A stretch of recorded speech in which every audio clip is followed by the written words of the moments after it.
Okay. Sorry.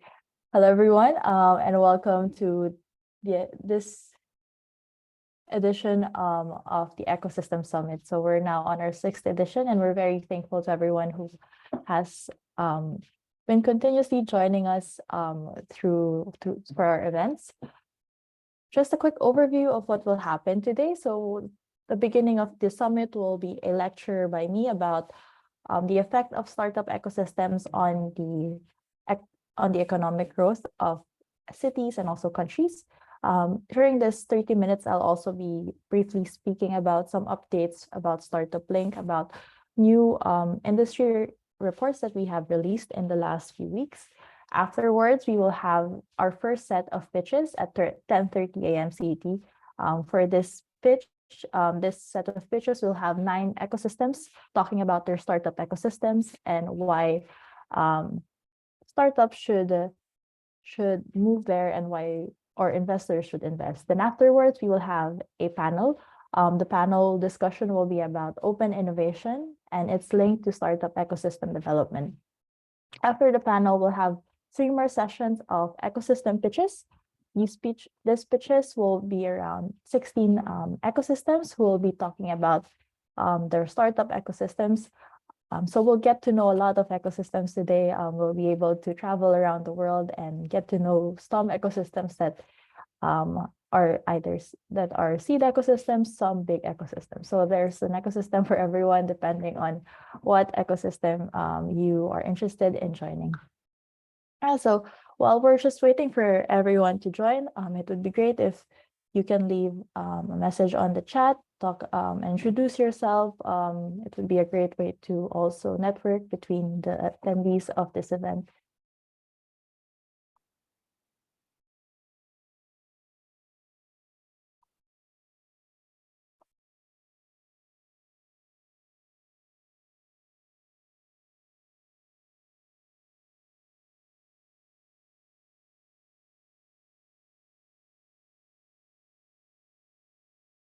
Okay, I think the chat is working now, so feel free to introduce yourself on the chat, introduce your projects or the organization that you are working for.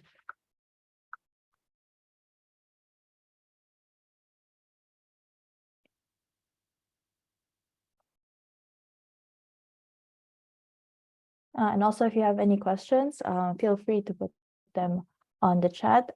Afterwards, we will be closing the chat and be opening the Q&A for more questions from the crowd.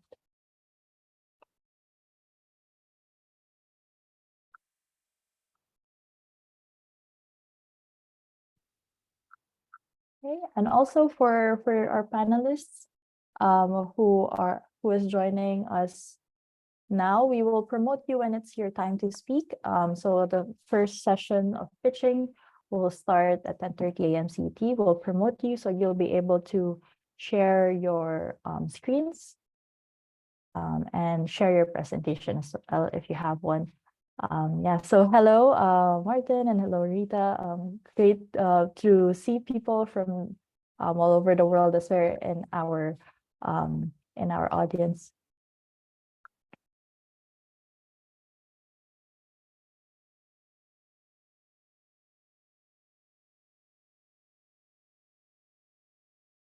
Okay, so I guess we will start. So throughout my lecture, feel free to ask any questions that you might have.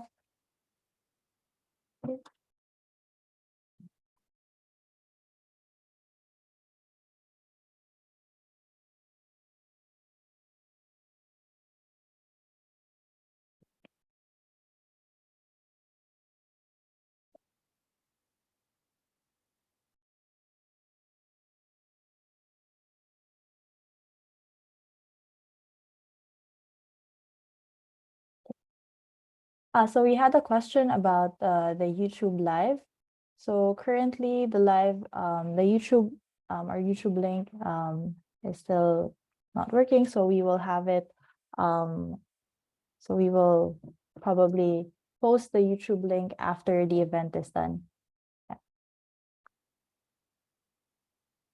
Sorry about that. I just had some difficulties with my my presentation.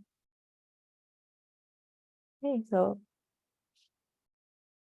yeah, but we'll be sure to send out the recording. So in case that you won't be able to be here for the rest of the event, you will be able to still watch the other sessions of the summit because we will send out recordings after the event as well.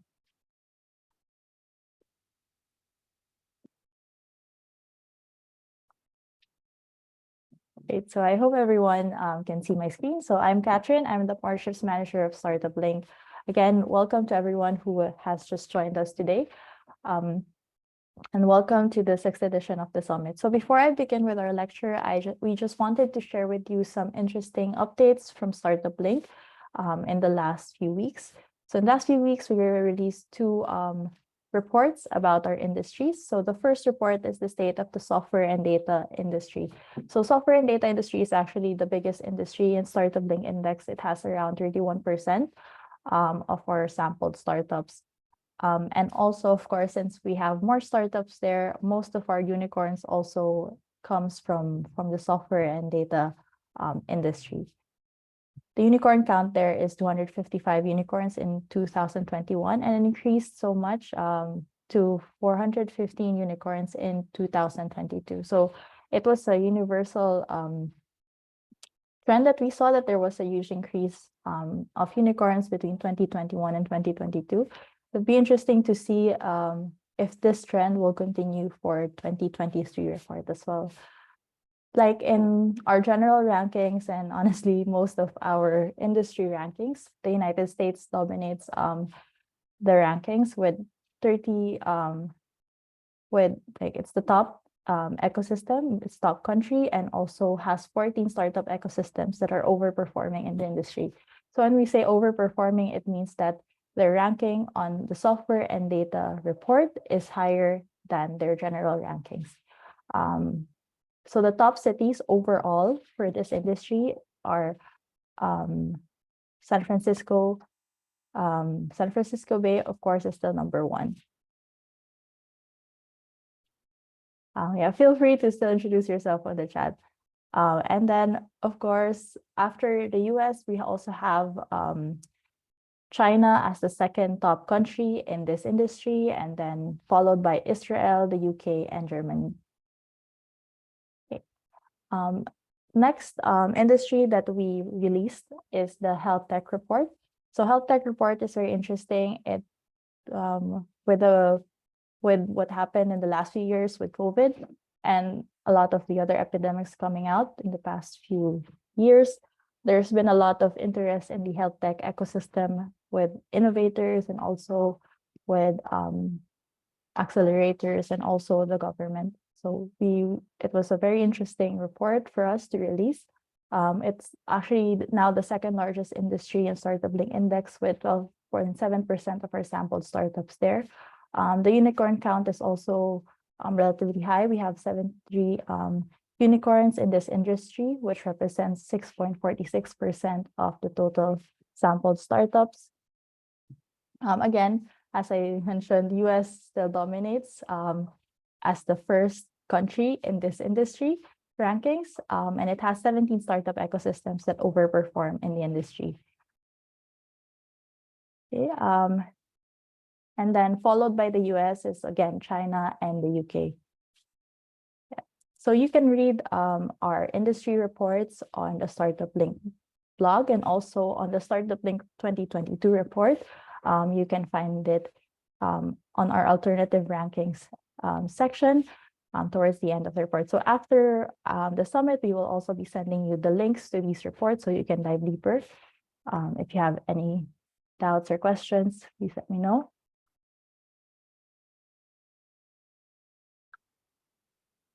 Okay, great. So now we'll start talking about the effects of startup ecosystem on the economy. So this is the agenda of today's lecture. We will start with talking about understanding startup ecosystems, then understanding their effects to the economy. So why do we think that startup ecosystems and economy are interconnected? Startup ecosystems, of course, it contributes a lot to the economy. But we always say this, that it can only contribute if there's visibility and it's known to the outside world, to outside entrepreneurs and also those who are inside for it to really contribute to the economy. So what we do, for example, with StartupBlink is we partner with ecosystem developers globally in order for them to promote their ecosystem, to promote either their rankings or initiatives that they have, because we won't be able to maximize the full potential of impact of the startup ecosystem to the economy if we do not promote and we do not celebrate the startup ecosystem. We won't be able to see a lot of those effects if there's no perception and there's no attention to our startup ecosystem. So we always say that the startup ecosystem is a product, and like in most products, no matter how amazing the product is, if no one knows about it, then it won't be able to give you the best return on your investment. So that's the main thing that we have to keep in mind, that the startup ecosystem can only contribute to the economy if it's being promoted and being known, and a lot of people are aware that the startup ecosystem hub is happening in a particular location.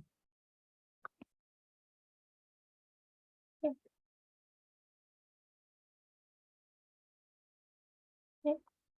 So now we'll go deeper into what are the effects of startup ecosystems to the economy. So, of course, the first one is, I guess, a bit apparent for everyone, which is there will be more jobs and more highly paid jobs actually, and increased quality of life. So why is this so? So, for example, in the past, when it was only regular businesses or traditional businesses or big corporations, there was not a lot of job openings because there was limited slots. We didn't have a lot of people we didn't have a lot of employers who would employ different sets of skills. But now with the opening of startups and more tech-related industries, we are able to open up more jobs in the market. And we see this a lot in a lot of economies. We see this that the jobs actually increase when the ecosystem is thriving. There's also not just more jobs, there's more highly paid jobs. This is because, for example, in the if there's more demand for a particular skill set, then employers will be forced to compete with each other in order to get the best talent, to ensure that they have the best talent. So people will most likely get better jobs because the power is on the employees to make sure that, because there's a lot of opportunity out there. Of course, there's increased quality of life because there's high-paying jobs. There's more power to pay and to purchase goods. Next one is the upgrade of the economy and its sectors. So when we have more startups that are up and coming and there's a thriving startup ecosystem, then the economy will also benefit from it. In the past, when we only had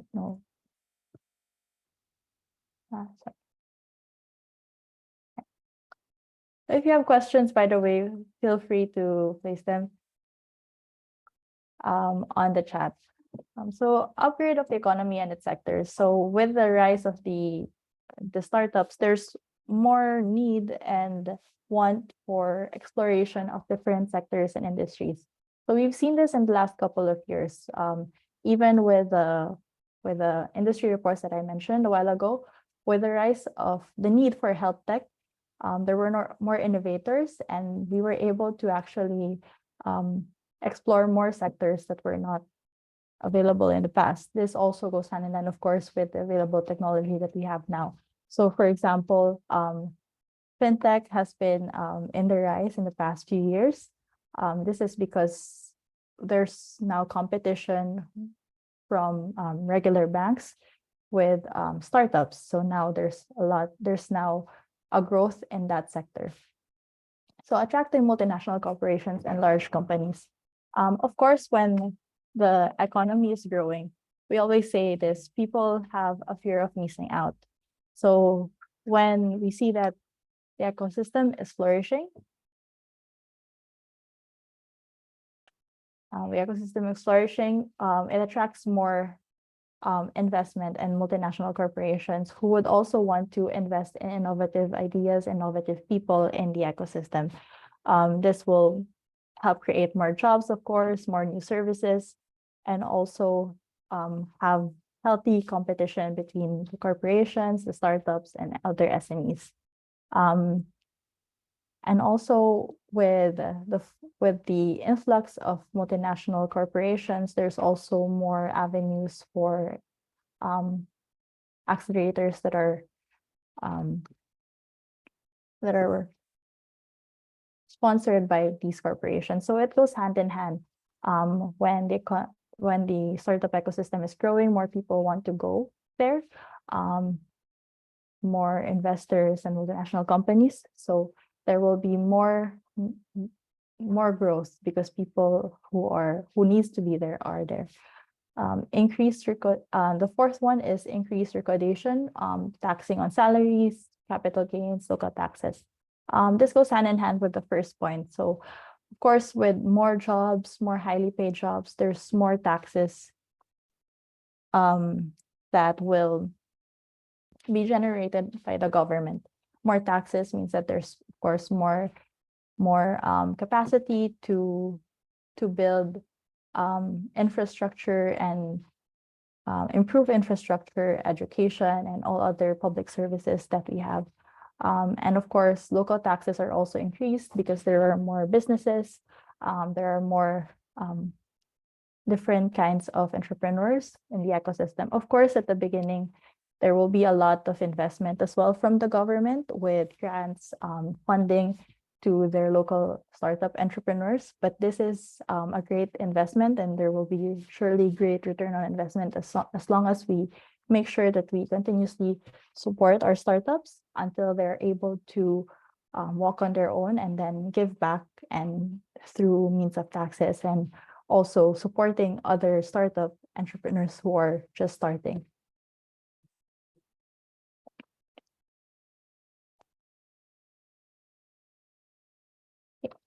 So next point is, of course, it will also help with increased exports. So startup ecosystems, when you build more businesses, there will be more exports outside. Wasn't able to mention, but of course there will also be more economy within the ecosystem itself. So with more actors, more businesses, there would be more trading involved in the ecosystem. And then when there's not enough demand, then we will be able to export outside.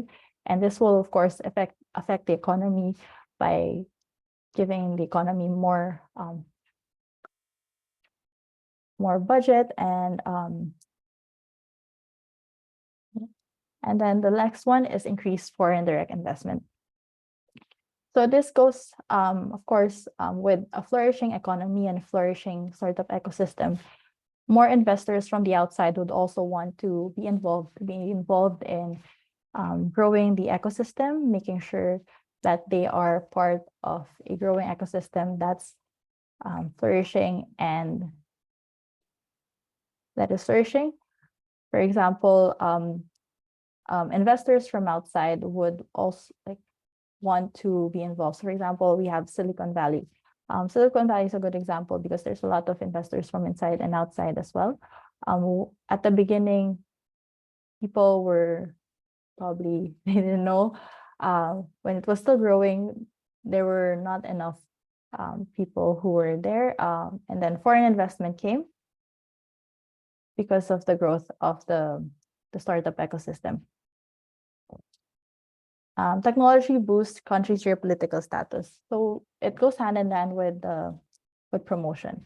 um, when there's good technology, then and there's good startup ecosystem, then the economy and the location actually gains a lot of attention from the outside world. So good example for these are locations that have tagged themselves as startup economies. So for example, Israel or Estonia.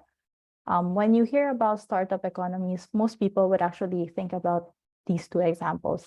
They were very good at promoting themselves and making sure that people knew that they are great economies when it comes to startups. This actually increased their geopolitical status just because people knew more about them. And also, of course, technology is easily scalable. I think we will discuss this more in our panel about open innovation. When there's more innovation that's happening, and there's a lot of interactions between the innovators, it's easier to scale because you have a lot of influence. A lot of people are working together to make sure that technology is moving forward. And we are also getting a lot of ideas from other ecosystem developers and startups in order to advance our technology. And then with the advancement of technology, then we will have more products. More products will then give us more taxes and grow the economy as a whole. Prevention of brain drain and attraction of foreign talent. So these are two parts that we also always talk about with our clients. So brain drain happens when people who are inside the startup ecosystem do not think that there's enough growth and enough activity in the ecosystem. So what do? They move out. They go to other ecosystems where they think they can flourish more and get more investment. So if that happens, then we lose our best talents. And we also lose the opportunity of having great ecosystem within the ecosystem. But if we have a great ecosystem and people who are already in the city or in the country know that the ecosystem is flourishing and great and they stay, then they will be able to create their startups there. They'll be able to create more jobs for other people in the ecosystem. Of course, there will come a time where they have to branch out and relocate. But if they have trust in their ecosystem that it's great, they will, of course, always have their headquarters there. And their globalization will actually be even have greater economic impact to the ecosystem. And then lastly, of course, it will attract foreign talent. Like we always say, there's always a fear of missing out. So if people from outside find out that you have great opportunities, then we will be able to attract good quality or even the best skilled talents from locations who are in the neighboring ecosystems or even further. This happens a lot. I know that we work a lot with governments, and this is one of their focuses to be able to bring in talent and also startups to their ecosystem. Because we always want to grow the ecosystem and make sure that we have innovators there who are taking control and innovating and bringing fresh ideas from outside. And this will happen from foreign talent who might not have the same culture as your local ecosystem. And then when they interact with local ecosystems, then there will be more chances for open innovation and scaling.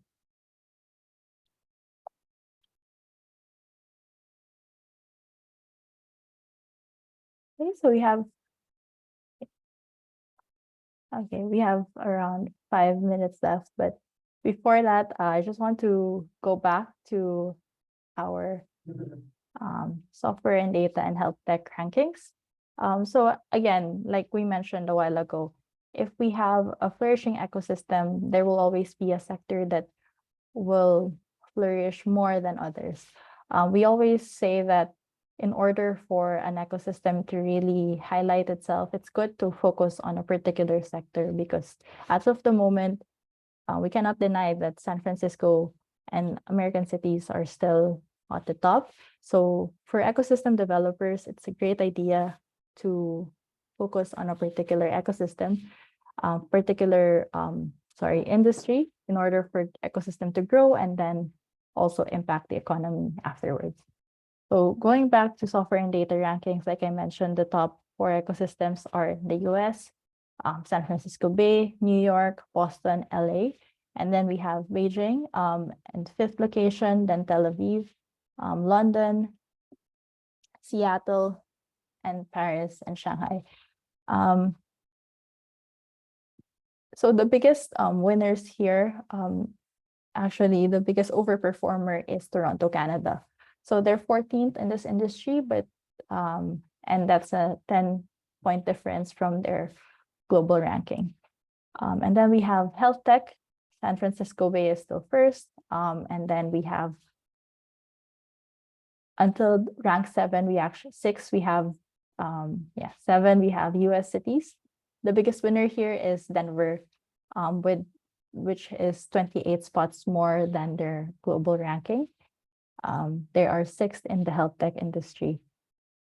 Other surprises here is actually Lexington in the US, which also increased by 90 points.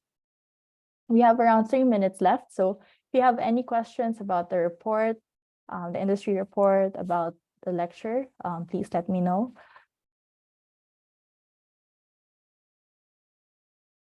If not, I will continue to talk about the health tech rankings. Okay, great. Oh, it's really nice to see a very diverse crowd for this event. We have people from Moldova, Israel, South Australia, Namibia. So if you have any questions, please let me know. Yeah, so as I mentioned, Lexington is the biggest overperformer in this industry, increasing 90 spots compared to its global ranking. And other overperformers in health tech are actually Dallas, Miami, and also Raleigh-Durham. It'll be more interesting to see in 2023 how these 2 rankings shape up more, especially health tech now that it's really a flourishing sector. And there will be a lot more innovation we foresee in the next few years, focused on health tech, especially since there's a lot of need for it with a lot of the health crisis that we've experienced in the last few years.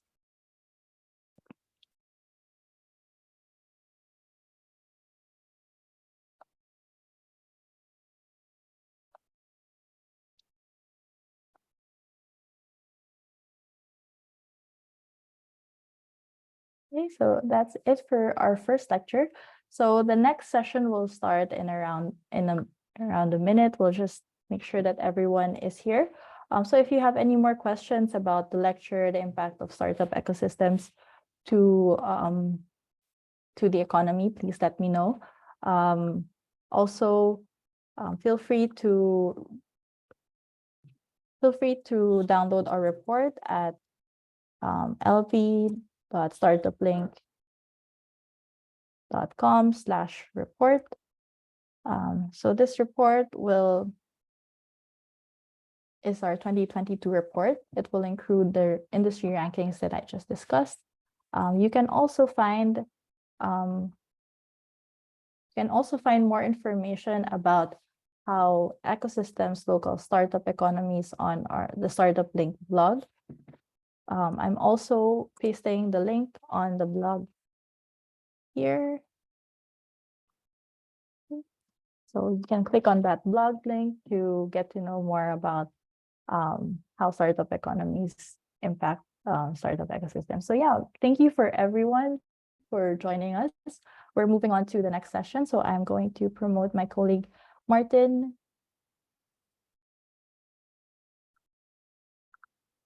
Okay. Yes. Okay, so Martin will be our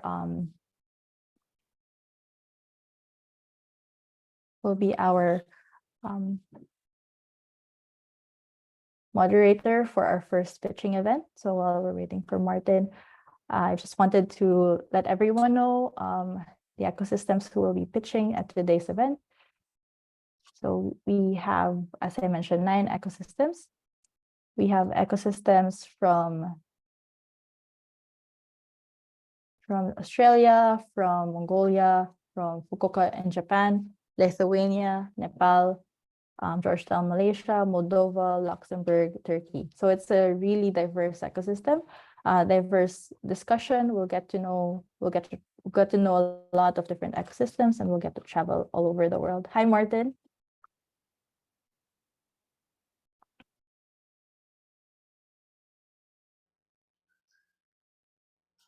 Hello, can everyone hear me? Yes, we can hear you well. Thank you so much, Katrin. It's awesome to be here. As well as Katrin, thank you so much to everyone joining us today. I'm super excited for this next session, which is, of course, the pitching. To those who've joined before,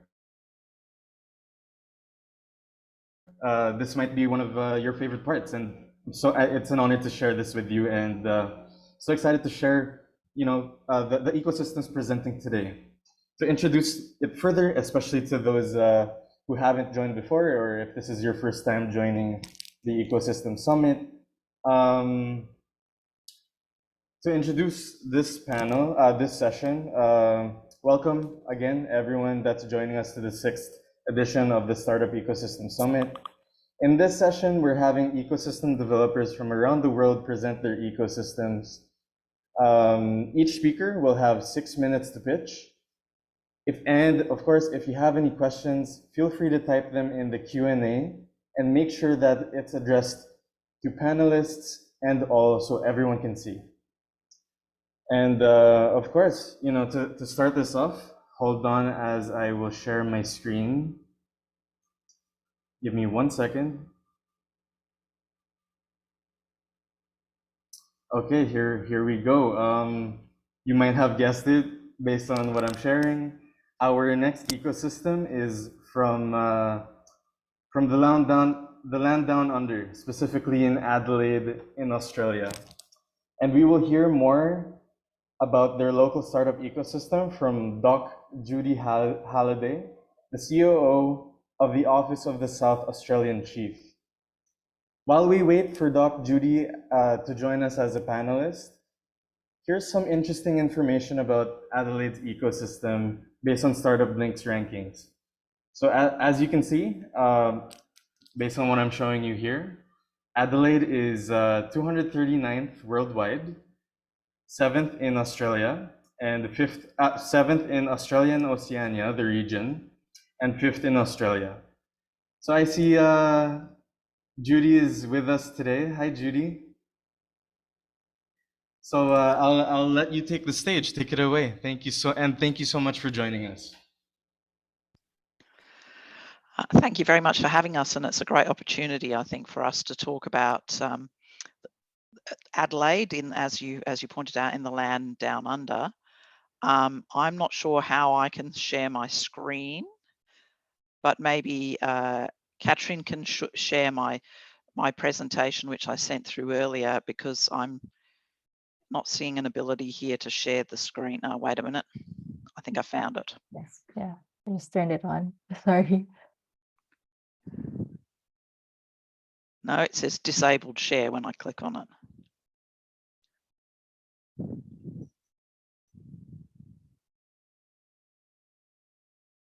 Here we go. Yeah, here we go. Oh, can everyone see my screen? Because I can't. There's a black screen that's covering it currently, Judy. Can you see it? Share it? See it? Yes, we can see it shared, but there's a screen that's covering the presentation. Hang on, is that better? Yes, amazing. Okay, well, now I can't see you, so that's probably a good thing for me, at least. Yes, so thank you very much for having us here to present to you. I'm really excited to talk to you about the current state of the Adelaide startups ecosystem. Before I do start talking about that, what I want to do is acknowledge that I'm coming to you from the land of the Kaurna people in Adelaide, South Australia, and the Adelaide Plains. and we really recognise their continuous inhabitation of this land for probably more than 60,000 years. They are the state's first people, and we recognise they're the traditional owners and occupants of the land and have a very strong cultural and personal attachment to the land and water of South Australia. What I might do is kind of give you a bit of orientation. Where is South Australia? You might be asking yourselves. Well, obviously it's in Australia. It's neither on the east coast nor the west coast of Australia, but in central Australia, if you like, still on the coastline. Adelaide sits right on the Great Australian Bight. There's a map here of the city that you can see. We have the ocean on one side and the mountains on the other, or hills. They're not really mountains, so it has to be said, hills on the other side. So a bit of a geographically constrained city in many ways. The population of Adelaide is quite small. There's approximately 1.3 million people live in Adelaide. The total population of the state of South Australia is about 1.7 million. So the vast majority of people live in Adelaide, and then most of the rest of the population is very well spread out across a very large piece of land, not dissimilar to many other Australian cities. I think you can see in this picture here that where we've got these blue dots, we've got a number of different ecosystems or different precincts or districts that have been set up over many years. The South Australian government has had a very long-term focus on building an innovation ecosystem in the state. We understand the need for the ecosystem in order to drive new and improved businesses developing products and services for global markets. But we started from a very early stage and a very small system. The dots that you can see here, I'll go into a little bit more detail around a couple of these particular precincts in the ecosystem because they're where the most activity is. We do look at our startup system and have been doing some surveying of it for quite a number of years now. And this is the latest published data that we have. And you can see here in 2021, we thought we had information around about 340 startups. We know that it's very difficult to get information around startups, and that's one of the challenges that we all have, I think, collectively. And it's also very difficult to get information around the ecosystem more broadly. So there's been a fair bit of work done, and we've recently implemented a whole bunch of things, including using some technology and AI to have a look at the system where we can collect information that's publicly released more easily. And I think this number is going to start to jump up. So what we're seeing over time is our system has kind of come off the bottom and is starting that exponential growth curve. It's pretty concentrated in a number of different areas, particularly around the professional technology, deep technology types of businesses, manufacturing, and so forth. Like most ecosystems, I think one of the big problems that we all have is the lack of equity in the system, and that gender equity is particularly a challenge for us in many different ways. So I'd be interested to hear if anybody's got any, really great programs, policies, ideas for how we address those issues. So as I mentioned in the pictures of when I showed you the map of South Australia, we've got a number of different innovation precincts that have opened up. Tonsley Innovation District is to the south, and it is the first one that was really started. Construction started on this particular precinct in around about 2012, and it was developed on what was an old car manufacturing site. It's a 61 hectare site, so it's a pretty big site. And it's been developed, so you can still see the remnants of the car manufacturing, what they call the MAB there, which was the assembly building, is part of the structure. It's now developed to the point where there are probably around about 1,700 or more people working in startups and innovative businesses there. There are about 35 businesses in the precinct now. There's a university, the Flinders University, attached to this precinct. And it's now quite a vibrant site that's growing up and developing products and services and startups and innovation in the largely advanced manufacturing areas, and also in energy and particularly hydrogen related activities which we're very interested in here. We have a very deep penetration of renewable electricity into our grid. South Australia's gone from a grid of about 1% renewable energy 15 years ago to more close to 70% penetration of renewable energy into our grid across the whole state. So that's a pretty rapid escalation, and a lot of that innovation has been developed and implemented through various interactions with some of the startups in the ecosystem over time. The second sort of precinct that I want to talk about is the Adelaide Biomed City, and it's a very different sort of a precinct. The buildings that you can see here are the new Adelaide Hospital. Just remember that because it's important for the next thing I might talk to you about. But this is a new hospital that's only been open for about the last 5 or so years. Alongside of it here is a big medical research institute, the South Australian Health and Medical Research Institute. This building here is about to be, it's just coming out of the ground. It's an extension of the South Australian Health and Medical Research Institute. It's called SAMRI2, has a proton therapy beam and facility embedded in it. And these other buildings along here are the health research buildings associated with some of the universities. On the other side of the road, we have a bunch of different facilities and buildings either in existence now or to be built, which are associated with the private sector. So early stage clinical trials and those sorts of things occurring here. So this is kind of more of a cluster than a precinct in some respects. Lots of different institutes and institutions in place in the health and medtech space, and is really now emerging as a very strong early stage clinical trial and health research district.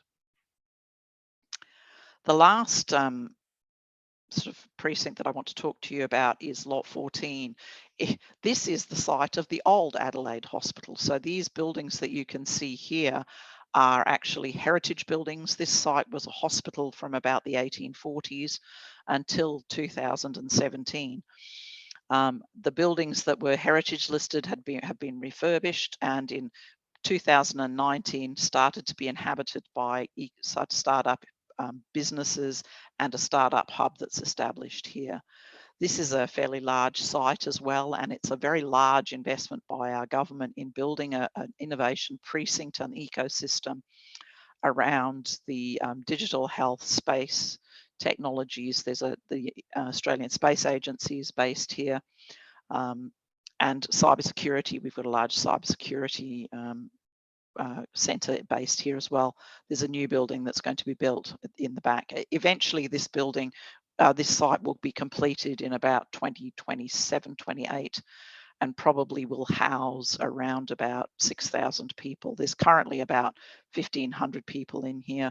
The startup hub itself has about 60 startups in it. There are probably another 30 or so, maybe not that many, maybe another 20 or so out of the 137 established businesses that are already on the site. So the ecosystem in South Australia has grown very quickly over the last couple of years and come off a very low base, and is hopefully trending towards that sort of an ecosystem where you start to get halo effects. Like everybody, we're aspiring to have either zebras in our profit for purpose type ecosystem startup sector, or some unicorns. Those haven't yet emerged into our system, but we feel like we can see them on the horizon. So we're quite excited, and we've seen a number of really good exits in the last year or so, and those people recycling into the startup ecosystem. The real benefit of our approach that's had these very large sites set aside for building specific innovation districts is that they create a feel of density and depth where we don't, with a population of 1.3 million, really have that. So that's a very quick Cook's tour through where we are now and where we're hoping to go, and you know, our policy and programs to support that in South Australia have matured over the years along with the ecosystem as it matures.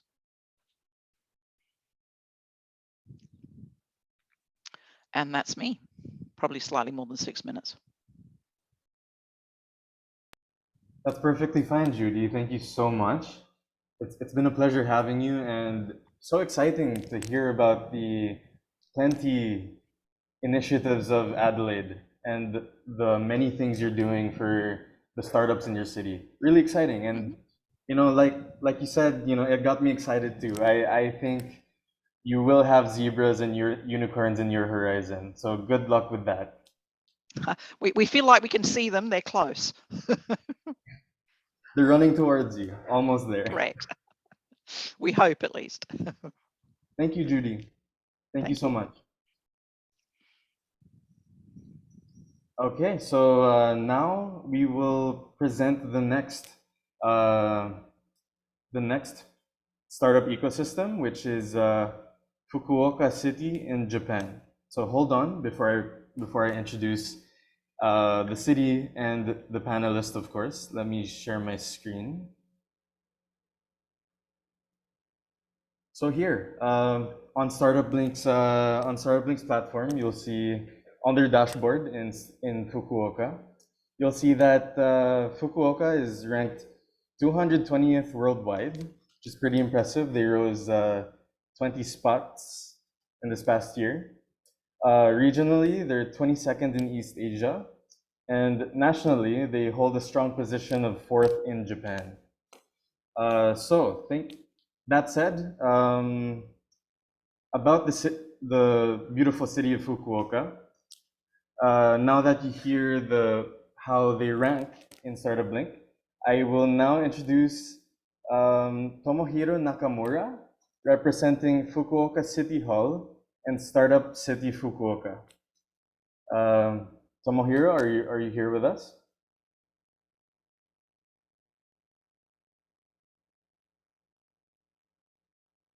Nakamura-san, maybe you could raise your hand so we can promote you as a panelist.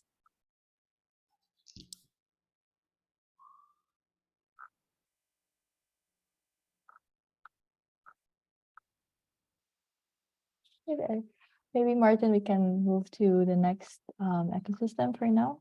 Okay, no problem at all. You heard a quick background on Fukuoka, but we'll hear from Mr. Tomohiro in a few minutes. So now we jump to the next ecosystem, which is of course Lithuania. So we jump to Eastern Europe in the beautiful country of Lithuania, where we will hear more about their local startup ecosystem from Roberta Rudokienė, the head of Startup Lithuania. Hold on, I will change from Fukuoka's dashboard to Lithuania. Give me 1 second.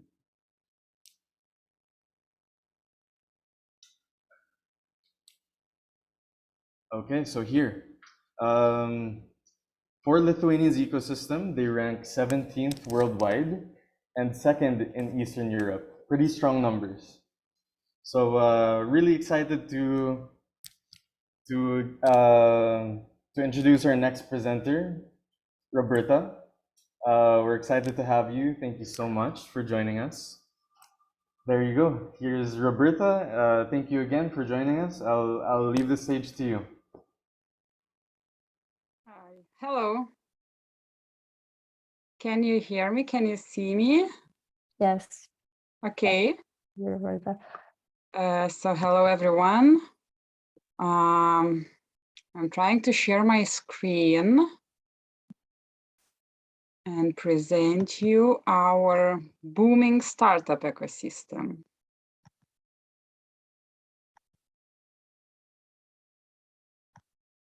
Okay. I hope you can see my screen. Yes, we can see it. Yeah, your 6 minutes started. Okay, thanks a lot. So as it was mentioned, Lithuanian startup ecosystem is becoming more and more visible and notable in the whole Europe, becoming really a hotspot of startups. We were ranked number 16th in StartupBlink Global Ecosystems ranking and dropped 1 position last year. We are pretty much known for fintech, ranked number 10th in Global Fintech Index. And in Startup Genome's report, we were ranked between 21st, 30 emerging ecosystems in the world.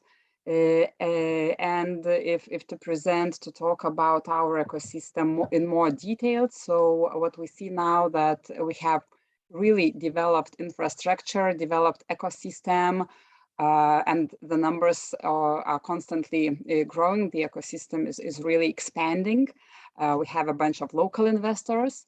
We count about 1,000 startups in a country of population just 2.8 million people. We already have 2 unicorns in our small country. About 16,000 talents work in our startups. Last year was absolutely a record year for Lithuanian startup ecosystems, and I will show you some numbers. And this year, the results are also pretty well known, the whole situation in the world. So we have a bunch of world-known startups, a lot of startups that are working globally from Lithuania. You can see that in 2022, the average salary has risen in Lithuanian startups. The number of employees is constantly growing, and Lithuanian startups this year already paid 127 million euros in taxes for the government, and it's 30% more than in the same period last year. Some of our world-known brands you can see on the screen, and if to talk about the sectors where we are the strongest, so of course we are world-known in fintech due to favorable regulations, and a lot of startups come to Lithuania to get their banking licenses due to great regulation and approach of Lithuanian bank, the regulator. We see a lot of potential in mobility, cybersecurity. Our second unicorn is actually a cybersecurity company. We see a lot of potential rising in life science sector and gaming. We count about 50 gaming companies, and really strong world-known gaming companies as Game Insight, Nordcurrent, and Wargaming are working in Lithuania, in our capital city.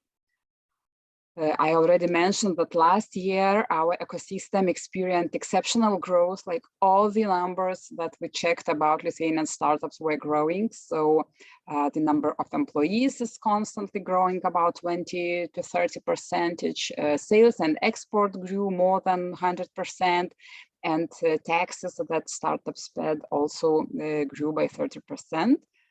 And it also the record year was also in investments that our startups attracted. You can see that last year Lithuanian startups attracted about more than 430 million euro. It's like more than twice more money than previous records in 2018, 2019. Of course, the biggest deal was our Vinted, our first unicorn, and a lot of smaller deals, a lot of early stage startups attracted investments. And when we talk about the number of investments, we count only disclosed deal and no angel investments. And this year we also see that it's still quite well going with the investments. And we already count about 230 million euros that were attracted by Lithuanian startups, and we are waiting for a few more deals to be announced until the end of the year. So we really think that being a small country, almost in the middle of Europe, Lithuania is a great place for any startups to scale in the European Union and to live slow, which we are proud of. Quiet small country, no traffic jams, innovation-friendly environment, great business conditions. You can open company just in one day online. A lot of governmental solutions are online, and you can make a lot of business things remotely. And here it is, Startup Lithuania, to help for local startups, for startups that would like to to enter our market, and also for foreign investors that are looking for startups to invest. We are here to help, to connect the people in the ecosystem. And if you would like to know more about Lithuania, Lithuanian startups, you can always approach us. So let's cooperate. That was awesome. Thank you so much, Roberta. It's amazing to hear all of the good news you have to present for Lithuania. Really, truly impressive statistics, and you're making records already. For not only for your ecosystem, for the region, etc. It's especially having your first ecosystem. You must be so proud. And yes, we are. Thanks. definitely, and it's so exciting. There's nowhere but going up from here. I believe, or at least we all hope so. Yeah, fingers crossed. Fingers crossed. Yeah. Thank you so much, Roberta. It's been a pleasure having you. It was a great presentation, and we hope to hear from you again. Thank you. Thank you so much. Okay, so for our next ecosystem, to introduce our next ecosystem, we'll hear more about the country of Nepal and its growing startup ecosystem from Rupendra Aryal, representing NLab. While we wait for Rupendra to present, here's some interesting information. Just give me 1 sec to share my screen. Here you go. Here's the dashboard of Nepal. So here's some interesting information about Nepal's startup ecosystem. It's 102nd worldwide and 5th in Southeast Asia. And of course, the top industry in Nepal is software and data, ranked 87th worldwide. So thank you so much for joining us. I see Rupendra. Are you here with us? Yes, Okay. I am. Hi, Martin. Thank you so much, Rupendra. I'll leave the stage to you. Thank you so much for joining us. Thank you, everyone. Thank you. I'll just try to share my screen first, and then we'll go from there.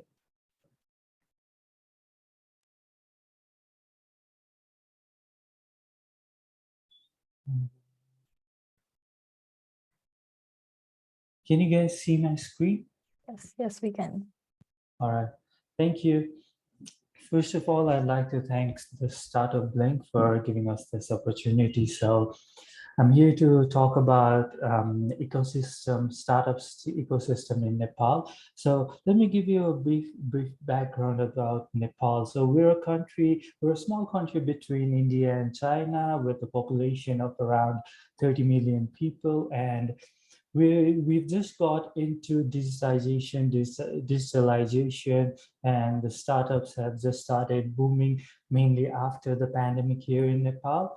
I'll just give you a brief history on how it was before that and how it has changed after the pandemic, so we can have a concept of how it is here in Nepal. So talking about the historical perspective, so mainly the startups inception happened in after 2003, where the government bodies officially instituted Nepal Youth Entrepreneur Forum. So after then, more and more youths were involved in enterprise and entrepreneurship. So the main players back then were Muncha.com and Tamil.com. So at this time in Nepal, internet and digitization was just booming. So these were the two places, or Tamil is name of the place where there are many tourists. So to cater the needs of the tourists, to cater the needs of foreigners, they started this Tamil.com where you could buy stuff like ticketing and everything. And also they started this non-technical things like introducing coffees like Java and everything. So from 2003, we're at 2022 now. We've got around upwards of 850 startups here in Nepal. So did this happen is due to smartphone and technology boom. So according to a government published article, the number of mobile phone users exceed the total population here in Nepal because a person used more than one SIM card, and the internet penetration from 2013, which was 15%, has reached up to 67% as of 2022, giving a boost to fintech industries and mostly tech startups. So you can see down below my presentation, these are 4 startups that I've like created an example of. So F1 Soft is a startup in Nepal where it is a Nepalese local startup, and it has done so well that 90% of the Nepalese bank are using its software. Tutel was Nepal's first ride-sharing app, which introduced fast and cheap way to travel. So Tutel is also doing very good. Sastodil and Hamro Bazaar they still are the top e-commerce website, which have like 1 million visits per day, which is a great thing compared to the 30 million population and Nepal not being that ahead in terms of technology, mobile phones, or internet uses. And Kali CC is a non-technical kind of startup who work to collect household waste. So they've employed around 13,000 people in Kathmandu Valley, which is the capital of Nepal, to collect around 70 tons of waste daily. So Kathmandu alone produces around 70 tons of waste. So the major problem in Kathmandu Valley as of now is waste management and water. So they have acted upon one of those problems. So they're doing great. So the current landscape is that after the pandemic, we've seen 30% of the youth are into their own business, and also people are looking at localizing global concept like Pathao and Foodmandu. So Pathao is a Bangladeshi ride-sharing app which has millions of subscribers here in Nepal, and it is one of the major ride-sharing apps here. We've established business incubation centers. Organizations like Idea Studio and Skill Labs have introduced business incubation centers where they incubate new entrepreneurs, or they incubate the incubators as well. And we've also seen venture capital organizations like the Dolma Impact Fund, who have been contributing, or let's say donating millions of dollars, or they've been investing those money in sustainable development goals here in Nepal. So the challenges, as all of the startups around the world face, the main challenges that we face here in Nepal is the policies that sometimes may not be compliant to the type of startup that we do. Like, let's say for us to do some business or conduct any kind of entrepreneurial skills in the terms of digital currency is very, very tough due to the policies of the Nepalese government. Also the sustainability due to the lack of continuous innovation in these kind of technical platforms. It creates a lot of problems for the startups as well. And I've also marked down some of the minor problems that are faced by startups here in Nepal.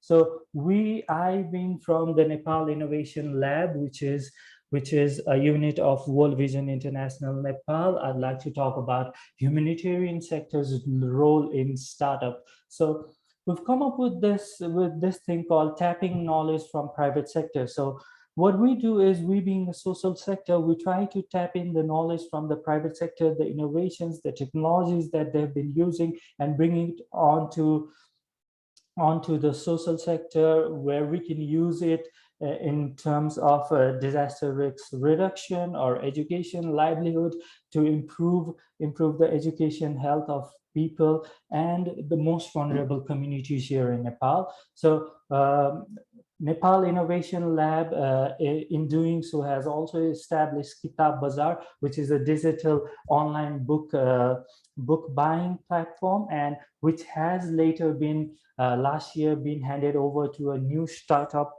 called Toggle Corp. So Nepal Innovation Lab built the online digital platform, and we ran it for 2 years, made it a success, and then we handed it over to a growing startup for its sustainability. And the third point is business clinic. So we've also been organizing business clinic with collaborating with some of our partners in rural parts of Nepal, where we teach people about entrepreneurship, about saving, about finance and everything. So that's how we are working as an ecosystem here in Nepal. I guess that's all in my presentation. If you want to know more about innovations happening in Nepal and startups, you can always find us in these links. Thank you. Over to you, Martin. Awesome, Rupendra. Thank you so much. Just to name a few things from your presentation, I personally learned a lot about Nepal and Nepal startup ecosystem. To name a few, the amount of startups you already have, and internet penetration, and other great initiatives, and even more insight into the ecosystem. It's impressive, to say the least. So thank you so much for sharing. Really excited to see where this takes Nepal and Nepal startup ecosystem. I hope you're excited as well. And best of luck. We surely are. Thank you. Thank you so much. Thank you as well. And good luck on keeping the momentum going. And of course, we're happy to have you. And thank you again. Thank you. Thank you, Matt. Thank you so much, Rupendra. Okay. So moving on to our next ecosystem, without further ado, we now travel to Malaysia, to the city of Georgetown and its impressive startup ecosystem. Just give me 1 second before I share my screen to introduce Georgetown. So here you go. Here's the dashboard of Georgetown. It's nice to see you, May. Of course, joining us is May Nang. May is the manager for brand communications and marketing for Digital Penang. Yeah, before you start, May, just showing the dashboard here. So real quick, Georgetown is 8th in Southeast Asia, 341st worldwide, and 2nd in Malaysia. Okay, so thank you again, May, for joining us. I'll leave it to you now. Thank you. All right, thank you.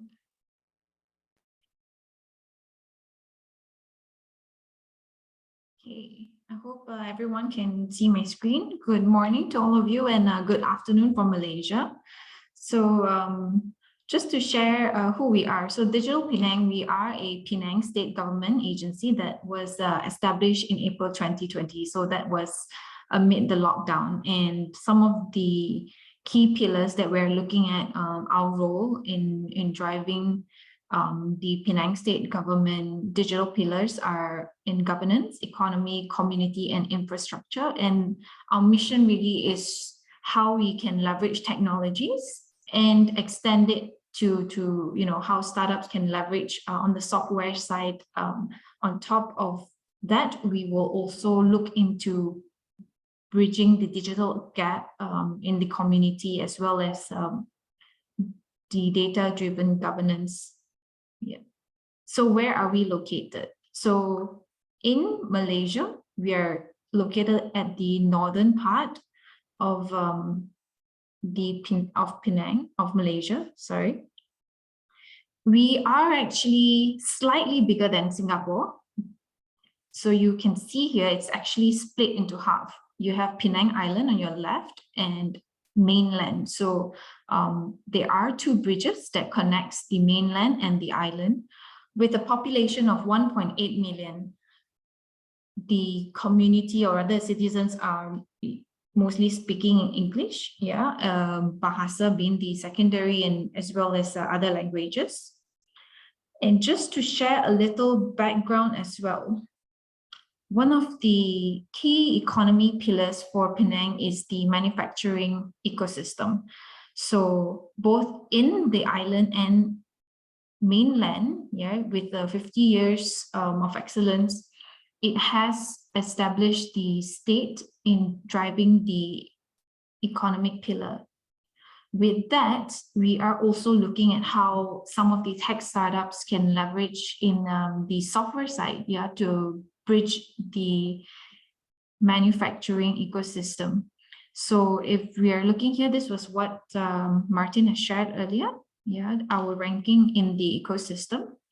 In Malaysia, we are second after Selangor, of course, or rather Kuala Lumpur. And in Southeast Asia, we're ranked number 8. Just to share with everyone the tech startup ecosystem in Penang. So being a 2-year young agency, we work very closely with the federal agencies such as MDEC, the Malaysia Digital Economy Corporation, and the other ministries as well. In Penang itself, we have incubators here, 5 incubators to be specific. Not only that, so in order to drive and build the talent pipeline and also to encourage entrepreneurs in the state, we also work with universities. So this is a very sustainable ecosystem that we're looking at. Not only that, we are building the community as well as interest groups. So what you see here on the left are some of the co-working spaces in Penang. And we are also looking into the Penang Games Dev community, which is run by Digital Penang, called PGDX. We also work very closely with Google developers. So they often have events and community building programs with us as well. In Penang itself, we have more than 60 startups. So I believe, I'm not sure if some of you guys know, JobStreet, one of the startup that kicked off their business journey in Penang. Now it is global, and some call outs that we'll also put in here would be PictoChart, Canva alike, and we also have startups in the blockchain ecosystem. So how does our ecosystem works? We have a Founders Grid Seed program whereby we get these startups to register. They will undergo a bootcamp, get mentorship from us and also some of our mentor ecosystem partners, with an opportunity to seek funding. So there are tech and startup related events and webinars, allowing them the opportunity for matchmaking. Not only that, we provide startups an opportunity to seek market access. Recently, we had the World Congress of Innovation and Technology in Penang. So we also invited some of the startups to showcase their products and services at an international level. Some of the tech focus areas in Penang that we're looking at right now and also moving forward would be AI, retail tech, smart cities, edutech, health tech, fintech, food tech, blockchain, and the Internet of Things. Just to also share some of the exhibitions, some of our startups have participated. We invited them to some of these events. Polygon, we even have a representative here in Penang as well in the blockchain. Agritech, because in Penang, especially on the mainland itself, there's a vast land, for plantation and agriculture. So we have startups working on IoT and agri-tech on that, as well as eClimo, who also has Revo bikes, the electric bikes, and Jones. And what you see here on your left, this startup is working towards reducing carbon footprint with their solution through paperless receipts. So how are we, encouraging startups and providing them the mentorship for those who are new in the ecosystem? So we work together with the incubators in Penang through a matching grant, and the startups will also have credits in AWS and Freshworks.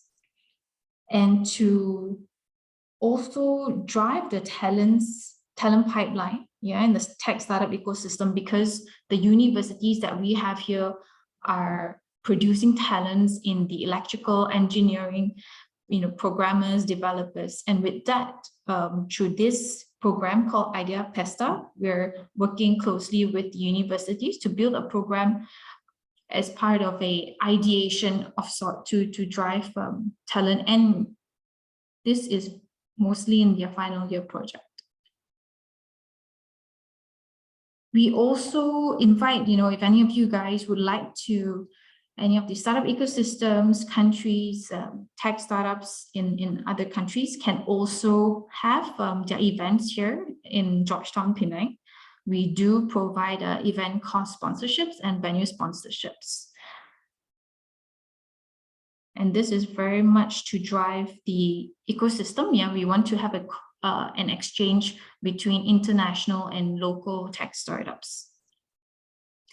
These are some of the federal program incentives by MDEC, which also includes things like tax incentives for digital nomad. You can get the passes, and also fundraising of funding opportunities. So all these, I wouldn't share it too much here, but you can visit mdec.my as well as My Startup, also another federal agency that drives a lot of initiatives in hackathons to encourage more innovators, software engineers, and accelerator and pre-accelerator programs.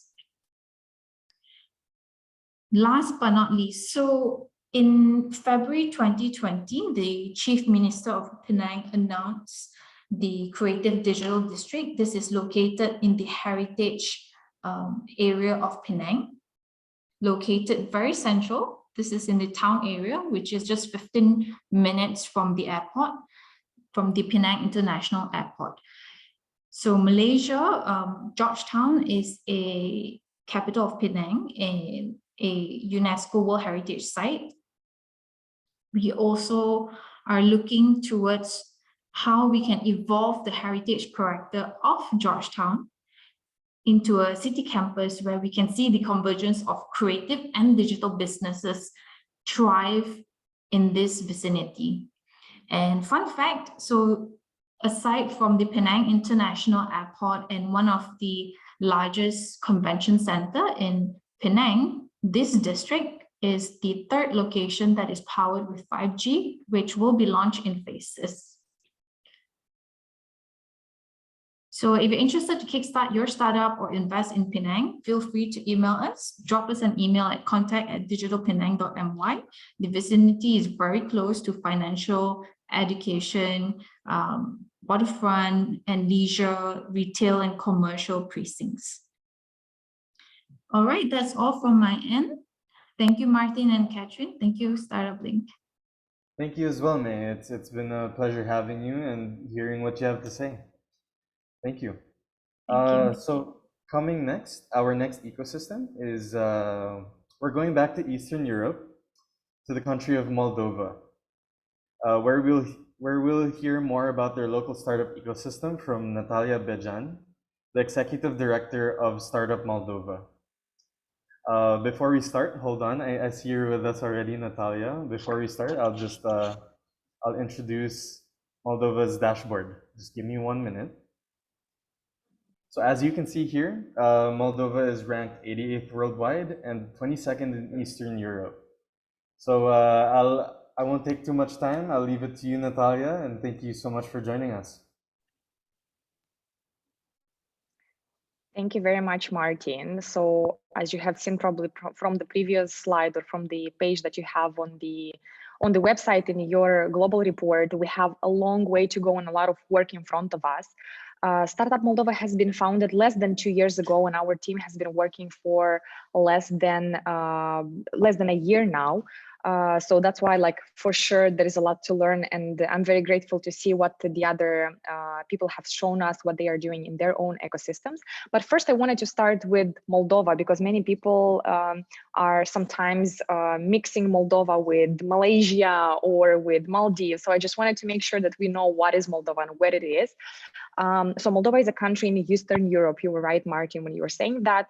And we have many things that we are proud of, and many things that have been done in the past few years and even in the past few months. So first of all, it takes a very simple procedure now and less than a day to register a business in Moldova. Public service digitization is a national priority, and this has been done in the last 1 or 2 years. Just a couple of months ago, we've received the status of a candidate for the EU. The number 3 is that we have the governmental organization called Moldova IT Park that is offering a 7% flat tax on turnover for all IT companies. So speaking about our startup ecosystem, more than 80% of our startups are registered as companies within the Moldova IT Park, and they are benefiting from this simplification and lower taxation in the country. And we have also companies coming to Moldova and relocating here because of this facilitation that we have for just months or maybe like 2 years or something like that. So it's like really new things happening. Moldova also has one of the best wired internet connections in the world, and I was actually keeping my fingers crossed because sometimes it crashes. So I hope that the connection now is good and that you hear me and you see me well, to just support once again that the connection works well. And also just to diversify a bit the things that you might want to remember about Moldova. I wanted to tell you that Moldova is in the Guinness Book by having the largest wine cellar, and we have a wine cellar of 1.5 million bottles at Milești Mici, which is just 20 minutes from Chișinău. So if you come to Moldova, or if you want to relocate to Moldova, at least there is one good thing that you can do here for sure, and that's wine and visiting the wineries. But now going to the Startup Moldova and the startup ecosystem, what are we doing and what is going on in Moldova? So first of all, Startup Moldova as an organization, we have a vision, what we want to do, and our vision is to make Moldova a better place to live in, to have economic growth, to have prosperity. And for that, we are using the instrument that we have, and that's the tech startups and the digital innovation ecosystem. How are we doing that? There are 3 most important instruments. The first one is building the ecosystem and building the community. And here we are talking about the database of the startups, founders meetups, community meetups. We are doing articles about every single startup that we are meeting along the way. We are writing about them. And again, this is something that we have started doing something like 6 months ago. So we are really just at the beginning of the development, which is actually a very good point for very many investors, because usually investors are looking for hidden gems, hidden locations where maybe some of the ideas are undervalued. So I hope that we are not undervalued, but for sure we do have some ideas that would be interesting and they're worth paying attention to. So this number 2 instrument that I was talking about is the funding. What does it mean here? It means connection to investors, connection to people that know investors. It is providing stages for the startups to pitch. So here I was giving just 2 examples. One is we're doing this online talks with the investors from VC funds. The next one is, for example, next week we have a VC fund from London with a partner from there, where the investor is basically sharing all the tricks and tips, how to talk to them, how to prepare for a pitching and so on. And events such as Startup Moldova Summit that we are organizing in a month from now, where we are offering a stage to the startups to pitch and to talk about their the product and the service they have. And also we are providing support and resources to the startups, because money more often than not is not the thing they need. Sometimes they need mentorship, sometimes they need great projects, cooperation, founders, co-founders, and even perks from the companies. And here I put some of them that we have and that we share with our community. Currently in the database we are tracking, we have 159 startups, out of which a bit less than half are actually ready to pitch and ready to stand in front of the investor. The leading verticals is health tech. Actually, this goes very much in line with what Catherine was saying, and then followed by the ed tech and the fintech. Also in our community, we have, it's not just us for sure, we have ecosystem builders, we have accelerators, we have 4 very strong ones that are working basically every day to make it possible for the startups to reach mentors, investors, and other resources. But this is like specifically acceleration programs. And also we have other community builders that are helping the startups in very many other different ways.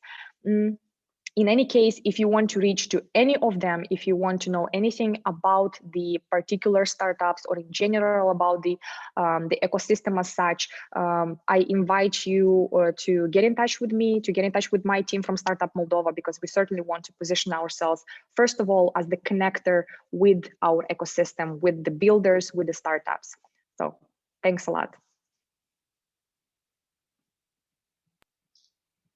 Thank you so much, Natalia. Amazing presentation. Thank you for joining us, and we're happy to have you. It's been fun learning about Moldova. Thank you, Martin. Thank you. Thank you. Have a good day. So thank you. You as well. So on the next one, we stay from Eastern. We move to Western Europe, where we will be hearing more about the impressive startup ecosystem of the country of Luxembourg, as told by Jonas Mercier, Startup coordinator of Startup Luxembourg. Hold on one sec before we have Jonas. I'll show you the dashboard for Luxembourg. Here, Luxembourg.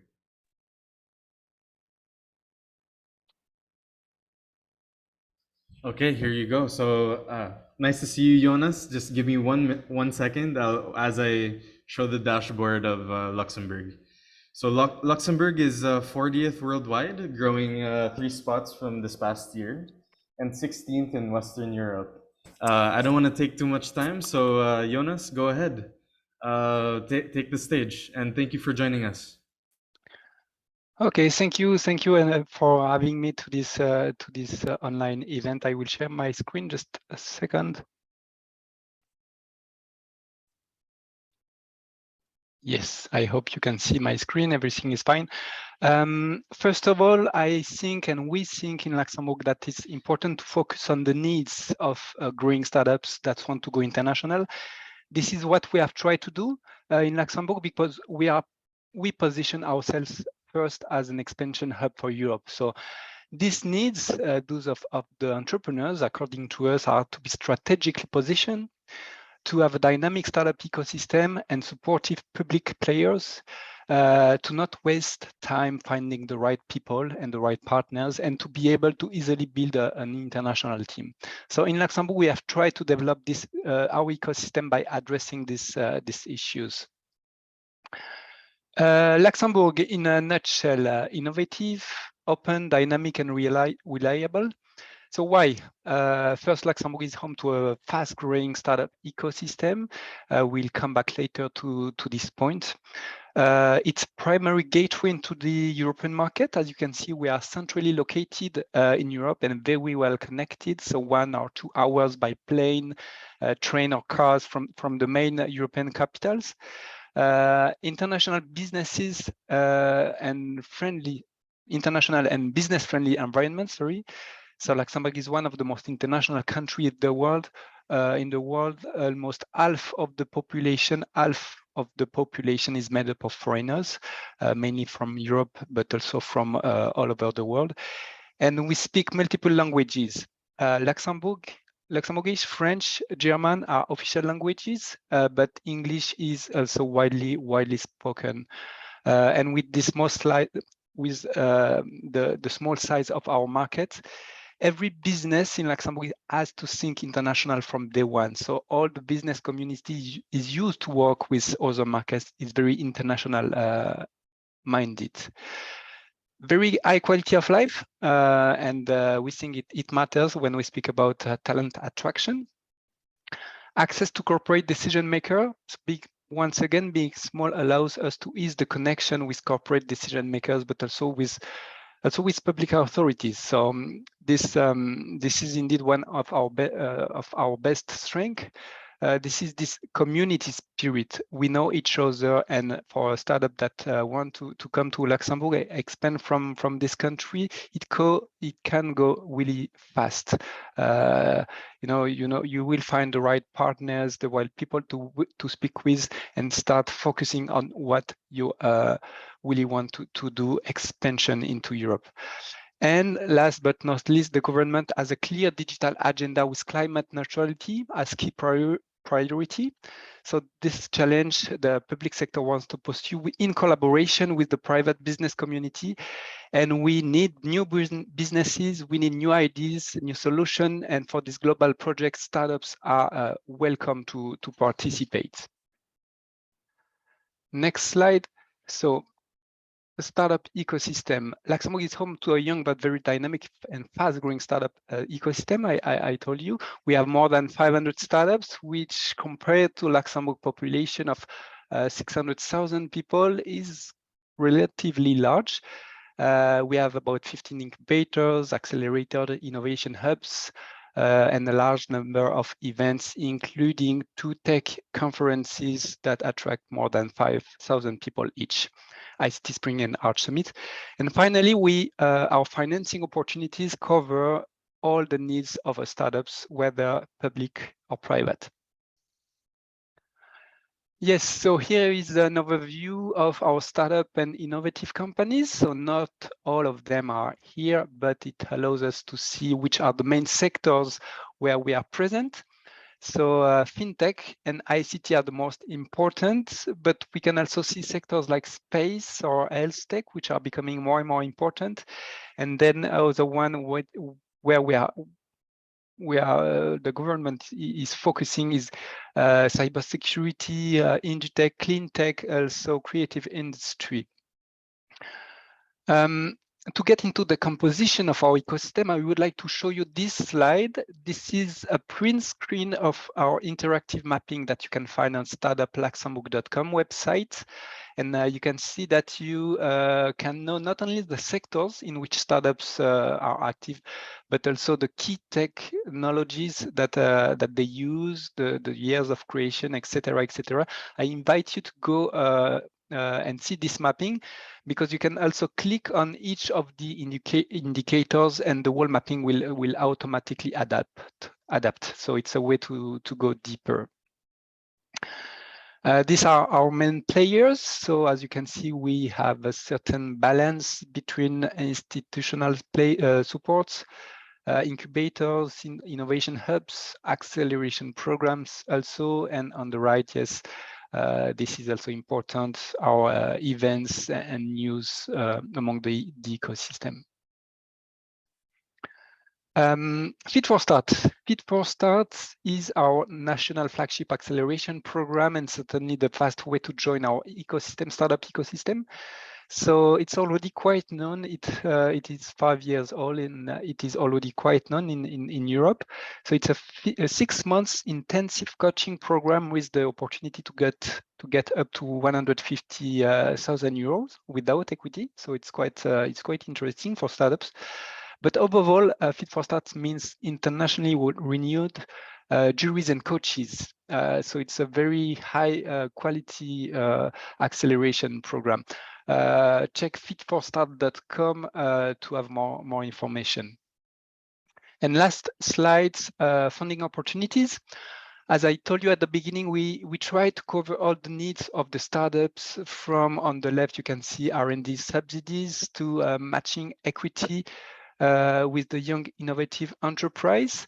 So quite interesting for startups that are developing their product or scaling. We have also in the middle 2 public-private VC funds that invest in the space industry in early stage companies, and for the digital tech fund in digital startups based in Luxembourg. And on the right, a bigger fund that is present in Luxembourg and that will invest in different VC funds, but also in growing companies. So that's it for me. Thank you very much. We will stop the sharing.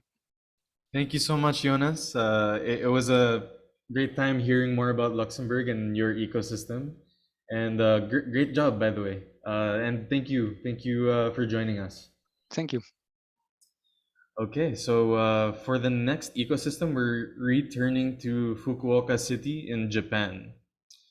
So we will hear more about their local startup ecosystem from Tomohiro Nakamura, representing Fukuoka City Hall and Startup City Fukuoka. Before starting Tomohiro's presentation in Fukuoka, I'll just share the dashboard real quick. Nice to see you, Nice Tomohiro. to see you. Hi. Thank you so much for Thanks joining so us. much. Before we start, I'll just present Fukuoka's dashboard real quick. So Fukuoka is 220th worldwide, improving by 20 spots, which is pretty impressive. It's 22nd in East Asia and 4th in Japan. So good luck with your 6-minute presentation, Tomohiro. I'll leave the stage to you. Thank you so much. So,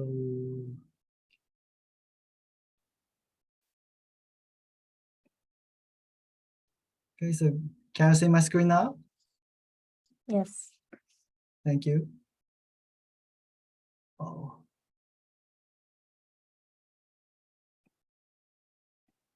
Oh, oh, sorry.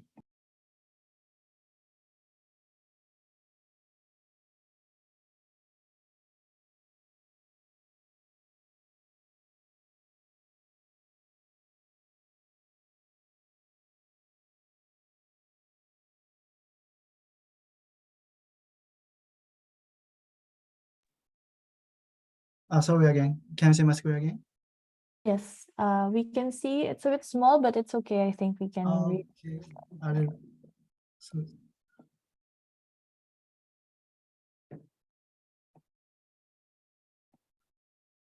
okay.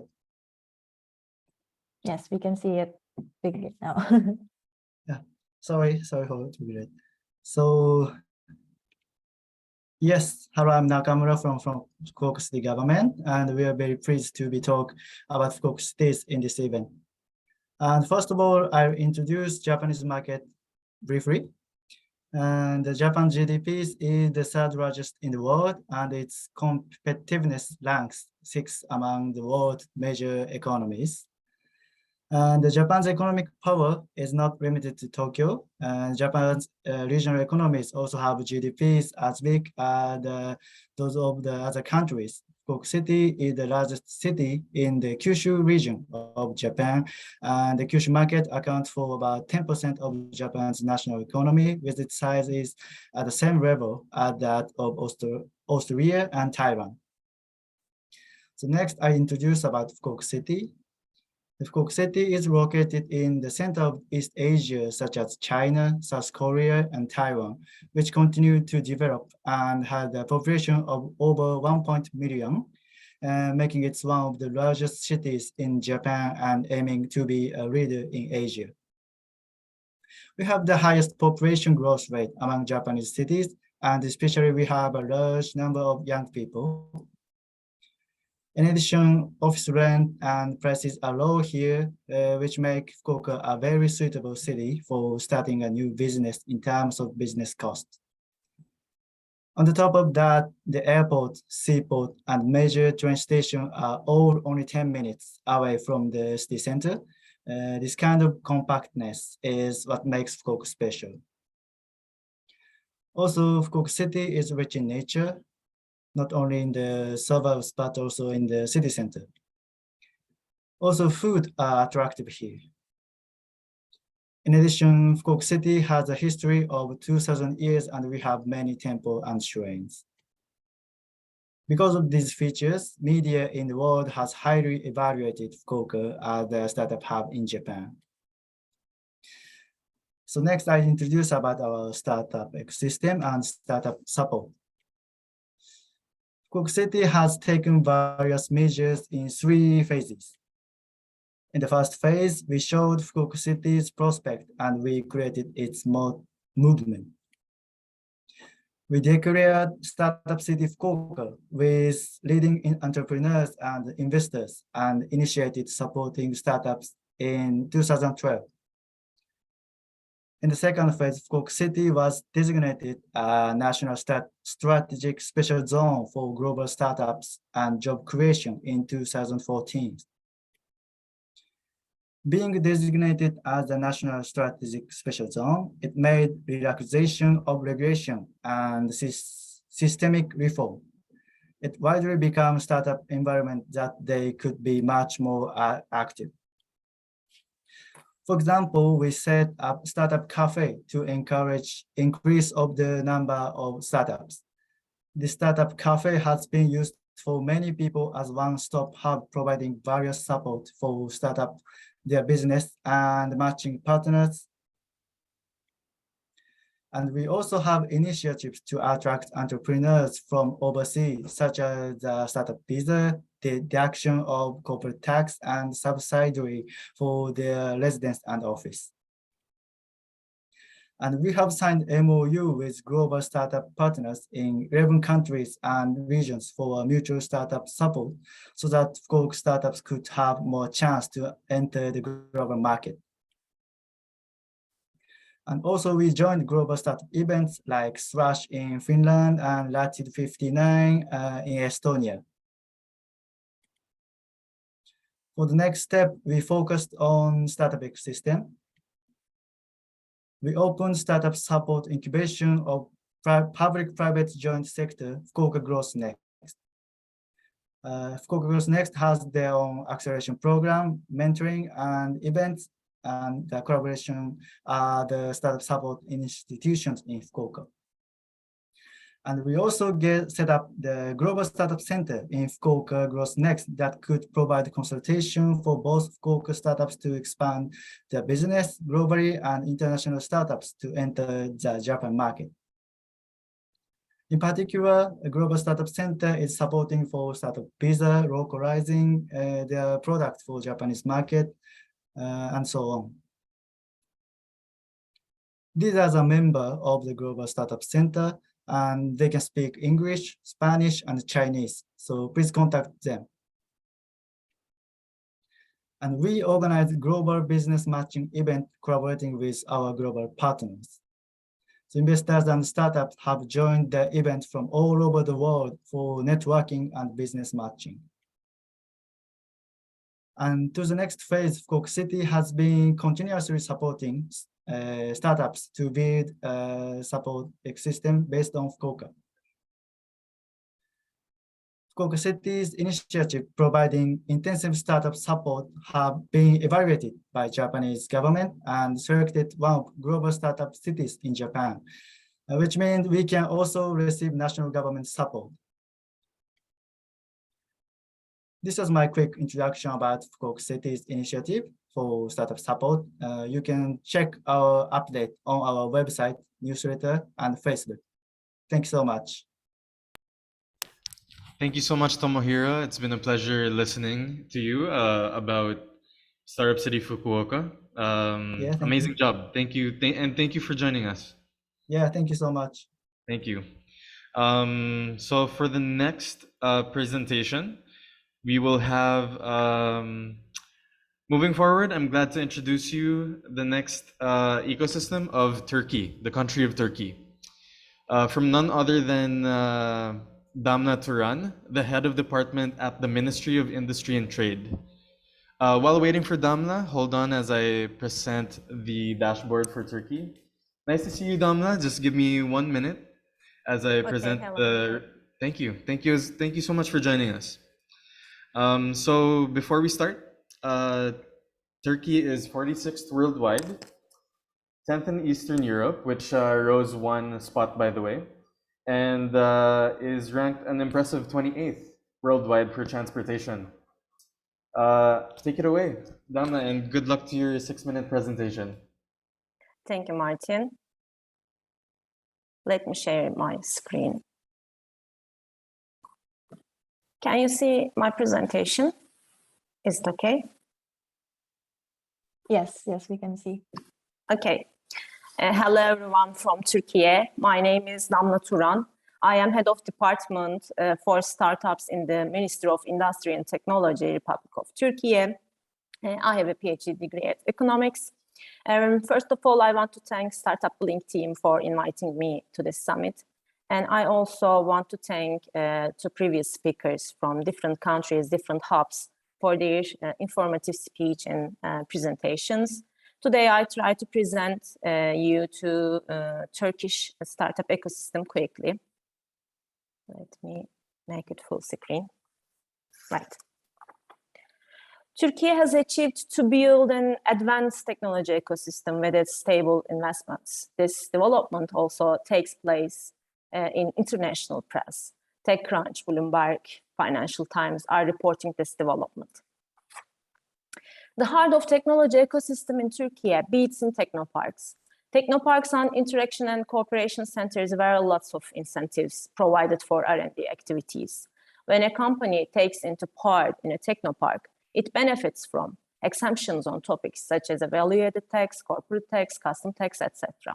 There are also incentives for the premiums to be paid to employees. More than 8,000 companies create value with their R&D projects in 94 technoparks spread through Turkey. Except for technoparks, there is also a large ecosystem. 200,000 researchers develop technology in more than 1,500 R&D centers. More than 200 universities in Turkey lead advanced technology studies. Researchers of the world's top universities prefer Turkey. Even in the last few years, hundreds of senior researchers and academics have joined the Turkish technology ecosystem. Moreover, with more than 5 million university students, Turkey ranks in the top 10 of the world in higher education. In Turkey, more than 1.2 million young people graduate from universities every year. Along with these, Turkey rose 4 steps to the 37th place in this year in Global Innovation Index prepared by World Intellectual Property Organization. The startup ecosystem is also growing rapidly.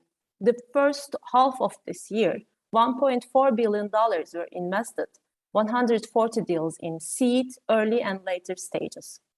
On the half-year basis, a record was broken in the first half of this year in terms of amount invested. You can see the yearly angel and VC deal activities in Turkey in the screen. In the first half of this year, Turkey ranks 8th in Europe and 2nd in the Middle East and North Africa region in terms of startup investments. These are the top 5 founded verticals in this year half one, according to deal size and deal count. In terms of deal size, grocery delivery, game, AI, SaaS, and marketing tech were hot topics of the first half of this year. In terms of deal count, fintech, SaaS, AI, game, and e-commerce were hot topics of the same period. There is also an increase in the number of deals in logistics, cybersecurity, and developer tools verticals, even they were not in type 5. Istanbul ranked fourth among European cities in the first half of this year, according to Angel and VC deals. In terms of game deals, Istanbul was the city with the highest number of game deals in Europe. Thanks to these investments, the Turkish startup ecosystem managed to receive 2 decacorns and 4 unicorns in the last 2 years. We call Turkish unicorns as Turkorns. Peak Games and Dream Games are mobile gaming startups. Hepsiburada and Trendyol are e-commerce platforms. Getir is an online in-demand delivery application, and Insider is a software company. Half of these Turcorns are run by female founders. There are nearly a dozen other startups we expect to be Turcorns in less than a year. Thank you for listening to me. It's a pleasure for me to attend this summit. My email address is written on the screen. You can reach me for detailed information about Turkish startup ecosystem. Thank you again.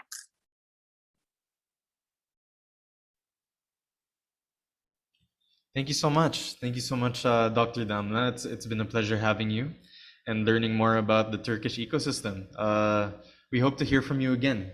Thank you. Thank you.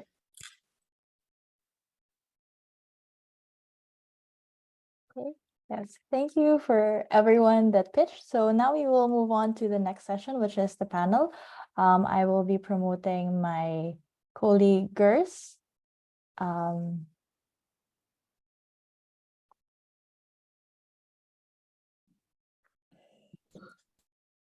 Yes. Hello, Katrin. Hi, Gers. Okay.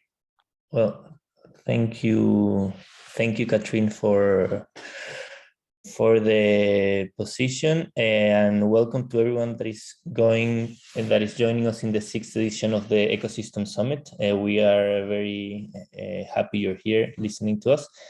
We are now moving on to the next topic in the agenda, which is a panel on linking open innovation and startup ecosystem development. We have three panelists joining us today. Let me introduce you to them, and then we'll get them to speak a little bit about themselves before starting the panel. So first we have Max Viel. He's the Global Director of the Response Innovation Lab. We also have Simon Hardy, the co-founder of Findexable. And last but not least, we have Ran Sasson. He's an entrepreneurship ecosystems developer, expert in rural regions. He's the manager of several accelerators and leader of the Climate Launchpad Israel. So yes, thank you very much to all for being here. Can we have a brief introduction from each of you, starting in the order I mentioned you, please? Sure, thank you. Thank you, Gers. So I'm Max, and maybe I'll share my screen for just a second, because it's I think a picture is worth a thousand words, as they say. So Response Innovation Lab is essentially a network of platforms in what you would call very much frontier economies, so places that are affected by humanitarian disaster. Let me go full screen here. And so what we do in these places is really to try to connect the humanitarian system with the innovation ecosystem. And I think what we've seen based, I think hearing some of the previous presentations is, you find these kind of highly dynamic, very socially mindful startups and social enterprises all around the world, including places where people don't necessarily think of, like Somalia, like Iraq and elsewhere. And it's our sort of responsibility to try to bring those actors in closer connection with the humanitarian system that is delivering support to populations that are impacted by crisis. So we do this through ecosystem mapping, through a lot of sort of networking, brokering, and support of these innovations. I'm going to stop there, but it's really nice to be part of this panel. Thank you, Max. Thank you very much. Very interesting what you guys do at Response Innovation Lab. Very happy to have you here. Next, please, Simon Hardy. Can you please introduce yourself and your organization? Yep. Hi, guys. Hi, everybody. Thanks for having me here today. So Findexable is a fintech innovation consultancy. We work with ecosystems, we work with founders, we work with institutions to help with their innovation strategy and innovation planning. And what that means in practice really is at the level of the ecosystem, it's understanding where fintech fits at the level of a motivation, a priority. How can a city both expand its fintech ecosystem. How can they make it attractive to attract fintech entrepreneurs? But also increasingly, what we're seeing with the level of smart cities, and where I am in the Gulf at the minute, Dubai, Saudi Arabia in particular, are both really thinking about the role of fintech and digital in building out smart cities at the level of cyber, at the level of digital identity, but also transactions. And then with institutions, then we work, by institutions, I mean incumbent banks. We work with them in different parts of the world to identify innovations that fit their digital transformation roadmap, or that can help them solve urgent challenges, or indeed speaking to the frontier markets world, how fintech might enable them to open a new product or expand digitally without a physical footprint. So that's our sort of work, if you like. Good to be here today. Thank you very much, Simon. Thank you very much. And next, please, Ran, can you introduce yourself? Hi, good morning. Well, what I'm doing is specifically developing, especially rural areas, ecosystems, which means like while many main cities in the world develop their ecosystems, building startups like crazy, doing all this, all the rural areas left behind. It's a challenge all over the world. There's natural places like Canada or Sweden, or now I'm in Argentina, which are struggling to develop the non-main cities to get into the game and develop their own startup ecosystems. So what we did in Israel as a model or as a pilot is built 22 accelerators around the nation, and through that we build a network of ecosystems to build startups all over the nation. And in that way we enabled a lot of non-connected populations got them into the game of innovation, startups, and entrepreneurships. So that's what I'm doing. On the side, I'm doing a national climate acceleration program in Israel, and part of a international network, and some more, but that's about it. Amazing. Thank you very much to all of you again for joining us today. And well, let's start the actual meat of the panel and start discussing some of the topics that we are here to discuss.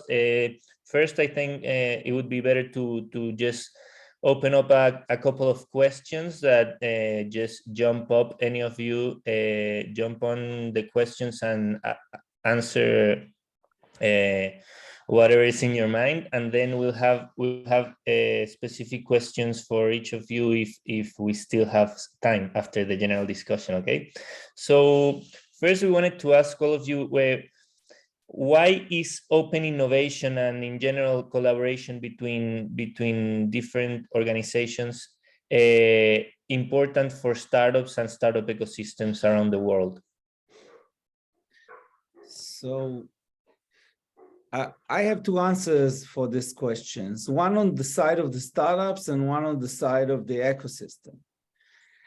On the startup aspect, many startupists are very keen about the solution. It's very well known that the main problem, the statistics shows that almost half of the startups fail due to the reason that they developed something that the world doesn't need. There's no product market fit for the solutions. So open innovation is making sure that this doesn't happen. Maybe other problems will happen, maybe technology will fail, but this reason won't happen, which means that they're solving a problem that we are sure that the open innovation side, enterprises, governmentals, municipalities, others need this solution to begin with. So open innovation is a very good way to validate the startup product market fit, which is half of the answer. And the other side of the answer is that all these solutions that the enterprises, governments need is become a matter in climate and other aspects, become a matter of urgency nowadays. So open innovation is kind of a way to look for fast and accurate solution to problems that are currently running around, surrounding us, challenges that we are facing and we need to solve. So on the side of the startups is doing validation, which is very, very important. And on the side of the government, the enterprises, open innovation is a way to solve the challenges. So both ways needed. Yeah, I think I'd add to that. I mean, you know, really the answer is for me that, you know, no company, small or large, is an island any longer. Companies have to work together. A corporate needs a startup, an established bank needs a fintech, and back the other way. You know, small companies cannot solve. They can come up with the idea and the innovation, but if that ecosystem is not open to working and to partnering, it's not going to get very far. At the same time, if a bank still thinks that a bank or a large corporate still thinks that it can innovate from within and transform, you know, a very layered, quite traditionally siloed structure with thousands and thousands of employees and disrupt itself, you know, it also won't get very far. I think the second part to this is really just to say that you know, open innovation is a mindset shift at the one level, but it's also an economic reality and an economic imperative. You know, we are moving, because of the internet, because of digital commerce, we are moving very rapidly, particularly in some parts of the world, very rapidly into the platform economy. And the platform economy is totally reliant on partnerships, and at the level of business development, at the level of sales, commercial models, and technology investment and innovation. So for me, those are the kind of drivers that I think you know, an ecosystem, a city, and city thinkers, city planners need to think about if they're serious about, you know, genuinely building out their innovation ecosystems and making their locations attractive to entrepreneurs.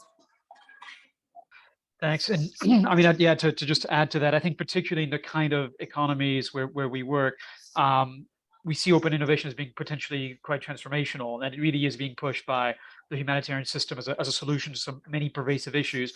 Biggest one being about scaling, which can be quite difficult when the ecosystem themselves are underperforming. So you try to scale vertically within a single kind of ownership structure, and it just simply doesn't work unless you have enough coalescence around a particular product, or and then, you know, when you're working across multiple countries, you have barriers. So, you know, open innovation really helps with the kind of horizontal scaling from multiple stakeholders, multiple organizations to apply technology, to experiment with it, to make it work for them. And I think for that's allowing more impact to happen much more quickly. I would say the second thing is it also removes a lot of barriers of entry. It lets sort of local tech people, local startups, you know, use platforms and approaches that have been proven, so that they have fewer kind of entry barriers and sort of upfront costs to applying technology and to making that work in their particular context. And we saw that during COVID. Yeah, we saw that during COVID quite a bit with the maker movement, you know, with seeing countries all over the world starting to produce masks, produce ventilator equipment with shared sort of tools and knowledge. And I would say the third thing that where open innovation can help is in these countries that don't have very strong kind of intellectual property protection laws. It sort of circumvents that problem, moves around that issue, and allows people to with an ease of peace of mind and not having to engage in piracy and these sort of, you know, shady kind of dealings, to actually be very upfront, honest, and transparent about using technology to make their projects work. Great. Thank you all for your very interesting answers. I do have a question. there are some places in which open innovation has let's say, established itself more than others. So in countries that open innovation is, let's say, at a nascent stage or inexistent, do you believe the public sector has a big role to play in making sure open innovation happens in the ecosystem? I might start because I think we're working very much in these kind of countries. Oh, sorry, Simon, did you want to go? No, I didn't. I just didn't get the question. It cut out at that point. Sorry. It's about if you think the public sector should be a main actor in making sure that open innovation happens in an ecosystem if it's not already happening. Okay, good. Yeah. I was going to say, I think for us, it's really important that there is clarity and consensus of what is meant by open innovation. And more broadly than that, I think one of the challenges we come across quite a lot we work mostly in East Africa and the Middle East, but a lot of lack of clarity around intellectual property. And so I think that's part of the problem is sometimes people taking open innovation and trying to make it proprietary. We see that happen quite a bit. But vice versa as well. People taking private information and trying to make it available to the public. So I think having the clarity of what is meant by open innovation, what the legal framework around it, that's a huge role for the government to play, and just for them to communicate that to society at large, to the economy, to the actors. Yes, I think that has to be kind of a prerequisite for open innovation to function, appropriately in these contexts. Yeah, I think I'd add to that also. At the level of financial services, open innovation is a step more. It's actually a regulatory imperative as much as it is a thesis or a theory or a concept. Certainly, a country that's serious about financial innovation, about fintech innovation, which is both the driver of the economy as a whole, but also creator of jobs through startup activity and entrepreneurship. The reality is that you're not going to get very far unless the public sector is heavily involved. It can be, but there are flavors of involvement also. So the UK, Europe took a very proactive view with regard to open banking, which was very much around enabling data sharing, safe, secure data sharing to enable new companies to come into the marketplace to get access to financial data in a secure way and innovate on top of that without actually touching anybody's funds or anybody's transactions or liquidity. So those kind of rules-based principles and rules-based regions, regulators, certainly say that that drives an impact, that has an impact in the sense of building out the innovation community. Different markets, of course, apply things in different ways. Dubai, the Gulf, where I am, particularly Dubai, actually, they've always believed that private, well before the innovation economy took off over the last decade, they built the city-state of Dubai on the basis that public and private needed to work together. They needed to. It was very much a sort of hand-in-hand operation. One supported the other, and that is how they built the ecosystem that is now here. And it is a sizable and rapidly accelerating ecosystem. I think the final point to say is, which often gets overlooked. We were on a panel session this morning talking about central bank digital currency. I'm not going to go into the mechanics of that, but it's basically the central bank equivalent of Bitcoin. And of course, lots of governments, lots of cities around the world are playing with this concept of digital money, of minting their own digital money, i.e., trying to drive cash out of the economy and switching it all over to a digital currency. And a big problem for them, much like any startup, is adoption. If they do this, customers already pay and transact, and they go about their business in a certain way anyway. So what you're actually talking about is changing behavior. And of course, if you're a government, you cannot. If you're a government and you're trying to drive financial innovation for all the motivations we've talked about, you also do actually have access to all the customers. And what you can do is because citizens have to transact with the government, they have to pay taxes, they have to pay fines, they might apply for services. The government could actually have a very viable role in rolling out new forms of identity, new ways of transacting, and new methods of payment. So, I think if you look around the world, you have to say, well, Singapore, Dubai, as sort of city-state places, they've really seen that public-private partnership is what's going to make, it's what's going to help them leapfrog into the future, which I think is really what we're talking about. Well, I look at it. Well, first, I'd like to second what Maxim spoke about, the IP problem, which is very good role playing while government is involved. While I was in this role, it was very important mitigating those IP problems or any problems actually when I have the back or when I am the government and I'm playing a role in the game. Whatever I say rules. So usually that solves many problems. And actually it looks like harsh, but actually it enabled and accelerated a lot of cooperation in problems that there isn't any or little. So that's it. Moreover, look, even the corporates and the governments now, 82%, I think, is by research is open to work with startups and so on, but they don't know how. So governments governments are key role players in this game. And on the same time, like said on Dubai, sometimes the corporates are the initiators of this relationship. Well, if I take it to my aspect, talking about areas that are non-main cities, so open innovation there run by corporates is usually the fuel, usually the main key players in rural areas where there's like huge or one or few corporates playing a role in rural areas in each area. And then while you engage with them, you get two things. One, the entrepreneurships come from their needs, which is, again, like I said before, it's product market fit and it's great.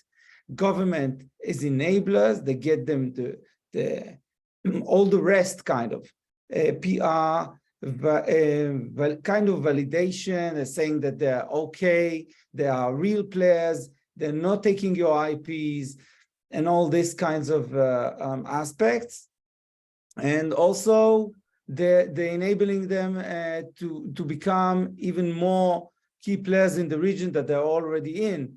If they are doing all the business, all the work there, all the workers come to this, working in these main enterprises, then now they're becoming a player in the ecosystem innovation, which is a total, a new aspect for them, being innovative, more young, more relevant to the times that we're in.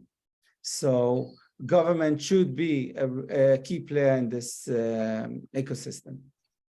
And just going to add one more thing, and I'm actually lead into the next question, but I think one of the key things for government is to be a user of open innovation and to sort of lead the way. And I think that can be quite a powerful stance if they use open innovation to develop their national systems, because it's a clear signal to the whole ecosystem that that this is worth, this is credible, this is worth supporting. It's also good on probably, I think, on a public policy front, for something that's much more sustainable, that will require fewer resources to maintain and to enhance. And that that I think is something, especially when you have countries where there's government as a main provider of social services or as a very strong footprint in the economy. It's very critical for them to be adopters as well. And we saw, I think, during COVID, at least in the very early days, it seemed that every European country was trying to develop their own kind of app, their own app system based on their own technology. And it really took a long time for things to just sort of coalesce. What I will say is, I think the barrier to that, obviously, is that it's less open innovation seems very a good fit for governments that are already transparent and already sort of have a good governance kind of model, but it removes a lot of the incentives from governments that are perhaps less transparent. So no big contracts, kind of like hidden contracts, and all that goes along with that. That by definition, open innovation is more transparent, is probably less prone to abuse. But that can be a disincentive if the country itself isn't operating in that kind of a good governance scheme. So that could be a barrier as to why these open innovations aren't spreading in some parts of the world where that when there's no personal gain, I think in some cases, for their adoption. Oh, if we're talking about the challenges, I would look about the two problems or the two sides of the story of the deal flow. So on one aspect, there's not enough deal flow. On the other aspect, when you go to an enterprise, think about any enterprise that you have in mind, they have a problem dealing with the deal flow. They don't know how to manage it. They don't know how to do, they don't have even the structure of contracts working with startups. They don't know how to do it. A startup comes with a solution saying, okay, I would like to solve this and that problem. And the enterprise say, hey, that's great. I'd like you to do that. How much do I need to pay you? And bring me a contract. And hey, there's no contract. Nobody knows how to work with this kind of scale. So, and there's no guarantees. The enterprise don't know how to work with non-guaranteed contract. We're not sure that the technology will work. So how do we provide it, or how do we structure an agreement around it? Well, we don't know how to work with it.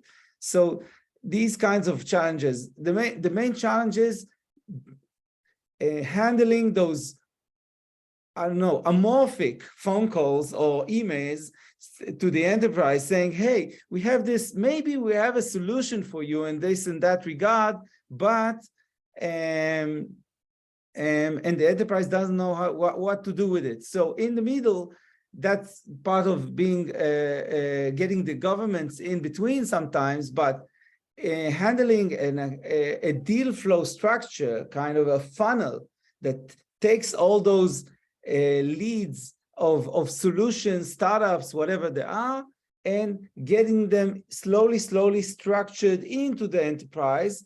We have in some places in the world, we have some kind of a deal flow structure. We do hackathons. Over that, we do accelerations. On top of these, we do kind of in incubators or testing pilots incubators. And on top of that, we're getting the real solutions scaled up into the enterprises. So we have kind of a ladder, stepping stones into this, from an ideation to real scaled up solution. We have this kind of a funnel structure.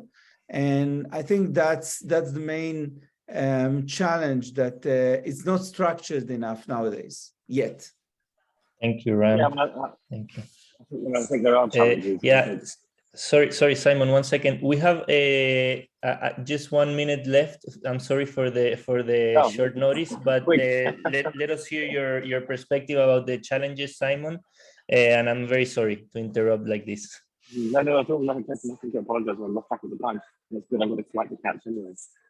Yeah, I mean, I think Rand's absolutely right. I mean, that challenge, that pathway for a startup to both to get access to the company in the first place, and then when they've got access, to have someone help them navigate through, a very often complex, large, layered organizations. So that's absolutely a challenge. I think, however, there is massive progress in different markets.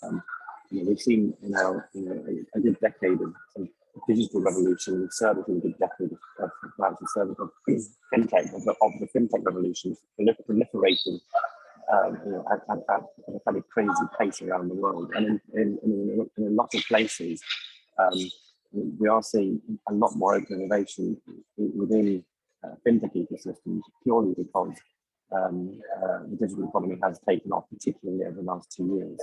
And then on the other side, going back to the public sector, we've seen regulators which are saying, actually, and agreed, this tends to be a more established, more advanced market, if that's the term one can use.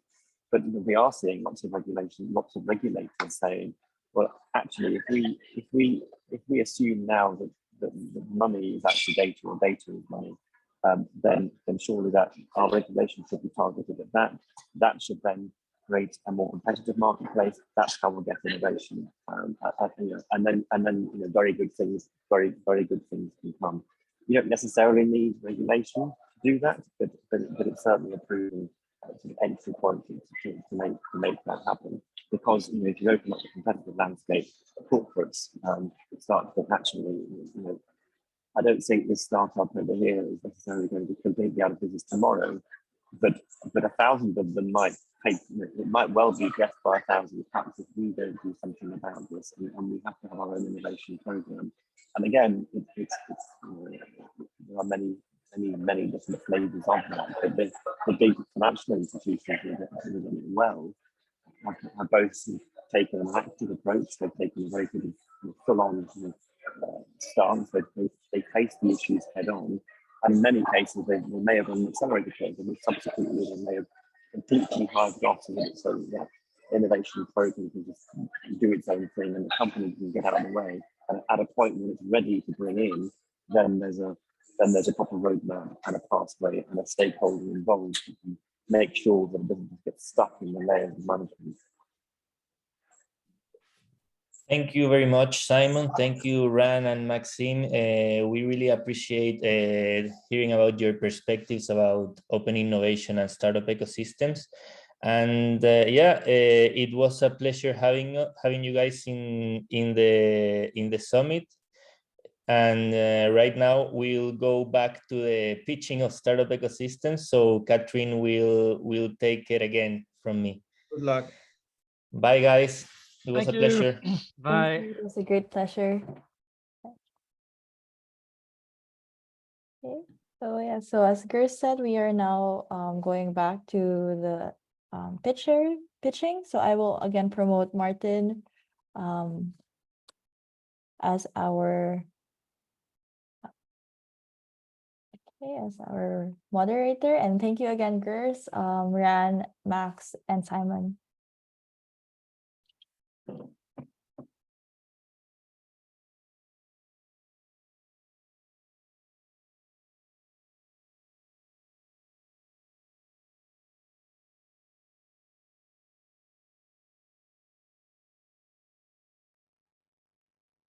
Hello, everyone. Can you hear me?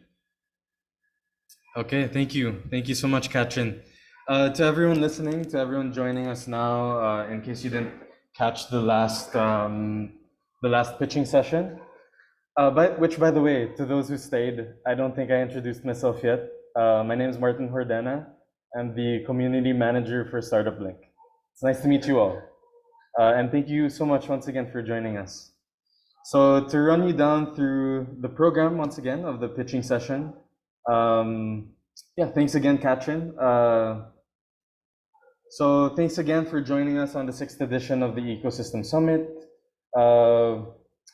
In this session, we're having ecosystem developers from around the world present their ecosystems.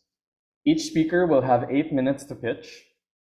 If you have any questions, feel free to type them in the Q&A box, and make sure it's for all listening. So that's presenters and all. Thank you so much. So jumping into it, to start the second session off, we look into traveling to Austria, and we will hear more about their local startup ecosystem from Hannah Wunsum, the managing director of Austrian Startups. While we are promoting Hannah as the panelist, here's some interesting information about the Austrian ecosystem based on StartupBlink's rankings. Hold on one sec as I will share my screen.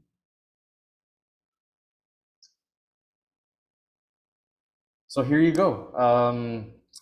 As you can see on the screen, Austria is ranked 23rd worldwide, growing 5 spots from this past year, which is pretty good.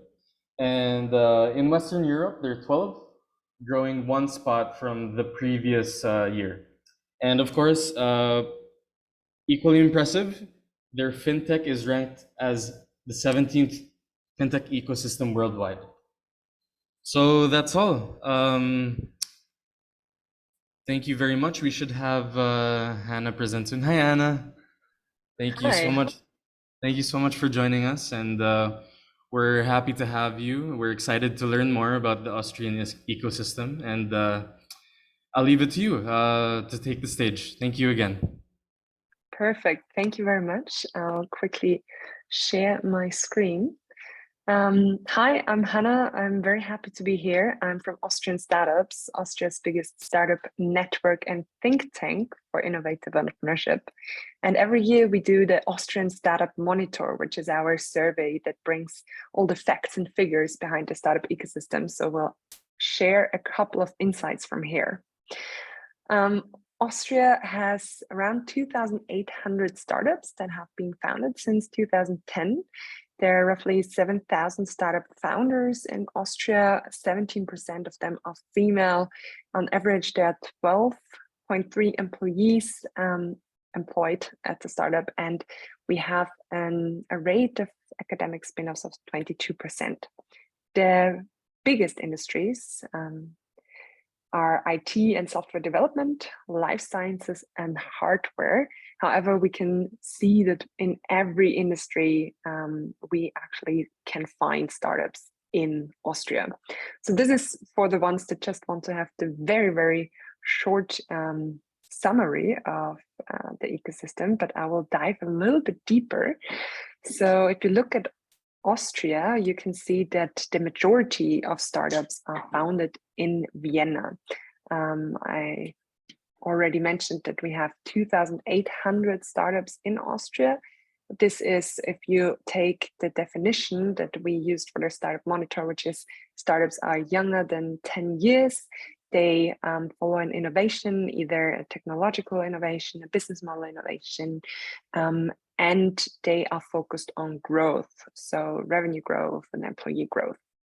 And with this definition, we find startups in every state in Austria. Almost half of them are found in Vienna. The second biggest state in Austria for startups is Styria, followed by Upper Austria. And here you can also see that it's mostly like the capital cities that are the hotspots for the startup ecosystems. Let's have a bit of a deeper look into the founders in Austria. So what we can see is that Austria has actually a growing and also becoming more stable and mature startup ecosystem, as we have 32% of founders that are actually serial entrepreneurs, so they have already founded at least one other startup before. The average age of founders in Austria is 36 years, so also going a little bit against the stereotype of the young student that starts the startup out of university. What we can see in Austria is that we have quite a high rate, academic rate, with our founders. So 68% have at least a bachelor or even a master's degree. And something we can still work on a lot is the rate of female entrepreneurs in Austria. So only 17% of our founders are female founders. This rate has stagnated the last 2 years. One reason why it's so important to also focus on female entrepreneurship is that actually female founders focus more on social and ecological goals. So 60% of all our female founders have a social or ecological goal that they are following with their startups. We can see in general a growth in this sector in Austria.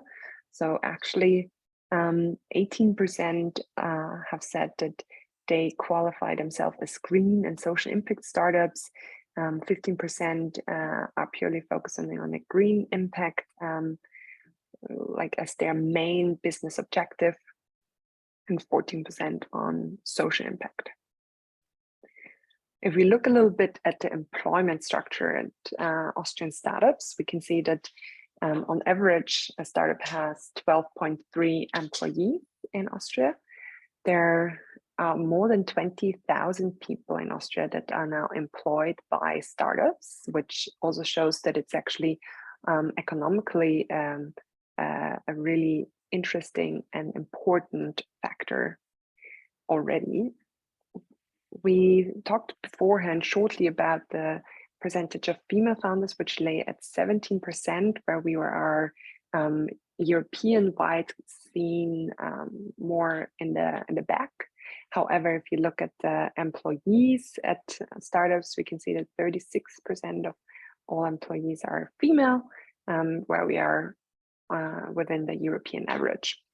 And we also ask how many hires are planned for the next year, and more than 10,000 new jobs will be created by startups within 2022. What's also quite interesting to look at is the financing structures of startups in Austria. Sorry that everything is in German from the graphic perspective, but that's because we only do this monitor in German. But I will translate very quickly. So the majority of our founders actually finance their startups with their bootstrap. So they use their own money in order to finance their businesses. We also have a very strong grant scheme in Austria. So actually around half of all startups actually have gotten public funding for their ideas. And what we can also see is that the rate of venture capital funded startups is growing. However, business angels and the 3Fs are still a bigger factor when it comes to external private capital. To finish, I would like to highlight the top 3 wishes that founders have in Austria for also politics. So the biggest wish is that actually we have more incentive systems for private risk capital, that we reduce the non-wage labor costs. Hiring people, employing people is really expensive in Austria, and to make it easier and better accessible to actually create employee stock option plans within startups in Austria.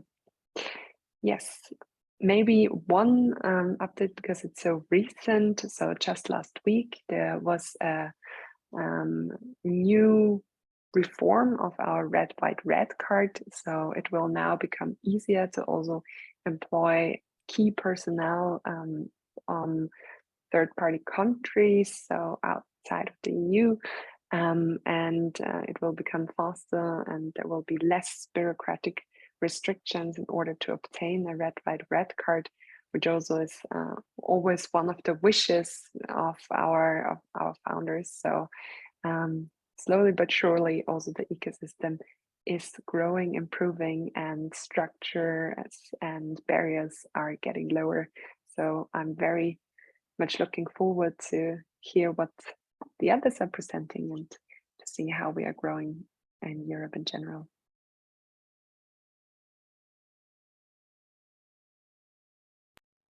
Thank you so much.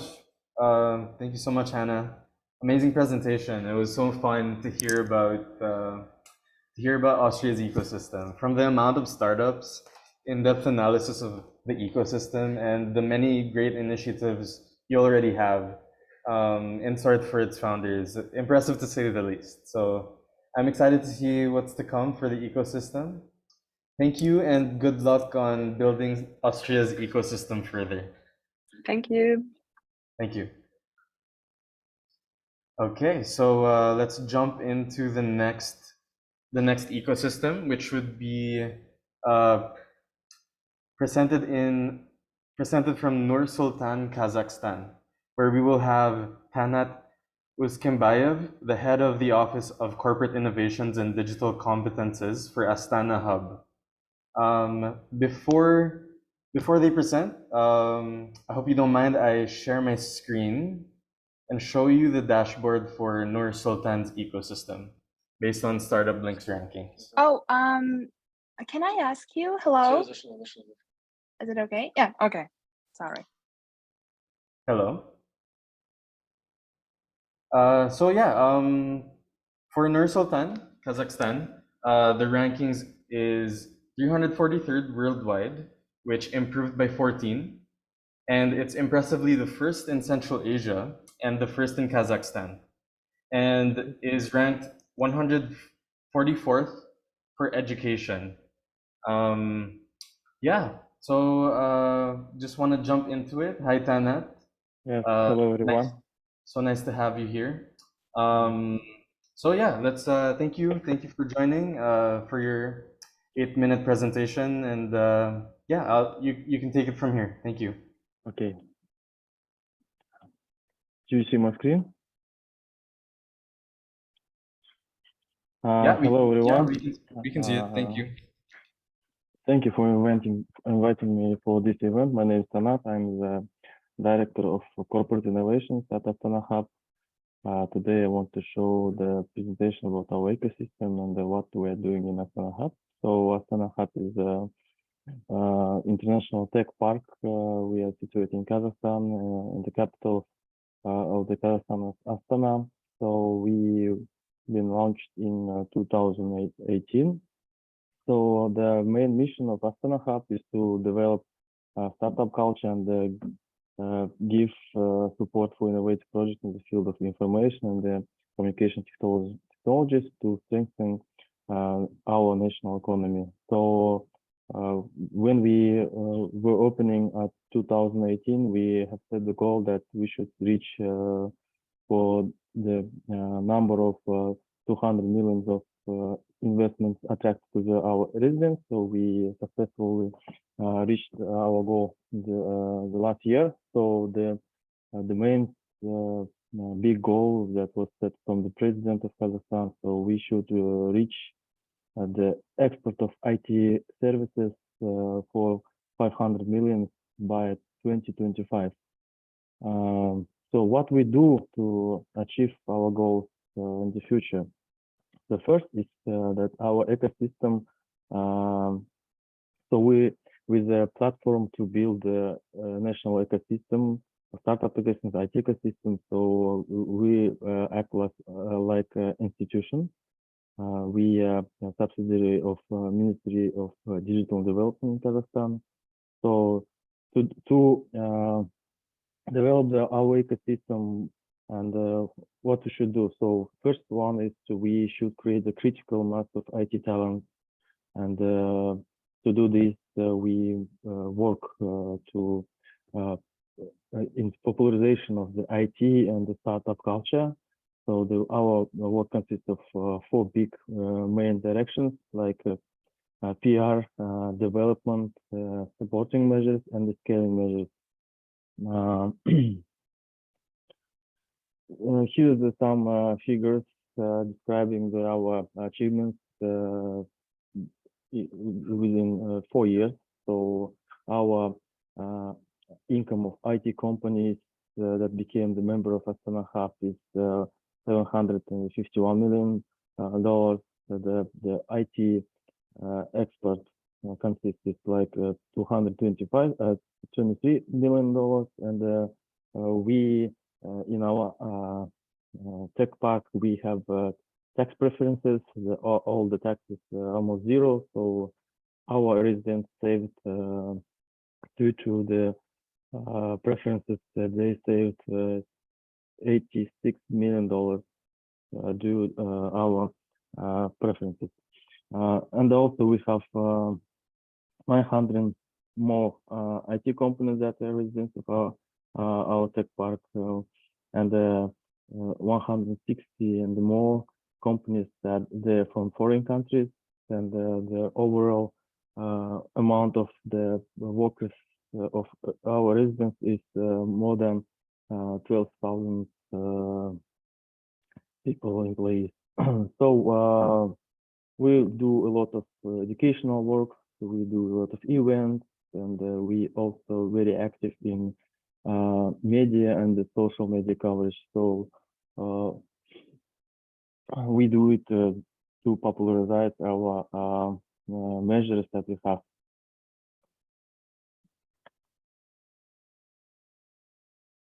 Okay. Так, мне презентацию зависло. So as I mentioned before, we do popularization events. So we make collaborations with our influencers in Kazakhstan. So we do some motivational movies. So we do some events like pizza pitch, speaker nights, and startup schools, and etc. Also, we annually we have the big event called Digital Bridge. It's where we invite international speakers, startups, investors, and we show the results of our ecosystem, our participants for the last year. Also, we are very active working with universities and the schools. We do some collaborations. We do some school acceleration programs, incubation programs. Also, we this year we are planning to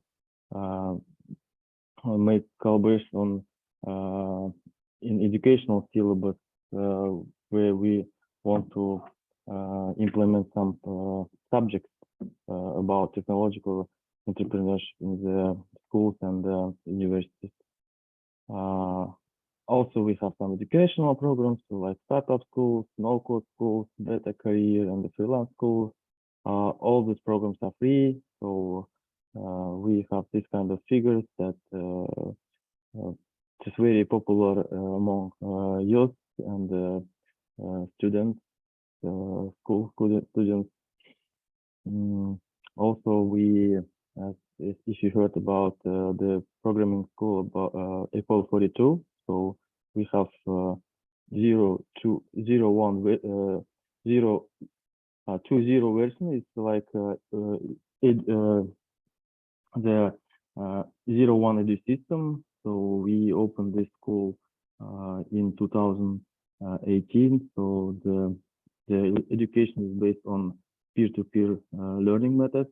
So they do not have teachers, syllabus, diplomas, and just students collaborate with each other and teach themselves.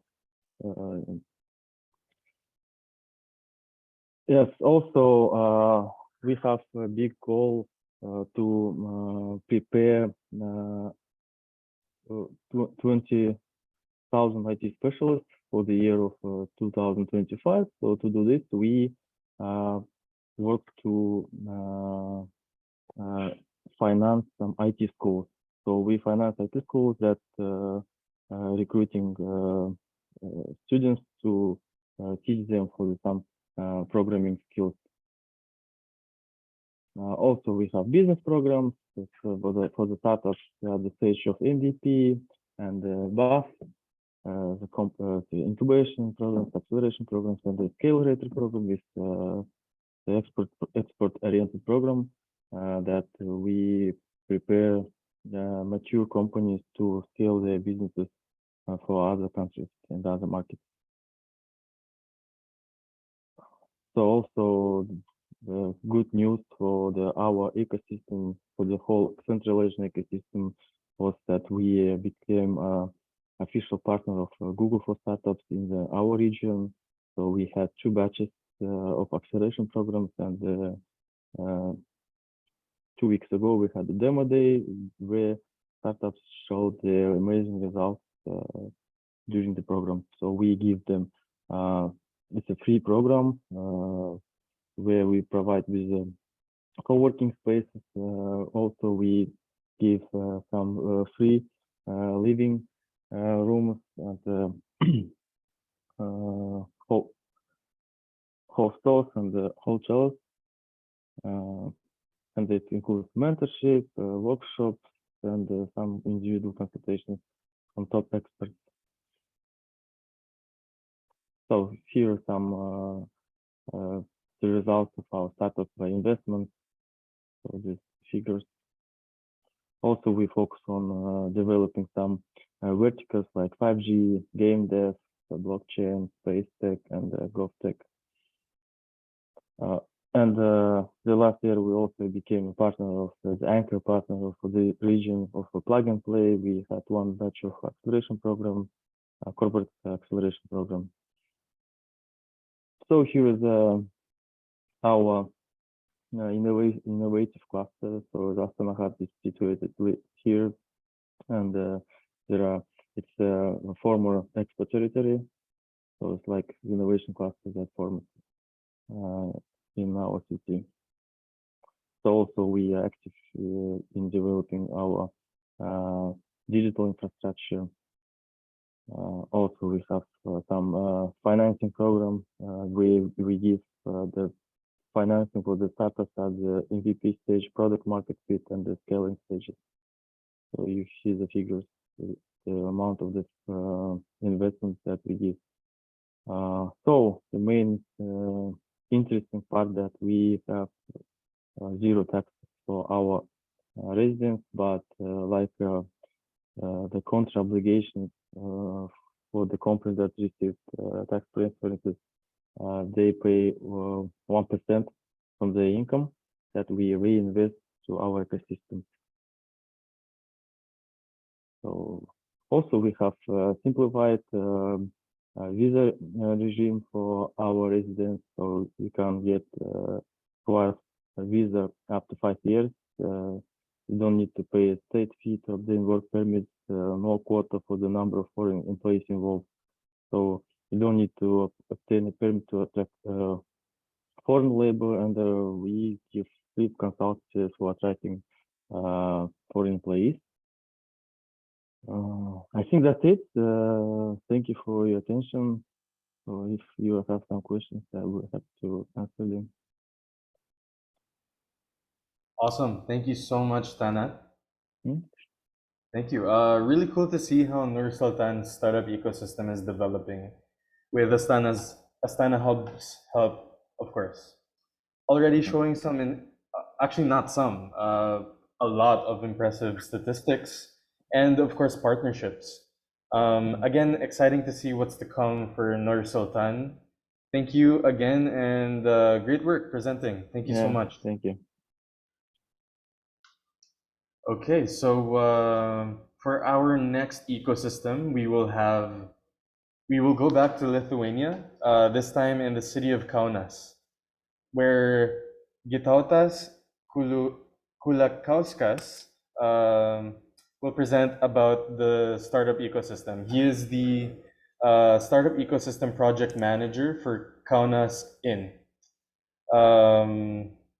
To let you know more about Kaunas while waiting, allow me to share my screen for 1 sec. So here, Kaunas ecosystem on StartupBlink ranks them 191st worldwide, 14th in Eastern Europe, and 2nd in Lithuania. And for marketing and sales, they rank an impressive 98th worldwide. Okay, so that's all for like a quick background on how Kaunas ranks on our ranking. Hello, Gitautas. Hello. So nice for you to join us. Thank you so much. Nice meeting you. Nice meeting you.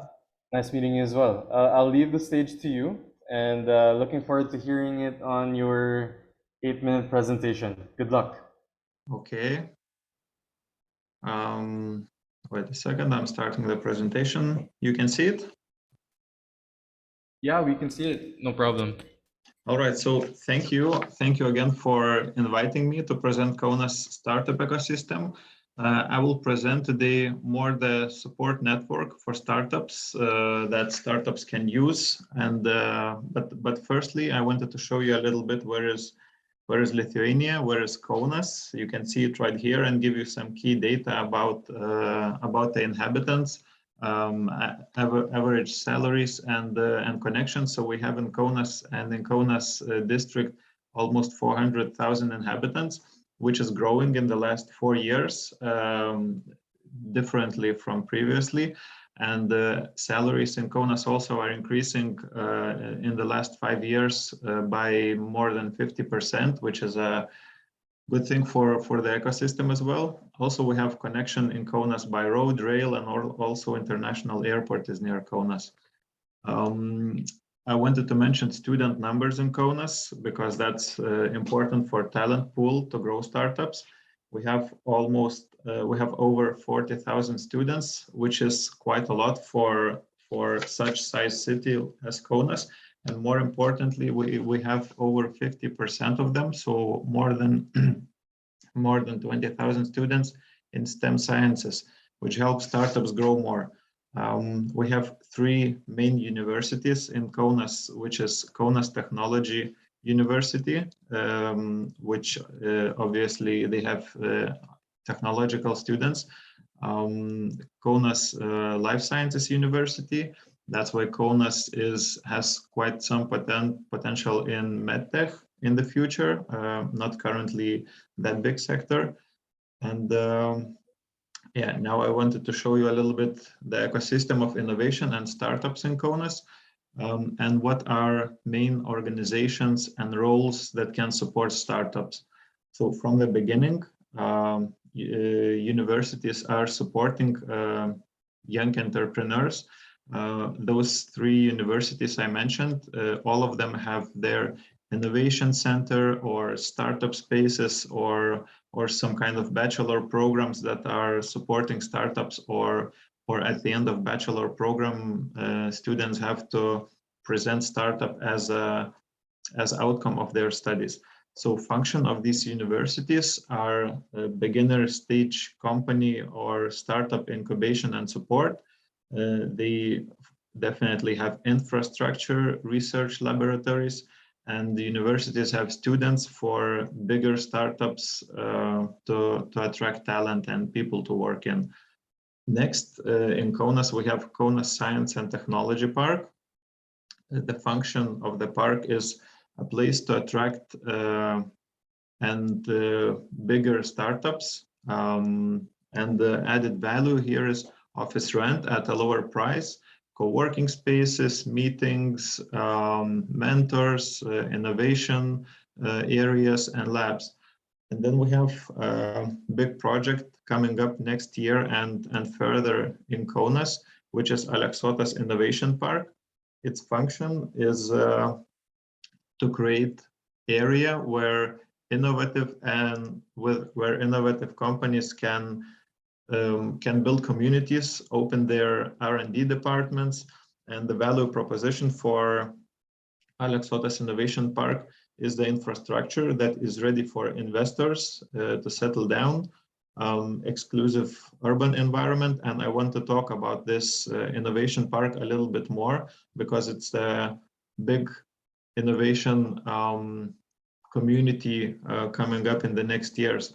So as you can see, the red area is the place where innovation park is going to be, and the city center is where between 2 rivers flow, so it's close to the city center. Targeted newcomers in Aleksotas Innovation Park are late stage startups, late stage spin-offs generating startups or scale-ups, but also there can be international research and development departments. The companies that will establish there, they will not be able to make small scale manufacturing, but more prototyping and development of their projects. Focus of the organizations to invite there is on Kaunas industries of advantage, which is IT, electronics, and life sciences, which depends on and is connected to the universities we have in Kaunas. Also, it's going to be an important project for the region in the regional level in Lithuania, but also Latvia and Estonia, which we call the Baltic countries. The first stage of the Aleksotas Innovation Park will be the hangar, which was as a building, but now is being renovated, and you can see a picture here. Now it's being done in 2 floors, and mid-sized startups can open their space there and be near other startups in one area. and behind you can see a big field. So here is a territory of 30 hectares. You can see land plots are already divided, but no companies are there. And in coming 10 years, we are expecting local, but also international companies to enter the territory, build their building, test their product, create new products. So it's a really big project for Lithuania, but also for Kaunas, this innovation park. Here I can mention a little bit what our organization is doing with startups. So we are trying to connect all the university innovation centers, all of these organizations to work a little bit closer together to create better and bigger projects so startups can get developed faster. And also we think that in Kaunas, as now we have around 150 startups, our goal is to increase the number actually. I think the ecosystem development phase now is where we have to present for students the possibilities that I mentioned. I can turn back a little bit to present for the students the universities, the technology park in Aleksotas Innovation Park, where they could create and get from this startup minded to startup created step. So that's it from me. If you are interested, you can always ask me, give me an email. So thank you for letting me present Kaunas. Awesome. Thank you so much, Gitautas. Such a good presentation. Truly a promising startup you have in Kaunas, to say the least, with promising future talents and many, should I say, very impressive efforts Kaunas has in attracting and developing more startups. Thanks again for sharing. It was a great presentation, and we're always happy to have you. Thank you. Thank you as well. Okay, so jumping into the next ecosystem we have is from Vizcaya, Spain, the region of Vizcaya, Spain. For Vizcaya, Spain, we have Esti Valuerca, Strategic Programs Manager for Vizcaya Startup Bay. While we're promoting Esti as panelist, here's some interesting information about the Vizcaya ecosystem, specifically their capital city, Bilbao, based on StartupBlink's rankings. Just give me 1 sec. Okay, here, about Bilbao's ecosystem. Bilbao is ranked 270th worldwide and 80th in Western Europe and 4th in Spain. Okay, that's a brief introduction for Vizcaya's startup ecosystem. We should have... Okay, so we heard just now that Vizcaya will continue in a few more minutes. So for the meantime, we will have Greece to present as the next ecosystem, the beautiful country of Greece. So I am also excited to share about the Greek ecosystem.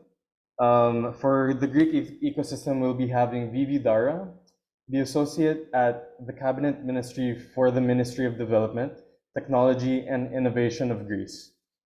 So before Vivi presents, I'll show you more about the dashboard of Greece. Just give me 1 second. Okay, here we have it. So the Greek startup ecosystem is ranked 48th worldwide, broke into the top 50 this past year. Congratulations to Greece. And going up 6 spots, and is ranked 18th in Western Europe. Their top industry is social and leisure, ranked at an impressive 26th worldwide. Okay, so that's all for the brief introduction for the Greek ecosystem. We should have Vivi present very soon. Hi, Vivi. Thank you for joining us. Vivi, I think your microphone's in mute. Can you hear me now? Yeah, we can hear you now. Thank you so much for joining us, Vivi. So excited to hear about the Greek ecosystem, and good luck on your 8-minute presentation. Thank you so much. I'm associate to the Deputy Minister of Development and Investments of Greece. It's very nice to be meeting you and having the opportunity to represent you the startup ecosystem of Greece as of today. So let's start. Here is Mr. Christos Dimas, the Deputy Minister of Development and Investments, who initiated Elevate Greece. But what exactly Elevate Greece is? Elevate Greece serves as the official digital platform for startups active in Greece. It aims to nurture startups and support them with benefits, incentives, and awards, while it operates as a dashboard of metrics to help startups attract investors from Greece and abroad. The Greek state has helped the startup community by introducing tax incentives for angel investors, tax breaks for stock option plans, financial support to elevate Greek startups to cope with the COVID-19 pandemic crisis. And also it has digitized many economic activities to diminish bureaucracy. Currently, the number of registered startups is 690, employing more than 6,000 highly qualified talents in 21 sectors. You may watch the official video of Elevate Greece at the QR code or visiting our website elevategreece.gov.gr. At this point, I must say that a company is officially accredited from the Greek state as a startup, provided that it fulfills two main criteria, which are none other than innovation scalability. Here, we see many statistics available in the official platform Elevate Greece, as well as the dashboards where you can find startups filtered by industry, technology, and the place where they are based. You can also use more filters to make your research more complex and find the startup you need more easily. Here is the dashboard with the startup, where you can see everything in detail, like how many employees there are, the funding they have received, and many others. And if you click in a specific startup, you will learn more about its action, its needs, its team, the funding it has received, or awards, the patents it has initiated, and many others. And here, let's see some practical statistics about the innovation ecosystem of Greece. The top sector of startups is life sciences, followed by travel, hospitality, and leisure, and environment and energy. The sector of life sciences is number one as well in terms of workforce per industry, and it's followed by data analytics, big data, and advertising and marketing. At the same time, the most common technology that is used from the Greek startups is the software, web or mobile application, and artificial intelligence. And here we see the latest StartupBlink report for 2022, according to which Greece noted a remarkable improvement in ranking, climbing on up 6 position, being on top 20, top 50 countries worldwide, and specifically in position 48, with Athens being increasing by a considerable number of 21 positions.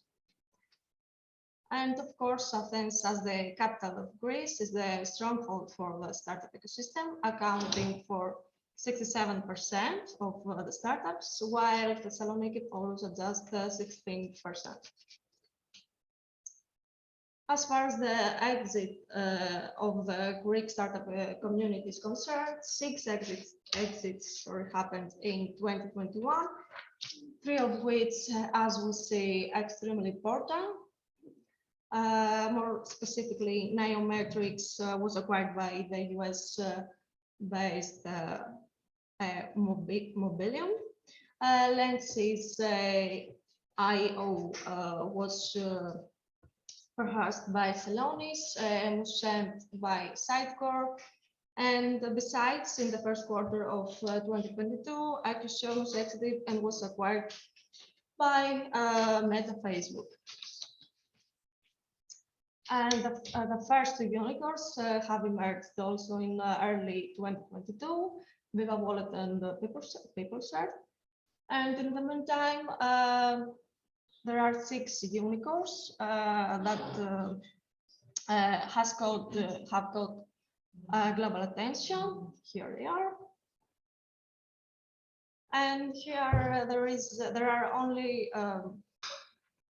some of the partners of the Greek startup ecosystem, and we see how the Elevate Greece is networked with organizations, universities, and companies. Here there are only some of Elevate Greece partners, both from the private and public sector, that provide either services such as incubation and acceleration and funding in its members. And here, the startup ecosystem in Greece, we see that it's growing and has been attracting more investments over the recent years. In 2021, the Greek startup funding hit over 500 million euros, with this number serving as a demonstration of the rising early stage activity in the startup ecosystem. And I'm not going to bother you much more. I just want to say that the startup career paths have become a lot more attractive due to the success stories that I mentioned before. And of course, the favorable business environment of Greece that the state has initiated with major foreign direct investments from companies such as Microsoft, Amazon Web Services, Cisco, Pfizer, Meta, Facebook, Think Silicon, and many others. And the forthcoming years are expected to be very promising, since the local venture capitals and the angel investor ecosystems gain financial momentum over the years. Additionally, a special state-owned company, Elevate Greece SA, is projected to be established soon, in order to speed up the promotion and extraction of the local innovation ecosystem. And last but not least, some of the reasons why to invest in Greece expect of the aforementioned ones, such as the generous incentives, and that we are members of the European Union. We have a strategic position in Europe, we're a gateway to Asia and Africa. And we're also, let's say, neighbors with Israel. That was a brief presentation of the Greek startup ecosystem. Thank you for your attention. Thank you as well, Vivi. Again, we're so happy to have you. That was a great presentation. It was exciting to hear more about the Elevate Greece initiative, as well as hearing more about the impressive statistics that your ecosystem has to offer. It's always good to hear startup ecosystem recent success and, of course, improvements. Every startup has room for improvement, and it's good to hear all of that from your presentation for the ecosystem of Greece. Again, thanks Vivi, great work presenting, and keep it up on developing the Greek startup ecosystem. Thank you so much. Thank you so much.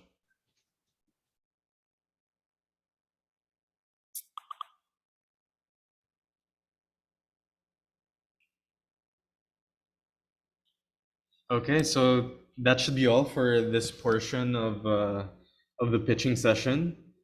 Thank you so much to everyone listening. I think that was a really good. I think it's always fun, you know. Honestly, to those who have listened before, the pitching sessions for these ecosystems is always, in my opinion, so much fun to listen to. So yeah, we should actually, after this portion of the pitching, we'll jump right into another session for pitching even more ecosystems. I hope you're ready for that. And the format should be the same. It'll be 6 minutes of pitching per startup ecosystem. And of course, if you have any questions, feel free to type it up on the Q&A portion, and make sure it's for all and for the presenters or the panelists. Okay, so we should. So Okay, thank you, yeah, Martin. first. Thank you for moderating the first two pitching events. It's always great to have you with us. Always a pleasure. And now we will have Mahmoud as our moderator for the next two pitching sessions. Hi, Mahmoud. How are you? Hello, everyone. It's great to be here. And thank you so much for taking your time to attend the summit. And also thank you, Catherine. And welcome everyone who is just joining us to the 6th edition of our Ecosystem Summit.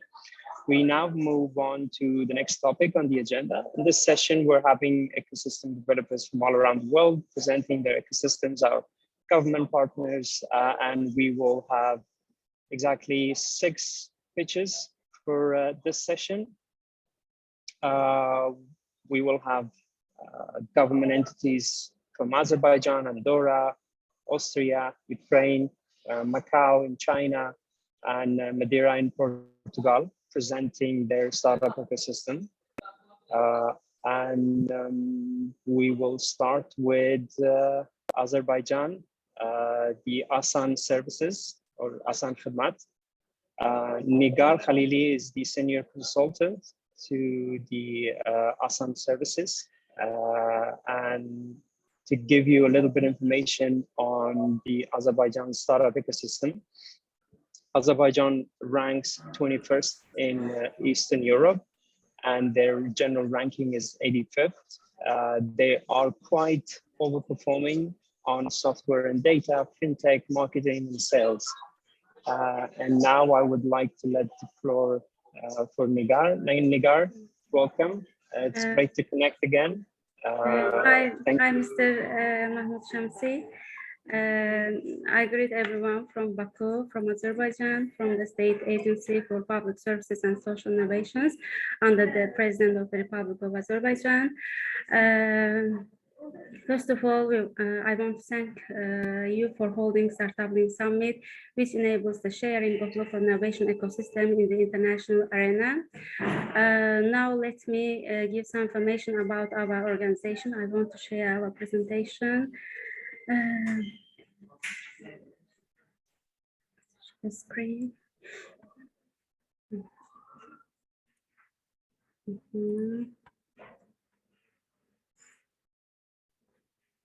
I couldn't share the presentation.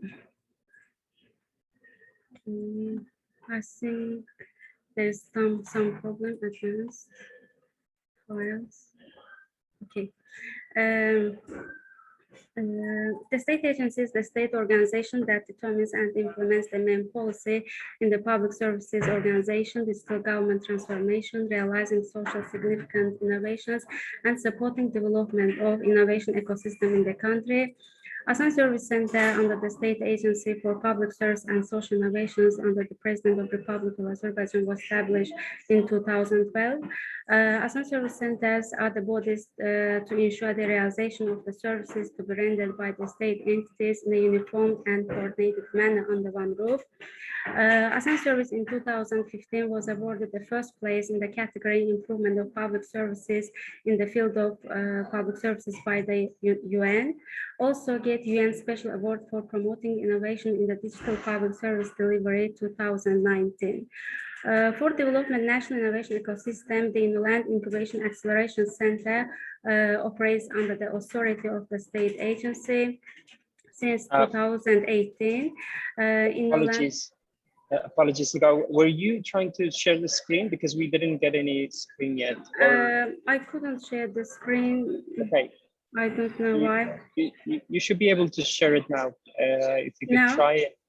Yes. Mm-hmm.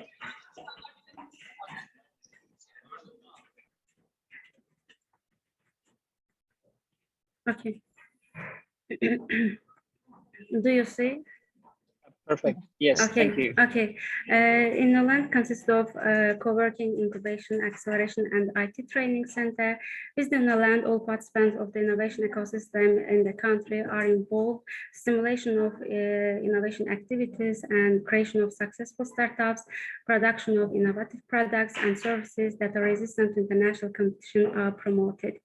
To date, 50 startups have participated in the incubation program. 36 startups participated in the acceleration program. The IT Academy trained more than 265 young people in the field of IT. More than 170 events such as Demo Day, Hackathon, Startup, Weekend in a Talk, Product Hunt were held to strengthen the activity of the local innovation ecosystem. Health hackathons are dedicated to the topics of programming, game development skills, finding technological solutions to the water problem, and other issues related to sustainable development goals, development education, and finding solutions to COVID-19 pandemic. Also, some of our startups, some acceleration centers, invested companies from countries such as Turkey, USA, Germany, Korea, Canada, Chile have invested in 12 startups operating in the Inland Center. In general, 35% of the investments attracted by startups operating in the Inland Center were obtained from local investors and 65% from foreign investors. I would like to inform about some international projects. For example, a 500 startups Azerbaijan program. It was implemented together with 500 startups global venture capital company that was in the first place in the world in 2019, according to the number of exit startups. 500 Startups Azerbaijan program was implemented in two directions. The first direction is the Startup Ignition Program. Second direction is Venture Investment Program. Another project was implemented within the Global Innovation Catalyst Acceleration Program with Stanford University. Students, entrepreneurs, company managers participated in the 8-week program taught by experienced experts of Stanford University. Participants had internships in Silicon Valley. And some of our startups graduated from the I2 Magnet Acceleration Program operating in Turkey. Together with the Asian Development Bank, a knowledge and support technical assistance program for the promotion of local technological startups is implemented in the regions, for example, in Baku, Ganja, Shakir. Also, I want to give information about our tech diaspora. It was established to bring together Azerbaijani IT specialists operating in the world. The first form of tech diaspora created by the initiative of our compatriots living abroad and with the support of Inland. The main goals of the creation of Tech Diaspora are the development of startup ecosystem in Azerbaijan, the further strengthening of relations between Azerbaijan startup ecosystem players living in different countries of the world. Tech Diaspora brings together more than 200 competitors working in Uber, Twitter, Facebook, Google, Amazon, and other well-known big companies. Also, in addition, in order to ensure the access of innovative startups to foreign markets, the state agency opened the House of Innovation of Azerbaijan in the Silicon Valley of the United States of America. Four our startups of the Innovation Center are operating in the Azerbaijan Innovation House located in Silicon Valley. More than 100 startups operating in America are contacted with each other, and these local startups operating in other countries through this project. Also, another our project is Skills for Future project. The Skills for Future project is being implemented from 2021 in order to increase the personal potential in the field of innovation and to support innovation activities in education. The main goal of the project is to provide support to students in the educational process to develop their innovative ideas and direct them to the field of discovery and invention, which plays an important role in the technological development. Cooperation with certain local universities is carried out within the project. Skills for the Future consists of two programs called Mentorship and Incubation. Also, another project, BLIM Azerbaijan. The project is implemented to increase the interest and knowledge of science, innovation, technology among students aged 6 and 14. The project is implemented within the framework of the cooperation of the state agency and Turkey Technology Team Foundation. Within the framework of the project, knowledge-based center operates. Students in the fields of natural sciences, technology, mathematics, astronomy, space, design, and entrepreneurship are trained in the laboratories. Students are educated based on a complex and differentiated educational model that enables them to acquire 21st century skills. Another of our, this educational program taught here is called the NIAB. More practical skills are being taught to students here. Another project is GovTech Studio. It's a center that provides opportunities for startups to develop innovative solutions for the optimization and development of government services, as well as for the proper direction and improvement of existing projects, as well as for growing and becoming an active player. The main goal of the center is to bring together industry, business, and government departments in need of technological solutions, and on the other hand, startups and small, medium companies with the market-ready solutions. That's all. I think I give all information in 6 minutes. Thank you very much.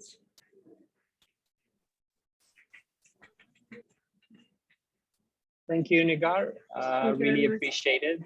It's always great to hear about Azerbaijan and how fast the ecosystem is growing, especially that the ecosystem is much more connected to the rest of the world than the neighboring countries. And it's always great to know that. We will have Andorra as our next presenter.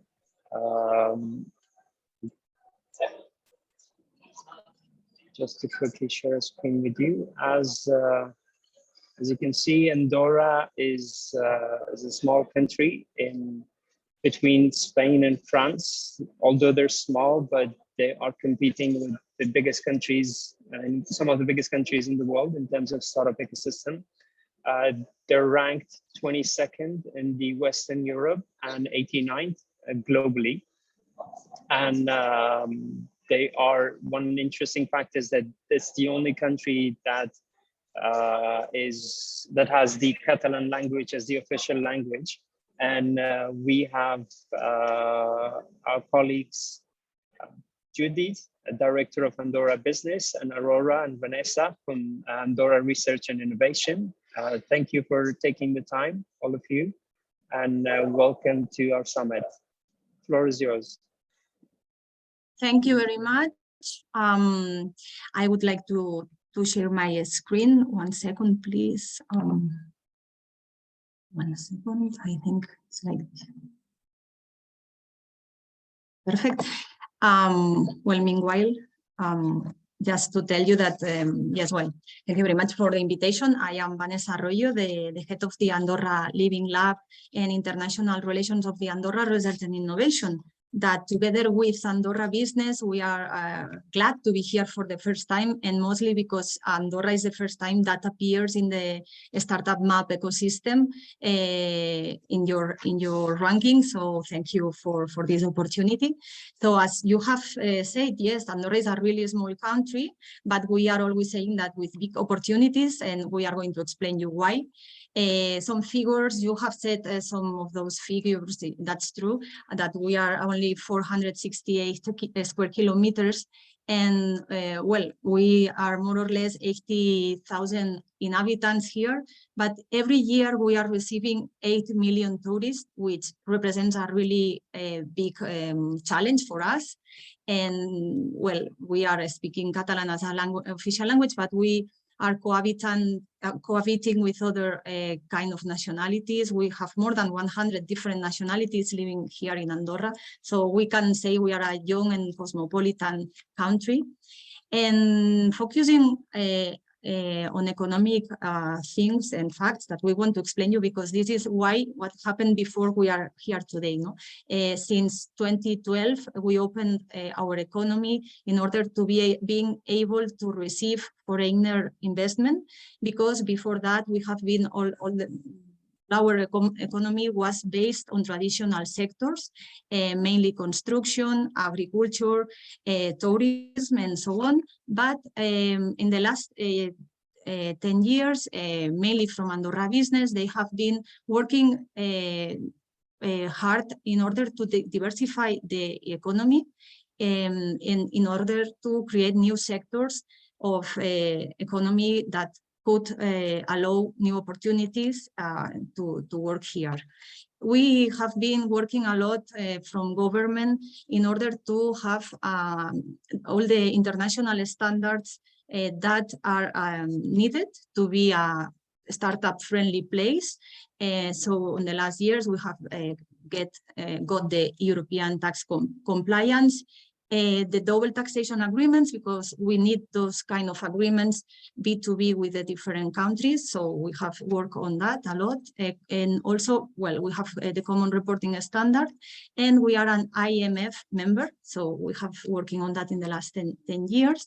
And all these things has allowed to being able to increase our annual growth in 160%. And creating an increase also of the 18.7% of the GDP. The last year was quantified like this, and creating almost 20,000 jobs, new jobs. And mainly the strategic sectors, as I said, that now we are focused on develop.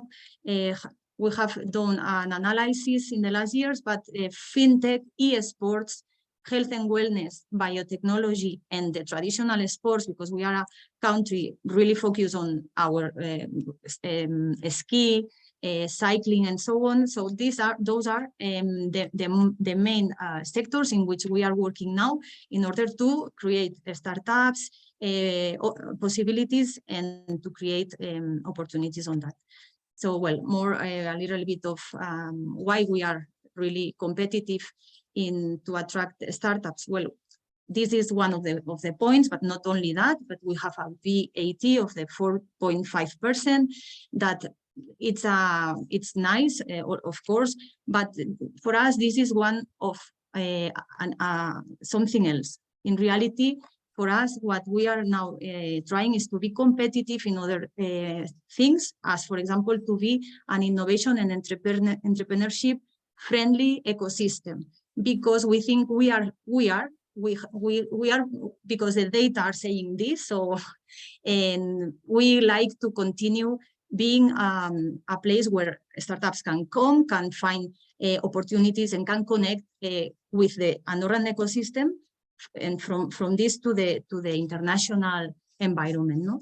And my colleague Aurora is going to continue to explain you a little bit more how we are connecting this with our project related with the Andorra Living Lab. So yeah, really quickly, because I see that we have just 1 minute. So yeah, We are really deep in all the open innovation projects because we really believe that we are an open innovation country because we act like that. So yeah, that's why we have a proximity between different key partners, a transversal support. We are working as a quadruple helix in terms of living lab. So yeah, I wanted to explain you just the Andorra Living Lab project, that's one of our main projects. Andorra Living Lab is a space for coordination, research, design, and validation of the innovation projects. So then we can help startups to develop the projects to test in our real environment the technologies that they want to be implemented.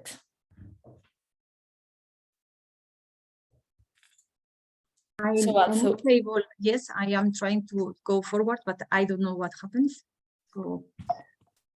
So sorry. Yeah. So our methodology just that we explore the technologies, the startups, and the ecosystem. We co-create, we experiment, and then we evaluate. So for all the startups who are today here, so you are more than welcome to contact us in our social media and our website. We have at the end of the presentation, and we can explore the synergies. What we have been explaining you at the beginning, we have a lot of relations between different partners. So today we can say that we are really glad that we are members of the European Networks of Living Labs. So we have these certifications to structure our project. So yeah, thank you for your time, and please contact us in our website, and then we can give you more information and we can keep in touch. Well, thank you so much, Vanessa and Aurora. It's no surprise that 8 million people visit every year. You have literally 10% of the country is, if I'm not wrong, UNESCO World Heritage status. So, and it has such a wonderful nature that I think you have one of the highest life expectancies in the world. So we really hope that everyone can visit someday and be able to build their businesses and relocate and expand their companies. Thank you so much. Have a wonderful rest of the day. You're welcome. Thanks. See you soon. Yeah. See you. Bye. Our next presenter is Judy Genjar. Judy represents Vienna Business Agency, Startup Service Officer for Vienna Business Agency. As you may all know, Austria is one of the top ranking startup ecosystems in the world, and Vienna is also in the top 71 startup ecosystems in the world, and first in Austria. They're really high in education, fintech, social and nature, and many other industries. We will have Judy now. Thank you, Judy, for joining us and presenting your startup ecosystem.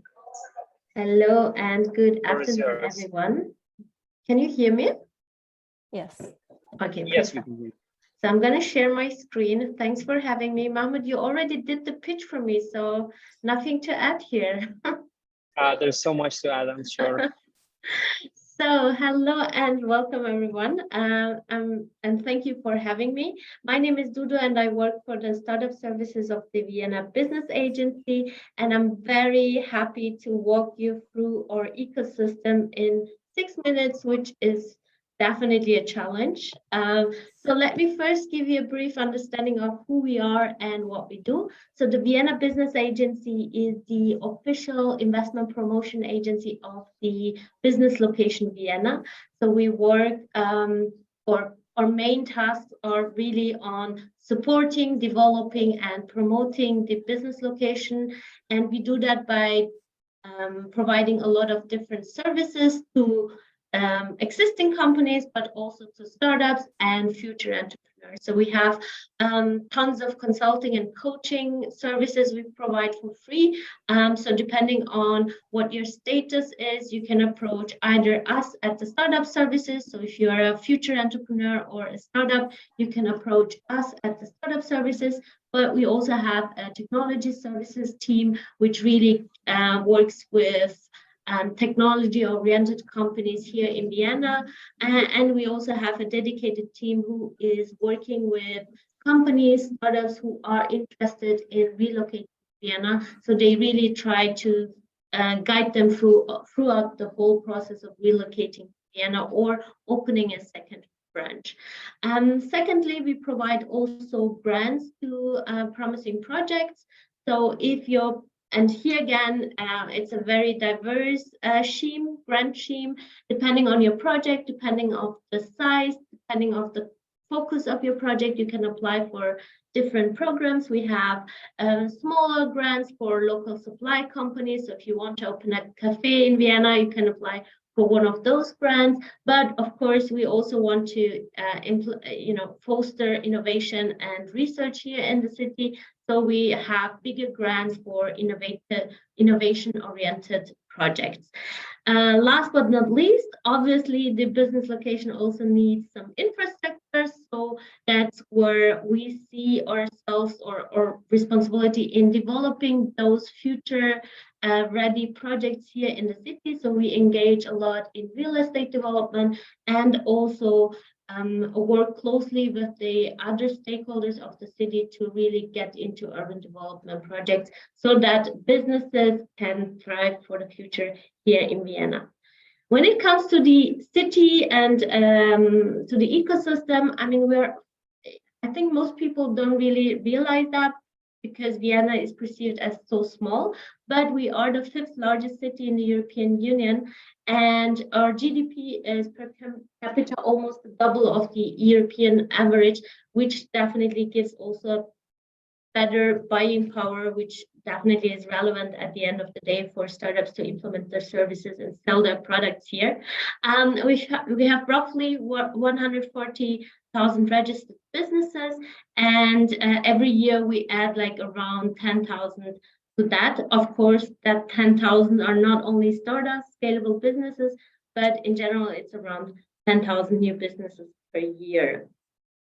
We consider ourselves as being a smart city, but we really put a lot of emphasis on being a social city, and all of our initiatives, which are directed from the city, but also from the community itself, are really on putting more emphasis on creating a diverse and inclusive ecosystem. We are in a very lucky position that we have a lot of grassroots organizations in our ecosystem, and since last year we also had some very good exits and 2 unicorns, which definitely gives back a lot to the startup community and also helps us to be more mature in terms of the ecosystem. We have now more than 1,300 startups based in Vienna who are scaling out of Vienna. So 50% of all startups in Austria are based in Vienna, where they can really enjoy a lot of support from the government side, but also from the city side. And we have the right infrastructure for them actually to grow and flourish here, as we do have tons of co-working spaces, a lot of acceleration programs in different topics, and a lot of incubation programs. And this is probably one thing I'm very proud of. We do consider ourselves as one of the growing hubs for female and impact entrepreneurship. And I do believe that this is because there's a lot of commitment from the city side to support initiatives, to support female founders, for example, and to support also impact-driven entrepreneurship.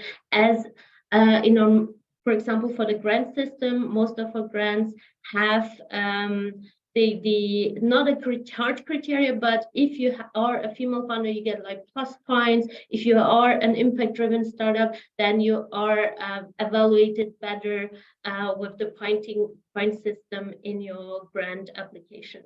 More information about the Startup City you can find definitely on Startup City Vienna. Please go and have a look to see what other opportunities are hidden there. We also, okay, this I can just skip. We also run our own deal room platform. So there you can really deep dive into what kind of startups we have in our ecosystem. It's still in the making, so the data is being improved day by day. So if you want to have a look, please go ahead and check out dealroom.co. And the best part or the best way to explore the Viennese ecosystem would be definitely to come and join us here. And here we also have some very good opportunities. And I, after listening to your presentations, I see a lot of synergies with other cities and countries. So I would be very happy to discuss that also bilaterally with everyone here. So what can you do? We have our next Vienna Up, which is a decentralized community-driven festival coming up next year. If you would like to be part of it, please let me know, get in touch with me via LinkedIn, and I'm happy to talk about that more in detail.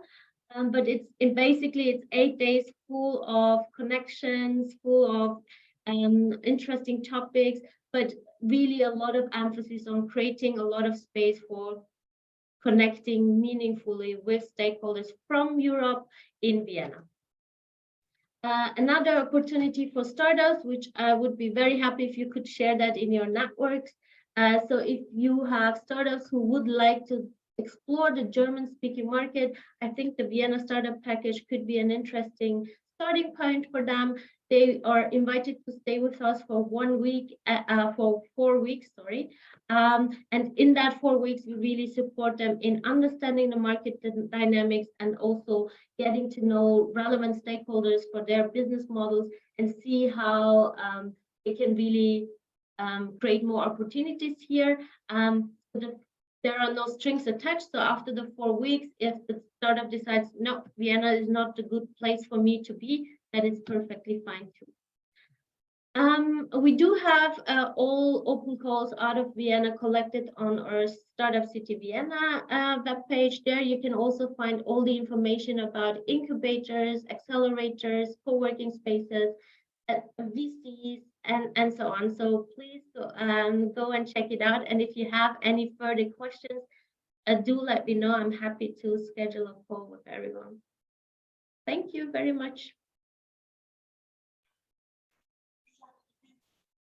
Thank you, Judy. It was a pleasure to have you with us, and it's really admirable the amount of support Vienna Business Agency provides for startups in Vienna.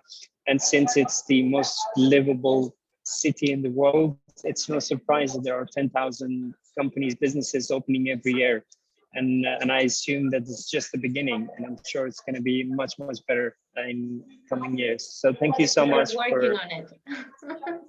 You're doing a great job. Thanks for having me. Thank you for presenting your startup ecosystem. It's always great to have you. Thank you. Thank you. Thank you. Our next ecosystem is Ukraine. Evelina is the head of grant programs for Ukraine Startup Fund. As you know, as everyone knows, Ukraine has been devastated by the war, but the spirit is greater than ever before. And it's so surprising to see how much the Ukraine Startup Fund is doing to actually keep those businesses in Ukraine and even encourage more to start in Ukraine. Ukraine is 12th in Eastern Europe and 50th in the global rankings, although they had some decline because of the war. But the market is getting better and better every day. They are very strongly performing on marketing and sales industries, software and data, and social and nature. We have Evelina. Evelina, hi, welcome to the summit.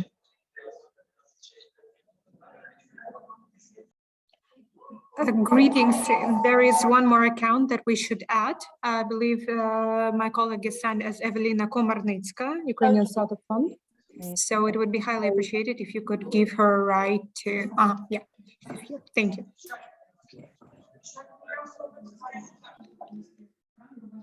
Hello, everyone. Happy to see you and have you here. So I think we can start.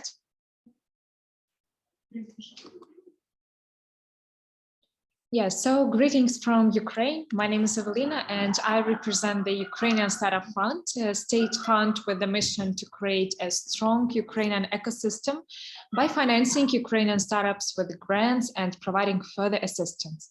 In these difficult times, Ukrainian startups and tech companies have already proved themselves as one of the most promising ones. Our IT industry provided a record 2 billion in export earnings during the war. Ukraine is Europe's biggest tech country. First, it's about our people. Ukraine has the most talented IT professionals, ranking the first number among the EU countries for the number of tech graduates. Ukrainians rank fourth in the International Math Olympiad rank, so that people create the milestone and are the reason for the biggest tech companies to open their R&D centers, such as Apple, Revolut, and many others. Such successful stories as Grammarly, Reface, PetCube, and many others grew up from ideas in Ukraine. And our goal is to increase the number of success stories in the startup industry.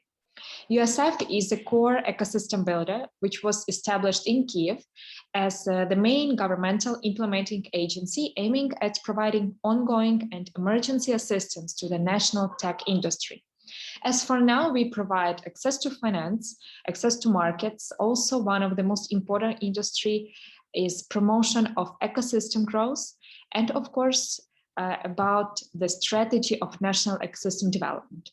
Furthermore, we provide access to the information and capability. Right now, I would like to show you the synergy of activities of the USF. Those are the dual use program, grant program, acceleration, and innovative vouchers program. Also, separately, we can talk about further ecosystem development by such activities as hackathons, bootcamps, and many others. The fund is the only entry point into the Ukrainian startup ecosystem and the central agency aiming at startup grants and technical assistance. Some information about our important tool, Innovative Voucher. As for now, more than 100 startups participated in global tech conferences as a result of this opportunity. Ukrainian startups, with the support of our international partners, presented their projects on such worldwide known events as Web Summit, CES, Collision, etc. And here is an example of one of the delegations' presence, Collision 2022, this June. UA Tech ecosystem was represented at the Collision for the first time with a booth, an alley of startups, and a presentation of our opportunities. Now you may see the UA Tech Pavilion at the Web Summit, which will be held this November. So welcome, we will be glad to see you and meet you, everyone there. But of course, the full-scale war in Ukraine changed everything. And now we are all faced with the new difficult times in our country and have to adjust to the new reality to make an innovative ecosystem survive and become even stronger. As the war started, we conducted the survey and figured out the main needs of Ukrainian teams. Of course, 99% of the respondents need financial support.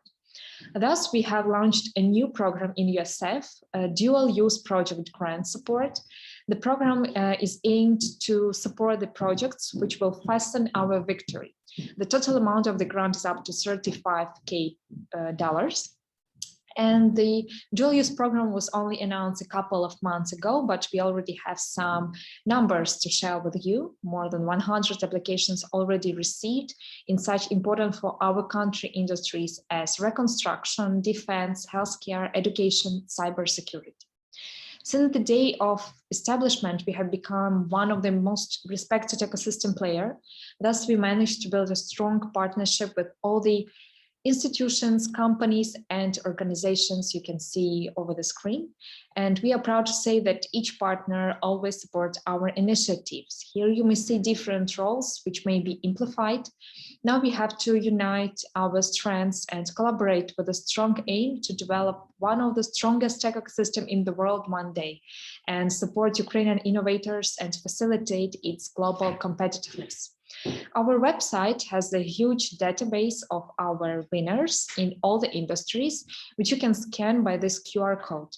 Ukrainian ecosystem now needs support even more than ever before. Along with the huge potential of our tech industry, let's cooperate together. So thanks a lot for your attention and glory to Ukraine.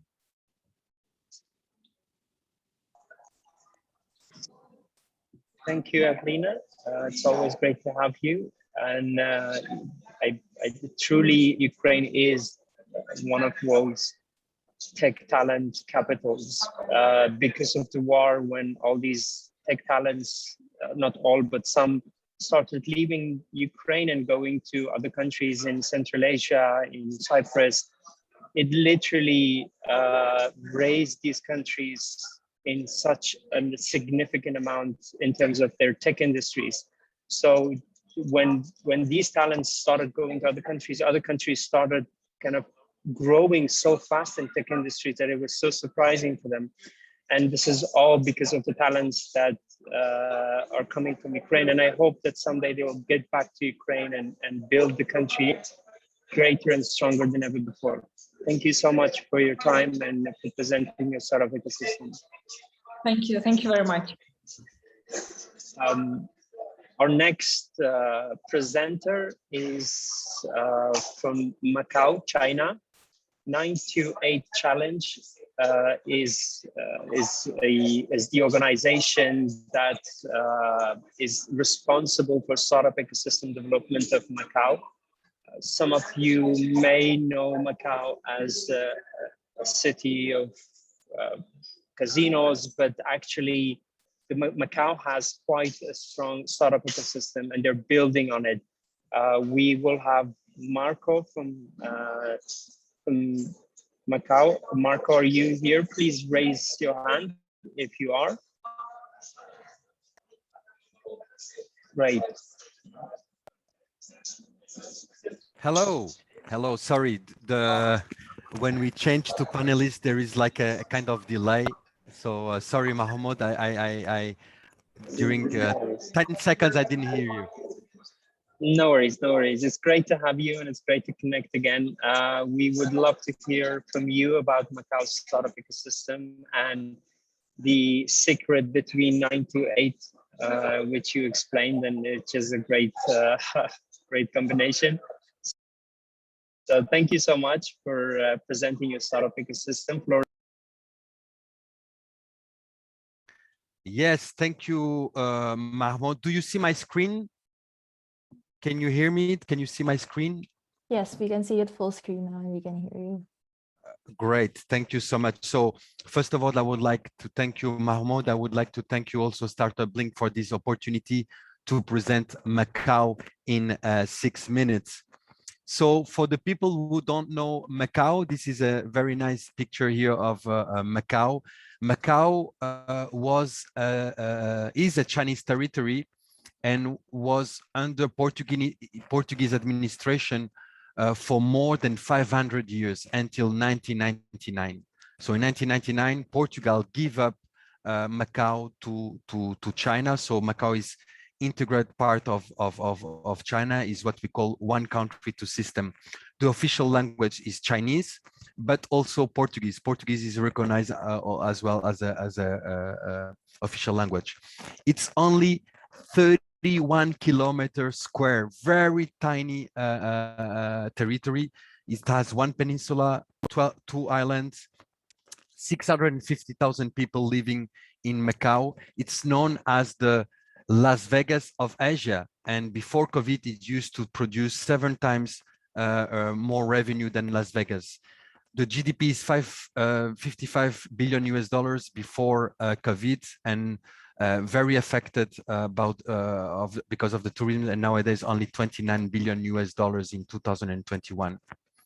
So yeah, unbelievable or not, but Macau is really a tourist city. Is the 3rd largest city, most visited city in the world. And why? It's because the only place that is allowed to gamble in China. 3 American concessionaires, Sands, Wynn, and MGM, and 50% of the economy is relying on tourism. There is no other country that has such a reliance on tourism, and of course, COVID has bring a lot of challenge. I have here a very quick a video that can play to you 30 seconds video. You can see very quickly Macau. I think sometimes we say it's better images than words to show you Macau.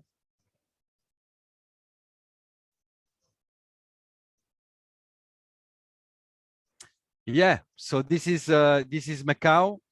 Going to the next slide. Well, what makes interesting Macau? Well, Macau is right next to the Great Bay Area, right next to Hong Kong and the Great Bay Area. Great Bay Area is 86 million people, is 15% of the China GDP.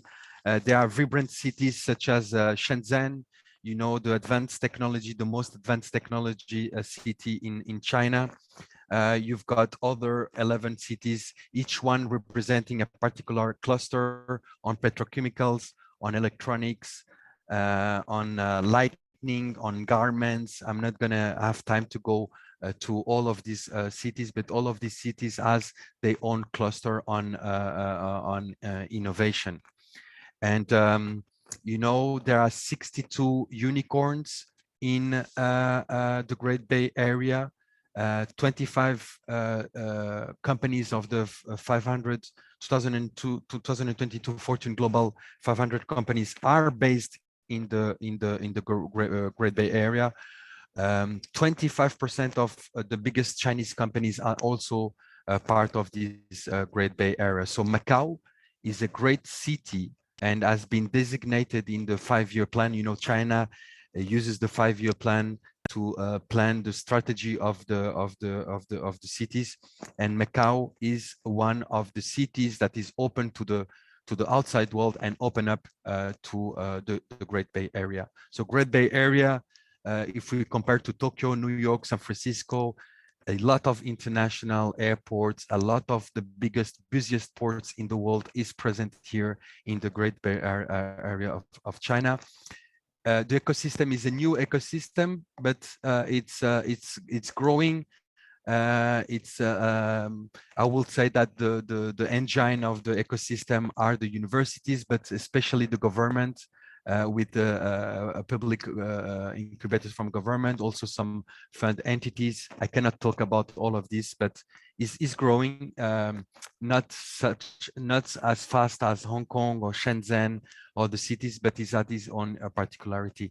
Let me talk about two startups here. MPay is a card, consumer card, and developed its own app, and last year was bought by Alibaba, and so is a app where you can buy everything, pretty much everything.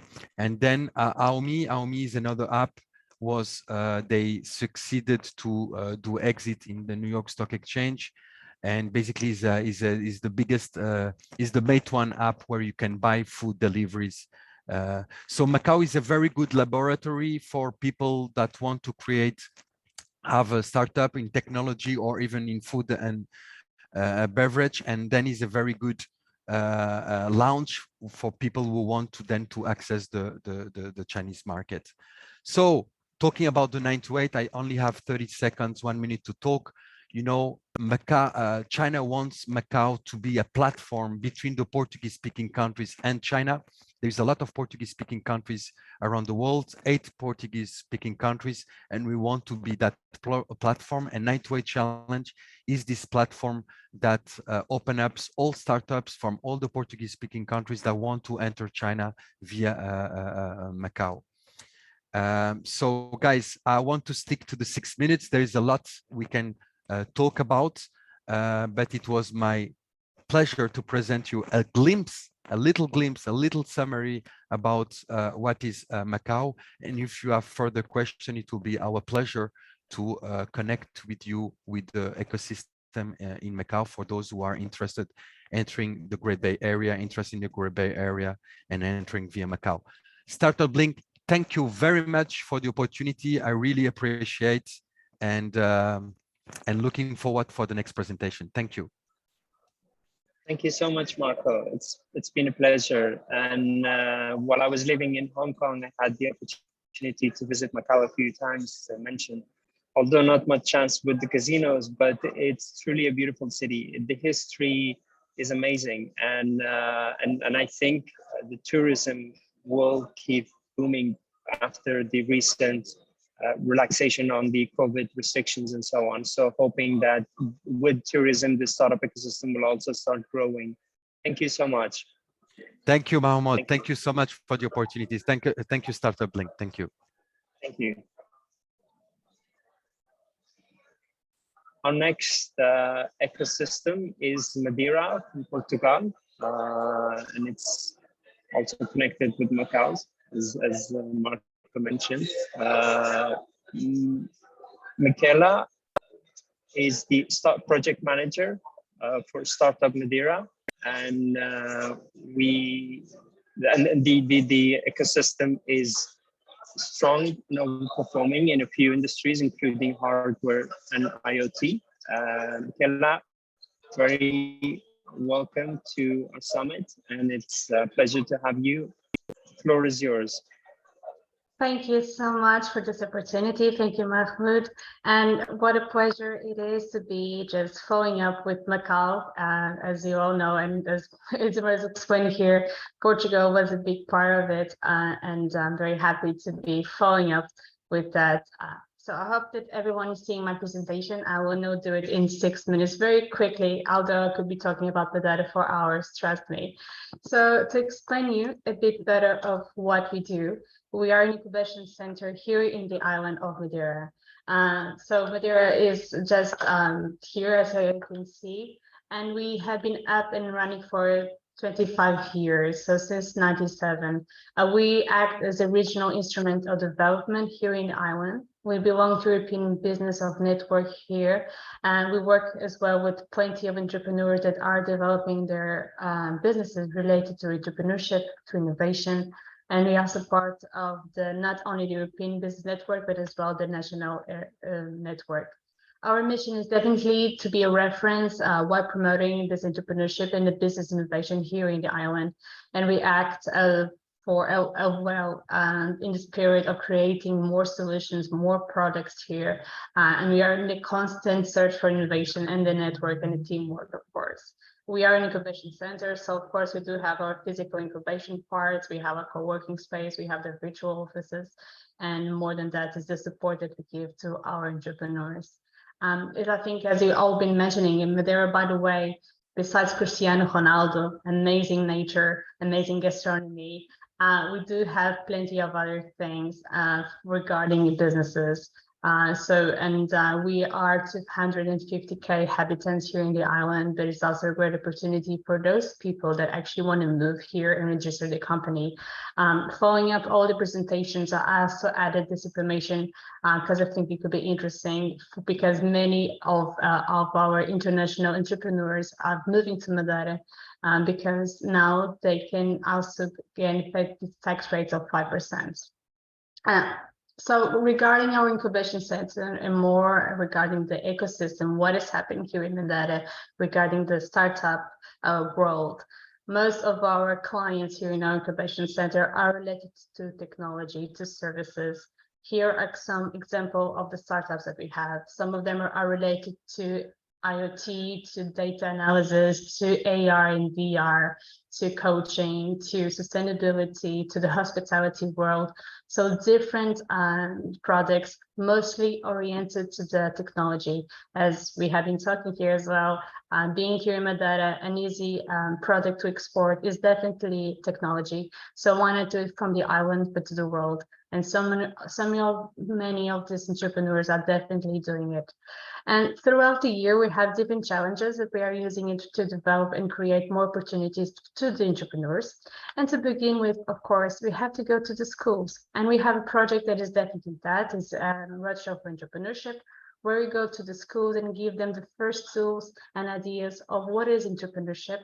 We go to the secondary years, and we also have a project where we go during the Easter break. We do have a boot camp for the university students. Since 2005, we already have been working with over 24,000 students And we are very happy that this week we came back at 2 years of pause during the COVID. So it's definitely important to be already with the students, creating this buzz about entrepreneurship, and who knows, many of them will actually become entrepreneurs, or at least they have these ideas. So when they go to the market, they have more perspectives of what it is actually to create something from scratch.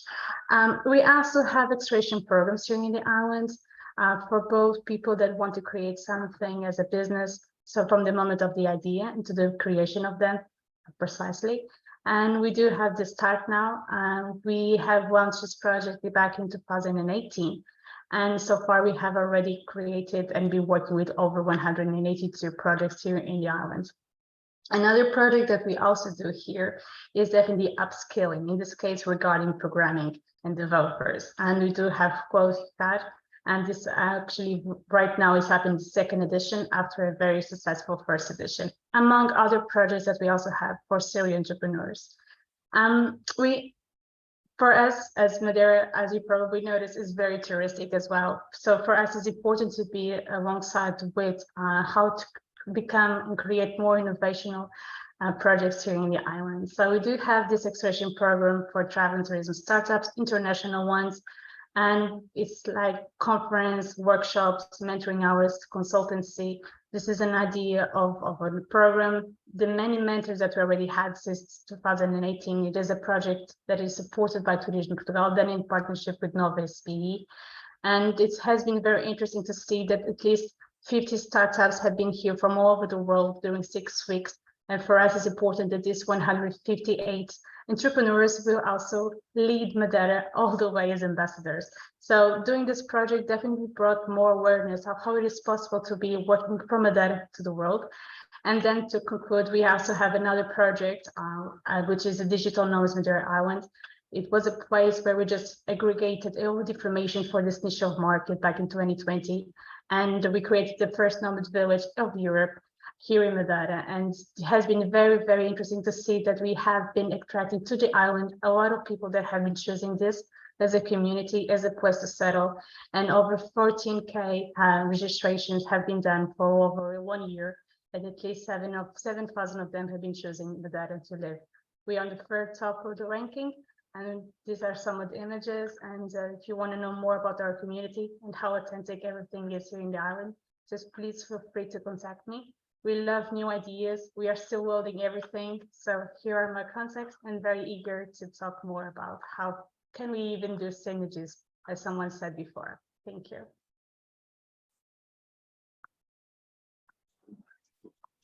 Thank you so much, Michaela. It was a pleasure and great to hear about your startup ecosystem. It's such a pity that we were not able to map the ecosystem and rank the ecosystem in 2022, but we're hoping that with your collaboration, we will be able to rank the ecosystem for 2023 and let the world know that there's so much happening in Madeira. Thank you so much. Have a great day. Thank you, you too. Now our next session will start. In our next session, we have a lot of top ecosystems from around the world. Almost first 7 ecosystems are in top 100, presenting the ecosystem, sharing us the initiatives that their organizations are doing in growing their startup ecosystem. We have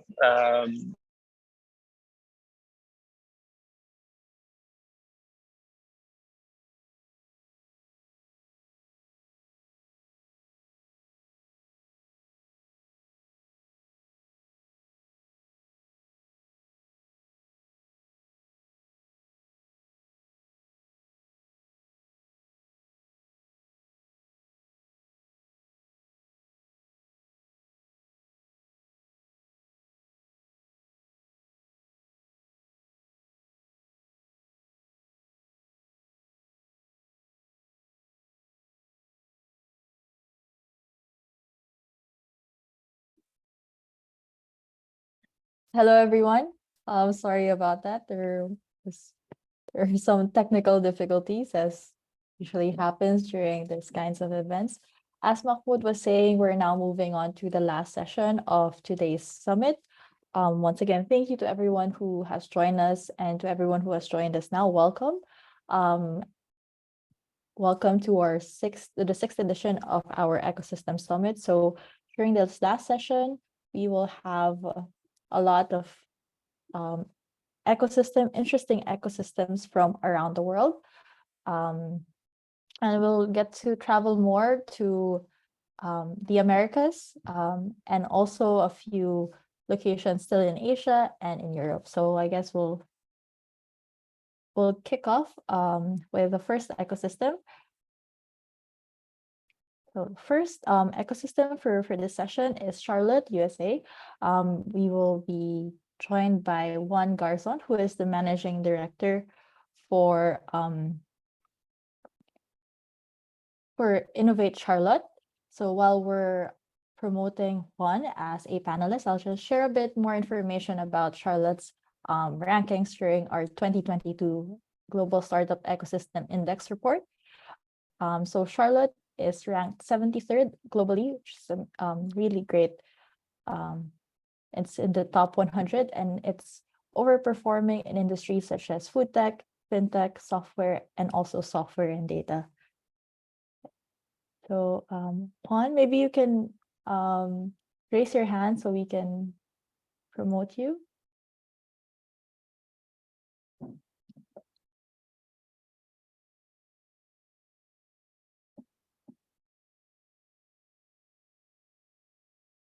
Okay, so if you know me, could you promote Juan?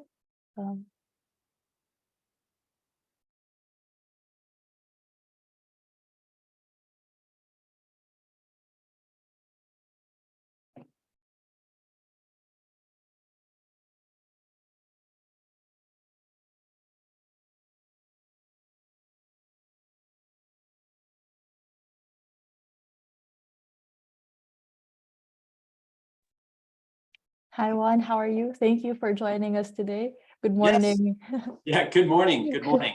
It's 8 o'clock here. We're just getting ready for the days, but we really appreciate the opportunity to be on. Great. So the floor is yours. I'm very excited to hear more about Charlotte, the Charlotte startup ecosystem. Well, fantastic. I am sharing slides, so I want to make sure that you are able to see that. It looks like great. We can. Yes. All right. Great. So again, my name is Juan Garzon. I am the managing director of Innovate Charlotte, which is an organization that supports the startup community. I'll tell you a little bit more about what we do. I'm also recently joined the city of Charlotte, leading innovation and entrepreneurship. So I'm able to help a little bit with some of the programs that the city has to offer for business startups and economic development in general. One of the things that I want to share with everybody here, if you haven't been to Charlotte, is just to give you a little bit of background on the community here, the lifestyle here, and I'll tell you why that's important here in a minute. But people are moving to Charlotte in droves from across, specifically the United States, but from other parts international as well, because Charlotte is just this amazing city. It's full of culture and activity and growth. We are about an hour and a half away from the mountains, about 2.5 to 3 hours away from beaches. We've got beautiful sunshine, and we're one of the brewery capitals, and we've got lots of amazing beer here in Charlotte. And what all of this means is that a lot of young professionals, tech talent, people with entrepreneurial mindsets are flocking to Charlotte. And this has led to a resurgence in growth of early stage companies, as well as larger corporations that partner with these companies in order to grow their innovation and tech centers. So I've borrowed a couple of slides here from our friends at the Charlotte Regional Business Alliance that really highlights Charlotte as a business hub. We have 17 Fortune 1000 headquarters. Charlotte is one of the top 10 fastest growing metro areas. You can kind of see here, number 3 best business climate, number 3 best place to start a business. We've got one of the top 10 busiest airports in the world, as well as major highways and all of that makes transportation, migration, and workforce really work out in this community. And as a result, our business community has really grown. You'll see here some of our Fortune 1000 headquarters and companies with 1,000 or more employees. And some of the industries they're in, Duke Energy, Bank of America, Honeywell, Lowe's, we've got technology, home tech, energy, banking and financial services, which is kind of our biggest industry here. And out of all of these Fortune 1000 companies that have headquarters here, about a third of them are starting tech and innovation centers here. So we have Truist just launched their innovation center. Bank of America has been working on these innovation corridor projects. Duke Energy has their innovation center, a beautiful innovation center here in Charlotte. Lowe's is about to open their innovation center. And what that's doing is it's really bringing all of this tech talent, people with ideas, people who know how to innovate, and consolidating them here, which is creating this great energy, not just in the corporate innovation center community, but also in the startup innovation center. And then just a couple more things here, a lot of companies relocating and a lot of corporations building their headquarters here. And that has resulted in a pretty healthy startup scene. This is just a small sampling of some of our regionally notable startups. And right there at the top, you see Avid Exchange, Treseda, and Red Ventures. These are our 3 unicorns, 3 Charlotte-grown companies that have grown up to pass the $1 billion market valuation. In fact, Avid Exchange just went public, so I guess graduates them from unicorn status, but definitely one that has been an influential player in the Charlotte market and an inspiration to a lot of the other founders here in the community. As I mentioned before, fintech is a big deal here. This was a few years ago, but Fortune had highlighted Charlotte as the South's capital of capital, specifically around fintech, after the merger of 2 big banks. And we're seeing a lot more of that. In fact, recently, we were named in the top 10 fintech ecosystems in the world for cities of our size, cities of 3 million people and under. And so we really see that as a net positive. Charlotte, a lot of people call it sort of a big little city, in that we have all of these global aspirations. We're growing. The quality of life here is amazing, but it's still small enough that you can make a mark. You can be a part of the ecosystem. You can get connected to the right people. It's super friendly entrepreneurial environment where everybody wants everybody to succeed. And as a result, we all work together to ensure that happens. This is a logo soup, but it's essentially a little inkling as to what the Charlotte entrepreneurial ecosystem looks like.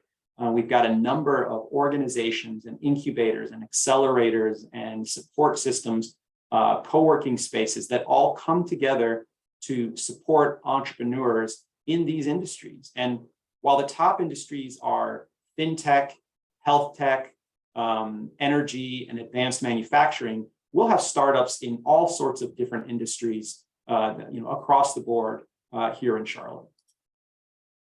Some events that are notable here in the entrepreneurial ecosystem include FinTech Generations and Venture 135. These are annual, globally focused FinTech conferences. In fact, Venture 135 is coming up next month. So if you want to get a taste of what the FinTech scene looks like here in Charlotte and the region, because they're pulling companies in from all over the region and all over the world, you can check out the Venture 135 conference, as well as the FinTech Generations conference in the spring. We also have a number of accelerators and incubators that exist to support different types of entrepreneurs at different stages. The most notable one here, that second one, RevTech Labs, is the one that focuses on FinTech, InsurTech, RegTech. But we have a number of others here that support different types of entrepreneurs at different stages. One of our newest ones down here at the bottom is the First Turn Innovations. A lot of people know Charlotte, North Carolina as the home of NASCAR. And we have a lot of NASCAR engineers who have some fascinating ideas in advanced manufacturing and automotive technology. And they have turned this into First Turn Innovations, where they are helping entrepreneurs, innovators, technologists, and inventors with their ideas around advanced manufacturing and automotive technology. So we're really excited about that one joining the pool.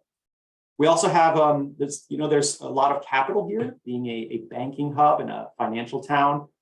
We have regional and local angel groups and angel funds, such as the Charlotte Angel Fund or Venture South, which is a funding network that exists throughout the southeast of the United States. And we have our own chapter here in Charlotte.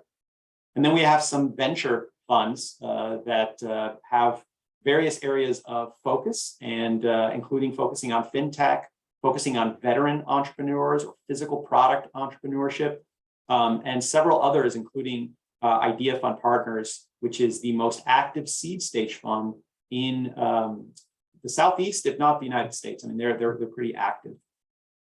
And we're a great home to some of these little entrepreneurial ecosystems, which that start to build up around co-working spaces. We've got a bunch of co-working spaces. This is most of them, but not all of them, and several have multiple locations. So you have about 30 different co-working options here in Charlotte, which is great if you are starting out, or if you're scaling your business, or if you are expanding your business to Charlotte and don't want to have a long-term contract with the building, with your office. Co-working allows you to expand that, to incubate some ideas, and to connect with the network in a very quick way. So we're really appreciative of all the co-working partners that we have as well. And then there's a number of other support organizations that provide mentorship, provide education, provide connections, provide support, provide funding to different types of entrepreneurs at different stages in different industries. And so we have these here that you see on the slide, and more organizations and higher education facilities and other institutions that help the startup community. And that leads us to our organization, Innovate Charlotte. We're a nonprofit that supports, enhances, elevates, and accelerates entrepreneurial success in the region. And we focus on building an intentionally inclusive and high impact ecosystem that stimulates innovation, economic growth, and societal change. We're not focused just on a particular vertical. So Innovate Charlotte supports any kind of startup that wants to start, grow, or build in Charlotte, regardless of their industry. And we do that by helping entrepreneurs and investors and other partners navigate that ecosystem, connect them with mentorship and education, connect them to sources of micro grants, funding, micro loans, venture capital, and also a lot more data collection and storytelling, really sort of putting the story of the Charlotte entrepreneurial scene together. And then a lot of ecosystem building. We host different events to really build our ecosystem's capacity. And this is something that we're starting to do a lot more of here coming into the new year. So we invite you to visit the Innovate Charlotte website and sign up for our newsletter, follow us on social media, or if you have any questions about Innovate Charlotte, about the Charlotte startup community, or anything that I shared on these slides, you can email me at Juan, Juan, @inclt.org. And with that, I think that gets me at time. So I'm going to go ahead and stop share. And I think that takes you right back to you. Thank you so much, Juan. When you said Charlotte is the small, big city, I was surprised because there's nothing small about Charlotte. It's one of the top 25 largest cities in US. It's the top 3 fastest growing city in US. So I wonder what is the small thing about Charlotte, because it's really great. And all the insight you shared is mind blowing. Yeah, no, I'd say it's more that it feels like a small town in that everybody's very supportive. It's a mix of global understanding and Southern hospitality. And so people come in here and you're just welcomed into the ecosystem. Everybody is rooting for you. And a lot of people feel like that makes it feel like a small town. And you're only 1 or 2 connections away from anybody in the community that you want to, that can help you. And so it makes it feel like a small town, but we are absolutely a, top 25 city and growing incredibly fast. One of the fastest growing cities in the United States right now. Well, thank you again, and I can really pitch on, vote on, and agree on the Southern hospitality living in the US, and I've seen that, and this is something that not many places in the US have. And so anyway, thank you so much for the presentation and taking your time. We have our next ecosystem presenting. Invest Stockholm. Ariane is the project lead manager for startups in Invest Stockholm. Stockholm is Sweden's first most top startup ecosystem, and 23rd globally. And I can say with that, many cities that I've lived, it's one of the most beautiful places that I've ever visited, Stockholm. And it does have a wonderful startup ecosystem, very supportive. Ariane, could you please raise your hand so we can promote you to the panel?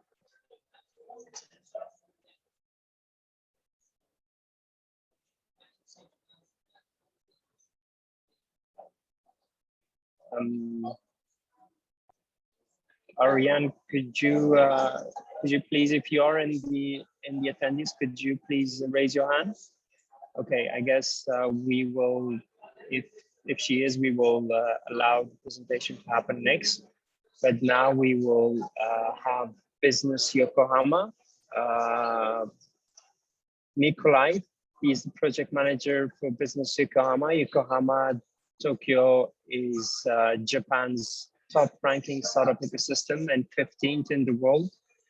They are quite strong in hardware and IoT, fintech, software and data, and some other industries. Hi, Nikolai. It's great to have you. Hi, Maman. Thank you for taking the time to shed insight on your startup ecosystem. The floor is yours. Absolutely. Thank you so much. Let me share my screen here. Thank you very much for that intro. It is 8 a.m. in New York. So I am the city of Yokohama, working for the city of Yokohama, but actually out of our office in New York. Yokohama has many international offices, and I'm located in New York. So it is 8 a.m. here, and you'll hear maybe some traffic and potentially our cat. It is sort of rush hour for both of them. So yeah, just to thank you everyone, and good morning, good afternoon, good evening, no matter where you are. My name is Nikolai Muth, and like I said, I work for the city of Yokohama's New York office.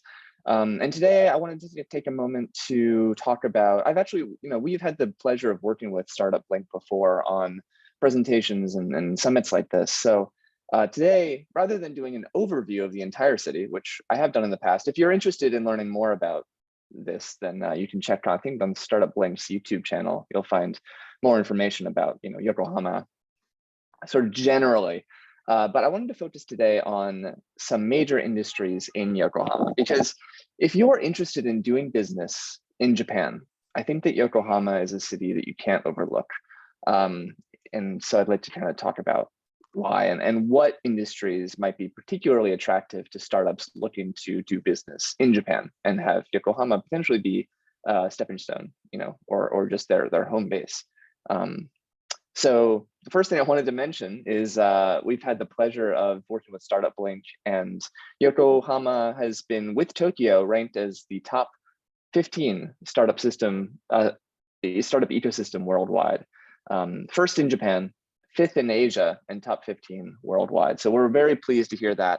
And Yokohama is very close geographically to Tokyo, which is why it's sort of lumped in. But Yokohama is, by population, the second largest city in Japan on its own after Tokyo. So it's this power combo of Tokyo, obviously this huge ecosystem, with Yokohama, the second largest city in Japan. I mean, it's maybe a little unfair to the other cities in Japan, because it's just, there's so much happening in this ecosystem. And I'd like to talk about Yokohama's part of that pie, and what makes Yokohama an interesting proposition for companies looking to do business in Japan.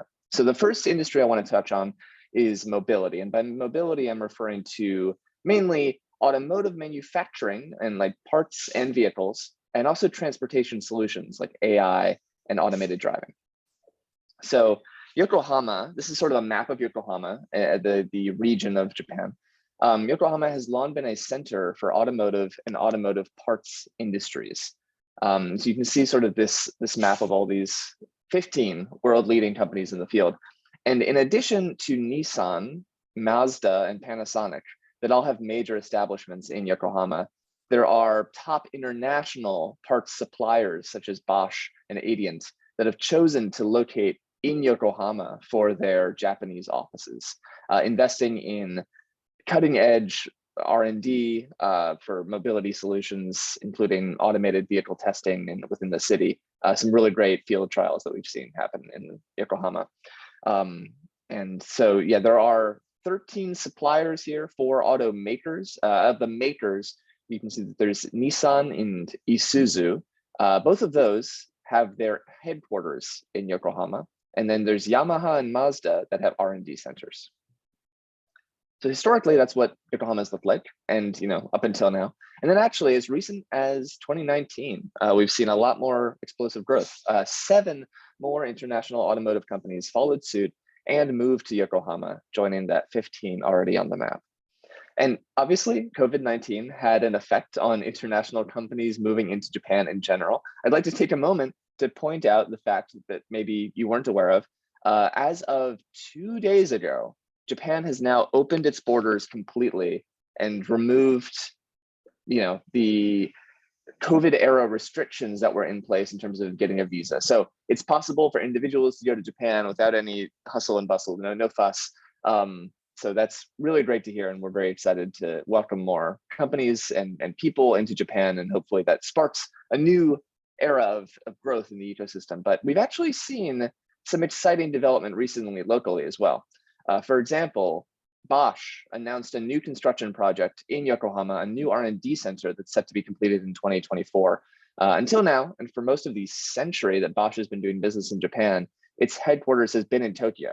But this new R&D center is going to take over that functionality and become the headquarters for Bosch. So Bosch made that choice to move from Tokyo, where it had been working for a very long time, to Yokohama. And that's because of the strength of Yokohama's ecosystem and the resources around it.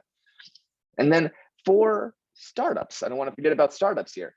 There are opportunities to connect with these large companies in Yokohama. We've seen, there's this accelerator program, for example, called the Drivery, which is based in Yokohama that connects Japanese mobility corporates to European startups, which is really exciting. And so if you're interested in your European startup, definitely check out the Drivery.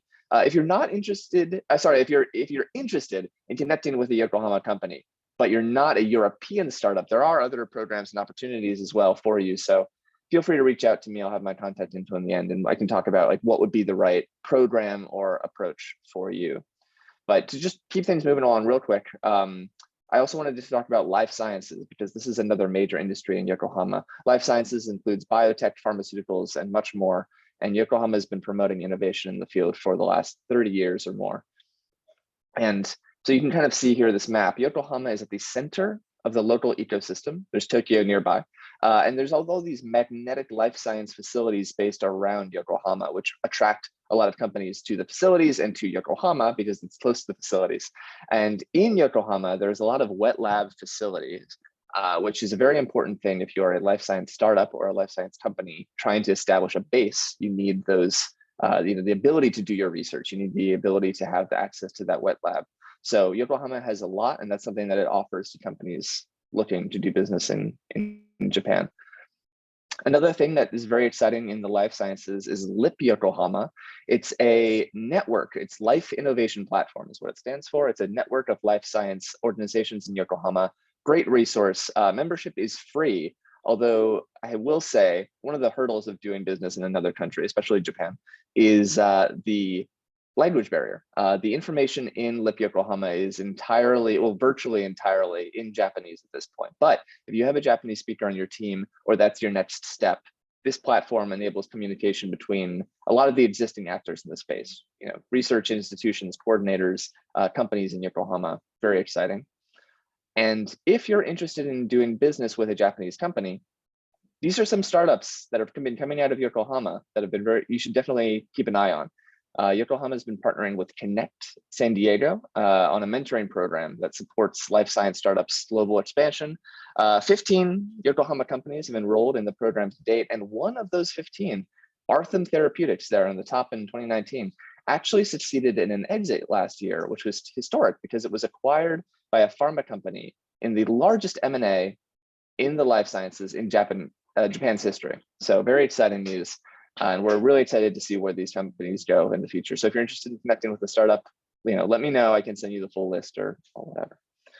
In terms of larger companies, we've seen activities as well. Chugai Pharmaceuticals and AGC Chemicals have both invested in Yokohama and are opening very large technical centers and R&D centers parks very soon.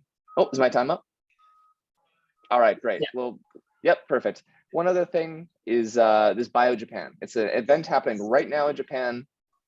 If you're interested in the life sciences, definitely Google Bio Japan to learn more about it. But I'll finish right there. Thank you so much for your time, and sorry for going over time a little bit, but it was a pleasure to be able to share. Thank you. Pleasure is ours. It's always great to have you because every time you present, there's so much new insight that we're like, oh, we didn't know that so much is happening. And I'm just going to quickly share with our audience Yokohama's startup ecosystem portal. So you can actually find the startups, the co-working spaces, and quite a lot of insight about Yokohama on yokohama.startupblink.com, just so everyone has that. We are very excited to have partnered with you on that. Yeah, thank you so much. Thanks, everyone. And I'm excited to see the rest of the presentations. Thank you. Thank you. Bye. Our next presenter will present Italy's top startup ecosystem, top ranking ecosystem, top city, and 65th in the world, ranking really high in education, food tech, social and leisure. It's Milan. We have Maria from Yes Milano. Maria, please raise your hand so we can promote you. Oh, great.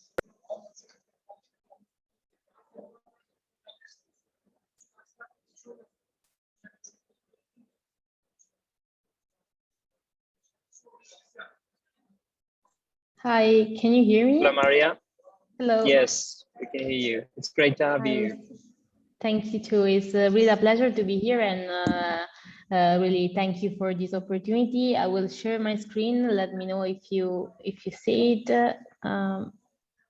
Okay. Yes, we can. The floor is yours. Perfect.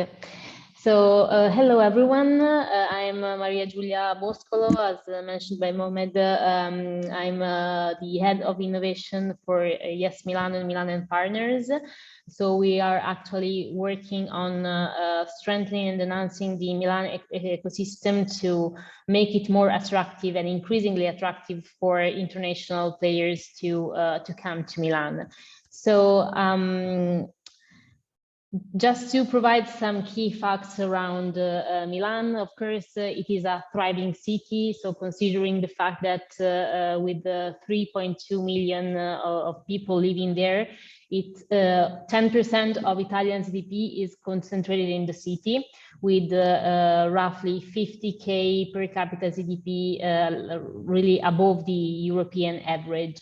In terms of economy, and so the enterprises within the Milan area, we can count on 311K enterprises. And the nice information is actually that we are reaching the 3,000 innovative startups in Milan only, meaning that we are representing 20% of the overall Italy just with Milan. A city that in Europe is the second one for fastest growing startups. It is interesting also to note and also appealing potentially for startups and international investors that want to move and have a look at Milan, that actually in the first quarter of 2022, VC investments reached the level of 420 million euros with 54 investment rounds closed. That compared to 2021 shows actually a 35% growth in terms of invested capital, so just in 1 year. Of course, there are a lot of inward investments in Italy, and 30% of them are focused in Milan only. So before moving to specific verticals, it is true that Milan, as mentioned also before, is really well known for, let's say, education, or let's say also the fashion industry and so on. But there are also specific verticals we are trying to strengthening increasingly. That make Milan really a unique spot for business within Europe. So first of all, there is fintech. Of course, there are several financial institutions actually doing business in Milan. And if we look at Italy overall, we see that the growth in terms of CAGR is respectively 24% and 27% when we look at the number of fintech startups between 2018 and 2021, and also the VC investments that have been actually delivered to Italy with the 410 million euros just in 2021. But focusing on Milan only, we see that, of course, a large number of fintech companies are placed in Lombardy, the region where Milan is located.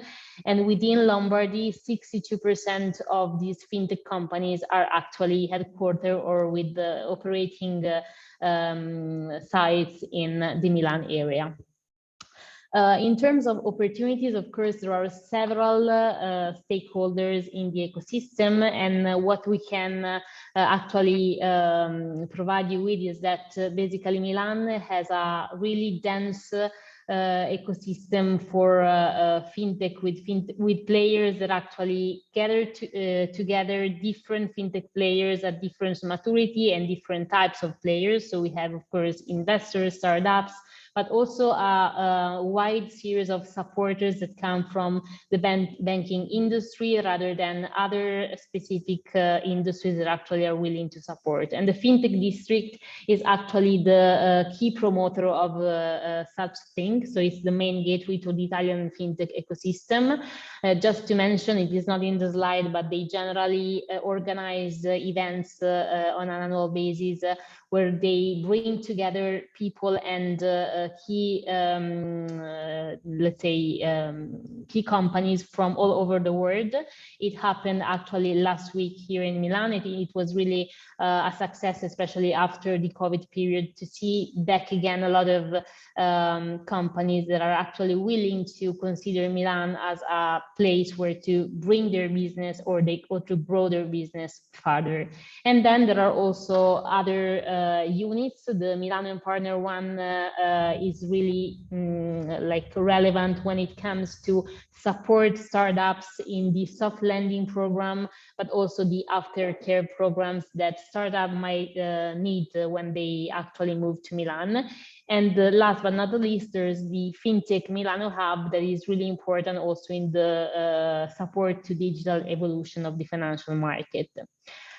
Moving to life sciences, that is another like big and strong vertical within Milan. We see that out of Lombardy life science companies, 250 are those pharmaceuticals and biotech companies that are actually operating in Milan. This means that out of Lombardy, 58, so roughly 60% is in Milan. And then a lot of clinical trials in Milan are financed by private stakeholder and non-profit organization. And what is really important is actually that more than 1/3 of Italian patent applications come from Lombardy. So it means that actually it's really vibrant, the ecosystem when it comes to life sciences, considering all the subsectors we actually cover. One of the key ecosystem player within Milan is Mind, the Milano Innovation District, that we will also see when it comes to other subsector, because it's actually a place where the Federated Innovation together with Lendlease are organizing several several programs in order to support startups, but also corporates to foster open innovation and actually make these sectors grow, first in Italy, but also with a look at international opportunities. Within Mind, I can mention Bio for Dreams, that is actually one of the biggest incubator for early stage startups in life science industry that actually provide a really wide range of services to startups, but also the overall ecosystems within life science. Then also for life science ecosystem, there is the FDI unit of Milan and Partners that, as the one that I mentioned before, is actually supporting with the soft lending services and aftercare. And then there are, of course, other players that play a key role in, let's say, catalyzing the overall growth of the sector. The third vertical I want to focus on today is clean tech.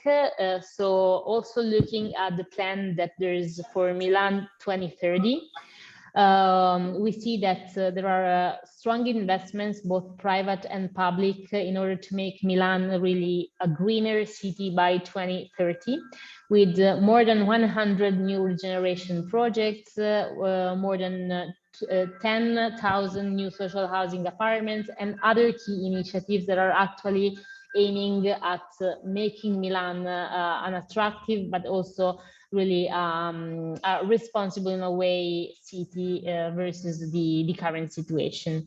In terms of smart cities and circular economy, we can see that, of course, there are key facts that make Milan a city within Europe and especially within Italy that is taking strong steps and factual steps in order to improve the overall well-being of the city, but also its citizens. Also here, as mentioned before, you see Mind, because it represents the perfect example of urban regeneration and decarbonization as a place where actually several programs have been installed. And then there are other players within the ecosystem that play a similar role as Mind within Lombardy and especially Milan. What is really nice to see is that there are success stories we can actually tell and count on. So Revolut, that is a fintech company, actually landed in Southern Europe in 2019, and in few years actually it had a strong success. In 1 year only, in 2020, actually, so 400% growth in the customer base. And a similar story can be told about Conto, that landed in Milan in May 2019 and actually saw a strong increase in turnover in just a few years. And it's nice to see also that they state that Milan embodies the Italian values of excellence, well-being, and networking. So it means that there are like strong examples of how we want to deliver value to our ecosystem, but also each player that actually play within it. Few information and news that are actually arising from the latest years. So Satispay, and it's really a fresh news for since September 2022, became a unicorn with the latest capital raise of 320 million, but also Casavo, that plays in between prop tech and fintech, actually is a Milan-based startup that became a unicorn in 2021 instead.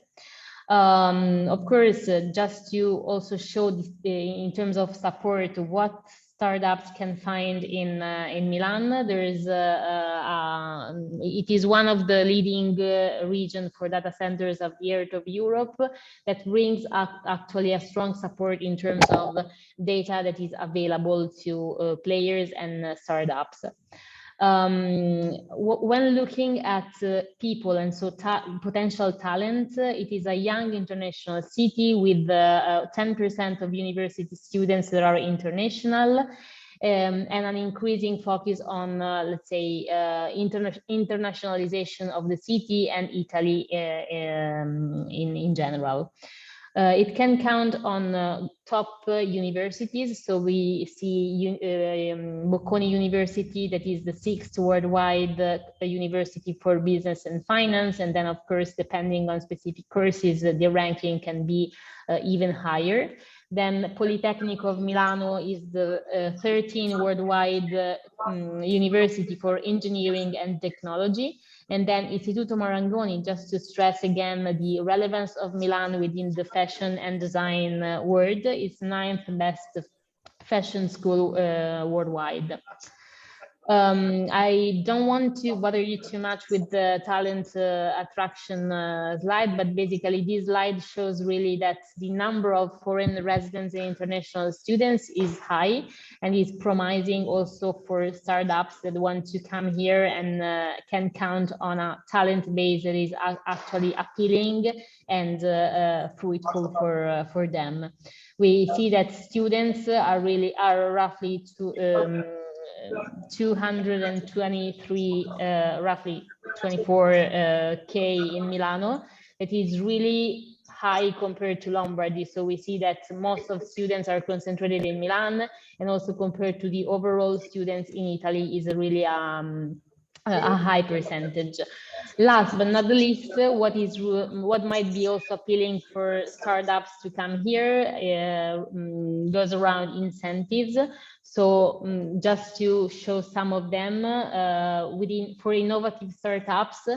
So all the startups under 5 years old with revenue lower than 5 million actually have exemption if they actually employ people, so it's actually a good for them. And then there's a 30% tax relief for investors in innovative startups. That is something also interesting for the growth of the ecosystem in Milan and in Italy. There are also other incentives. These are the general one, but there are also some specifically focused on verticals, and it might be something that together with employment rules and new regulation, you can deep dive if you have any questions by looking first of all at our website yesmilano.it or sending a message or an email directly to invest@yesmilano.it or directly to me, that I can channel you to the right person that can explain everything about what you need to know. And let's hope that we will see more of you in Milan in the future. Thanks a lot. Thank you so much, Maria. There is actually so much to learn about Milan's startup ecosystem that we will probably need a full session. But if anyone would be attending the summit or Splash, you can get more information from their team on their startup ecosystem. Thank you so much. Have Thanks a lot. Rest of today. Thank you. Bye. Next ecosystem is Curitiba. Curitiba is Brazil's second top ranking startup ecosystem, and they are 141st globally. They are quite powerful in verticals, e-commerce, retail, transportation, hardware, and IoT. We have Paulo from Curitiba municipality. Paulo is the Director of Innovation at the municipality. Paulo, welcome to our summit. It's great to have you again. Just a quick reminder to our next presenters, since we have a few more presentations and we're already behind the schedule, so we really appreciate to have it in 6 minutes. Thank you so much. Floor is yours.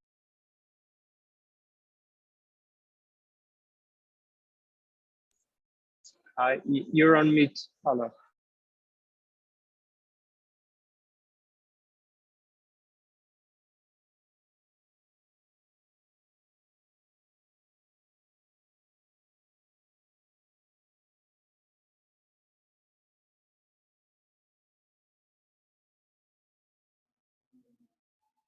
Hello, good afternoon, you all. Can you hear me now?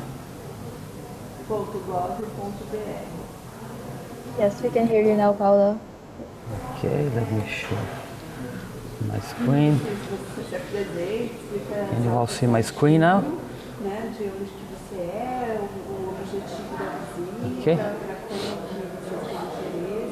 Yes, we can see. Okay, let's see. Well, I'm showing first. Well, good morning. It's morning Brazil. Good afternoon to whatever is in the afternoon.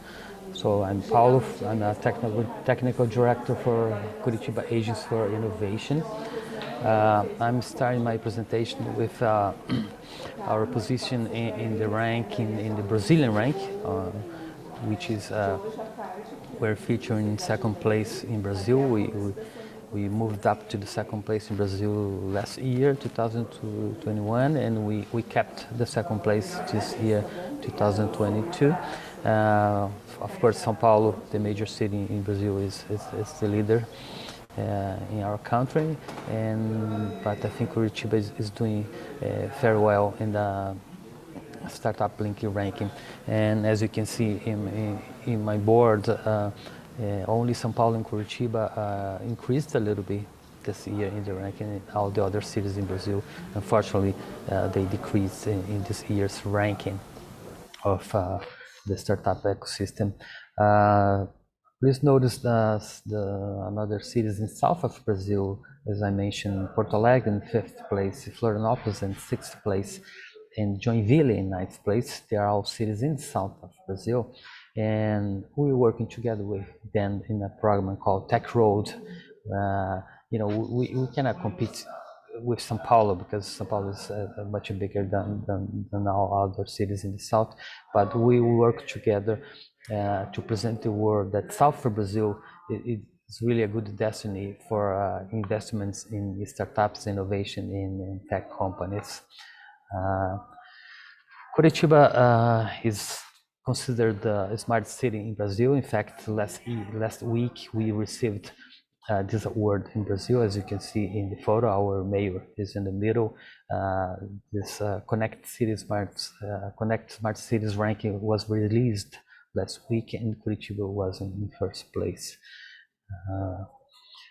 We also are among the top 7 most intelligent communities in the world, in a rank made by the Intelligent Community Forum of Canada, and we are finalists. On October 27th, they will announce the winner of this year. So hopefully this year we can reach the first place. When I say about smart cities, I put the image of our bus system because Curitiba is worldwide known as the home of the BRT, the bus rapid transit that all major cities in the world use today. It was created in Curitiba 50 years ago. So that's our most smart project that has started here for many decades. In fact, we're improving it now. We're changing it to electric buses now. Our next contract with the bus companies, we will have at least 30% of electric buses in the system. We are recovering really fine in the creation of jobs after the pandemic. In last July, we had almost 8,000 new jobs. It's the second best generation in Brazil, only behind São Paulo. And also we are the second in Brazil in the entrepreneurship ranking in 2022. In the tech companies, we have 7,000 IT companies in the city.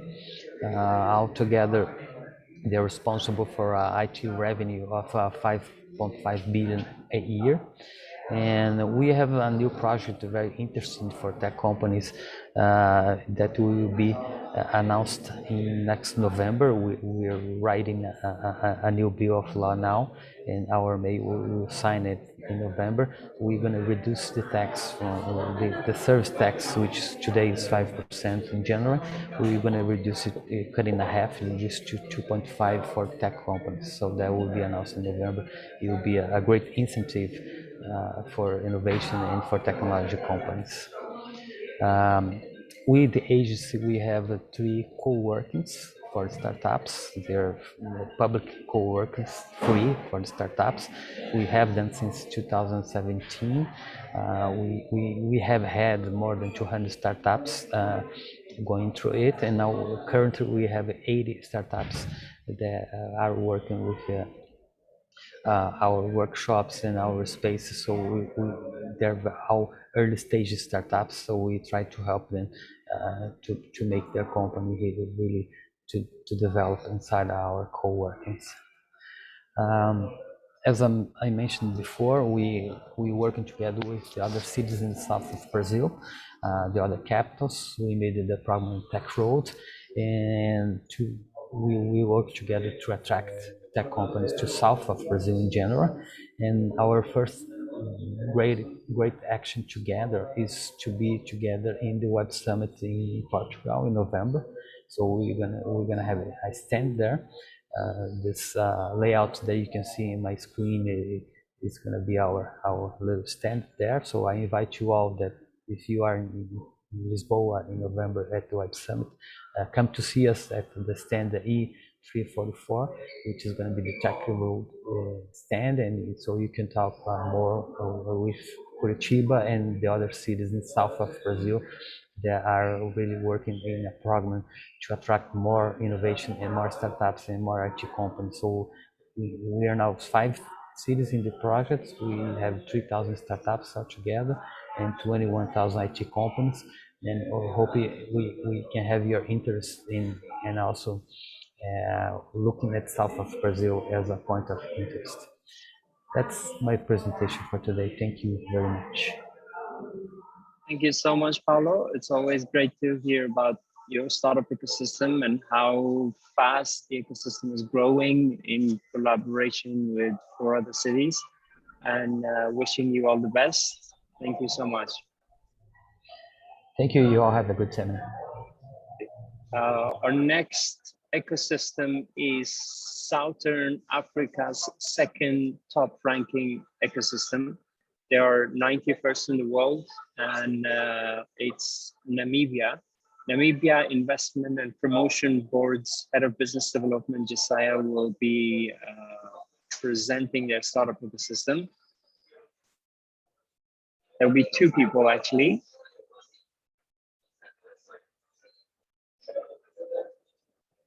Abudin and Josiah will be presenting. All right. Thank you, Ron. Can you hear me? Hello, Josiah. Yes, we can hear you. It's great to have you. It's great to connect again. All right, now great to connect again, Sham. So I will be sharing my my presentation. Listen to everyone. I'm representing a whole country. Not everyone is representing a city. It's quite a difference. But then you also understand that I come from our country is quite a small population. Just give me a minute in terms of there you go. Can you see my full screen? Yes, I can. Within will also be attending the presentation, or you will be presenting yourself? I'll be presenting. Can you see my screen? Sorry. Yes, we can see your screen. Good. Yeah, but in fact, I'm actually not representing the Namibia Investment and Promotion Development Board. I'm representing Startup Namibia, but we work quite closely with them. So basically, Startup Namibia as an organization has really was established to build the startup ecosystem in Namibia and to do a lot. And I'll take you through that a bit later on, right? But just to talk you through what what we do here. I'd rather how the startup ecosystem looks like in Namibia. First, I'll take you through the country itself, because I'm cognizant being such a small country, especially in population, that many people don't know about us, right? So basically, Namibia is a country in Southern Africa, just above South Africa. That's always a good reference point. Quite a small population of about 2.5 million people. Our main industries are really mining, tourism, fishing, and agriculture. And yeah. So being still a small economy and a small population, we're quite export driven, with our main partners being South Africa, China, Belgium, and Botswana. In terms of our startup ecosystem, we're still starting out, but we have 80+ startup startups in the ecosystem. Ecosystem builders been more than 12 ecosystem builders, more than 13 investors, and then quite a number of support organizations that are present here. So we're still quite new, but still there is still a lot of support that is available to startups. And our main sectors where our startups really focus on tends to be agriculture, hardware, clean tech, e-commerce, education, and such. And many of them have a technological element to them, right? In terms of how we've been doing, and I've mostly focused on the work StartupBlink has done in our ecosystem in terms of ranking it. So Startup Nova really only started work in 2020, right? And before that, we really were nowhere on the startup rankings. But since then, as an ecosystem, we've initially were ranked number 99. I'm sure many of the countries that presented before were way higher than us. But we really started from a low base, right? So fast forward this year, we are on the StartupBlink rankings. We then gained 8 spots to be number 91st in the world, but second in Southern Africa. And about 11th in Africa at this point in time. And when it comes to venture capital, we the African continent as a whole, historically has struggled with raising venture capital funding. But I think especially given from last year and this year, there's been quite a huge uptick in venture capital funding, as you can see on the images on your screen here. And that just continues to grow. And Namibia has had, 1 or 2 VC investments also coming into the continent. But obviously, the biggest ecosystems have been historically Nigeria, South Africa, Kenya, and Egypt. Just to show you how we are doing currently in our ecosystem right now in terms of the type of funding we're raising. Still very small base, but with the work we're doing, we believe we can really push that. Still a lot of gaps in our ecosystem. I think there's many of these gaps are global. They range from really early stage financing, access to market, and such. But really, what we're doing here at StartupBlink is really working with a number of partners to try to tackle them and make sure that we really put our startups in the best position possible. We always like to benchmark ourselves. In one country, we really want to benchmark ourselves with a small population, but doing extremely well right now in the startup ecosystem. With the startup ecosystem is Estonia, right? And right now, what we're doing, especially working with the Namibia Investment and Promotion Development Board, is really try to work on these 4 things, like building a strong ecosystem, really improving our startup skills, having friendly regulations. And I'll touch on one example, which just did now, and also bringing money, VC money, both international money as well as local money, to really support our startup ecosystem in the countries, so we can push and build the startup ecosystem, so we can just keep on climbing up those rankings. So who we started Namibia and what we do. So basically, as I explained before, we are here try to build a startup ecosystem in Namibia, and with the overall goal of by 2025 really being a top 6 or 7 startup ecosystem on the continent. So we believe if we keep on doing what we're doing, we're gonna attract and build the right type of talent and startups in our ecosystem. Since we started in 2020, we have supported over 3,000 entrepreneurs. And rather than what we really do focus on has been our structured startup programs, where we take startups from just having an idea to a point where they are able to really get that pre-seed and seed financing. And through those programs we've taken over 400 entrepreneurs through that. There's just is a wall of fame in terms of some of our best startups that we have supported. And one of the startups has raised some good funding last year. It's called Jabu. They raised a pre-seed funding of $3.2 million Namibian dollars, and then a Series A fund of $15 million Namibian dollars. I mean, for some of you guys, this might not be a lot of money, but for us, for venture capital in Namibia, is quite significant. Obviously, we have some private equity companies that have raised more, private equity funds that put more money into companies than this. But given that Jabu was just a startup, really only got going in 2020, this is quite significant for our ecosystem. These are just some of the entrepreneurs that have also raised a little bit of funding in our ecosystem as well. And so I guess you ask yourself, so why Namibia, right? It's like, as I said, we're really trying to position ourselves as one of the better startup ecosystem in Africa, right? We, as I explained to you, just launched our digital nomad visa, where you can come to Namibia and and work on your startups, or you can even be an entrepreneur from wherever, come to Namibia as well, as then you can work from here on your company, wherever that might be in the world. In the next slide, I'll show you, I'll tell you why. Because we want entrepreneurs, startup ecosystem builders, investors to come to Namibia so they can work here, travel, and stay if they would like in Namibia on this visa. We have the best roads on the African continent. We are ranked as the third in terms of income per capita, so we're the third best. We're third highest on the continent, only behind Mauritius and South Africa. So we have a pretty decent standard of living in the country. Although unfortunately, there's also an element of inequality in the country, but it's also a pretty safe country at the same time. So this is just how Namibia looks like, how beautiful it is. If you choose to come here, and I'm also willing to talk to the other, anyone on the call right now, or any other ecosystem builders who want to just, connect, as well as, find out more about Namibia and such. So yeah, thank you very much. I think that's my time. Thank you so much, Isaiah. It's great to hear from you. And you truly represent one of the most beautiful countries in Africa. And it's quite admirable, the work you guys have done with such a small team and doing such great work. It's quite admirable. Thank you so much. Our next ecosystem is Minnesota. The managing director of Launch Minnesota, Nila, will be presenting the startup ecosystem of Minnesota.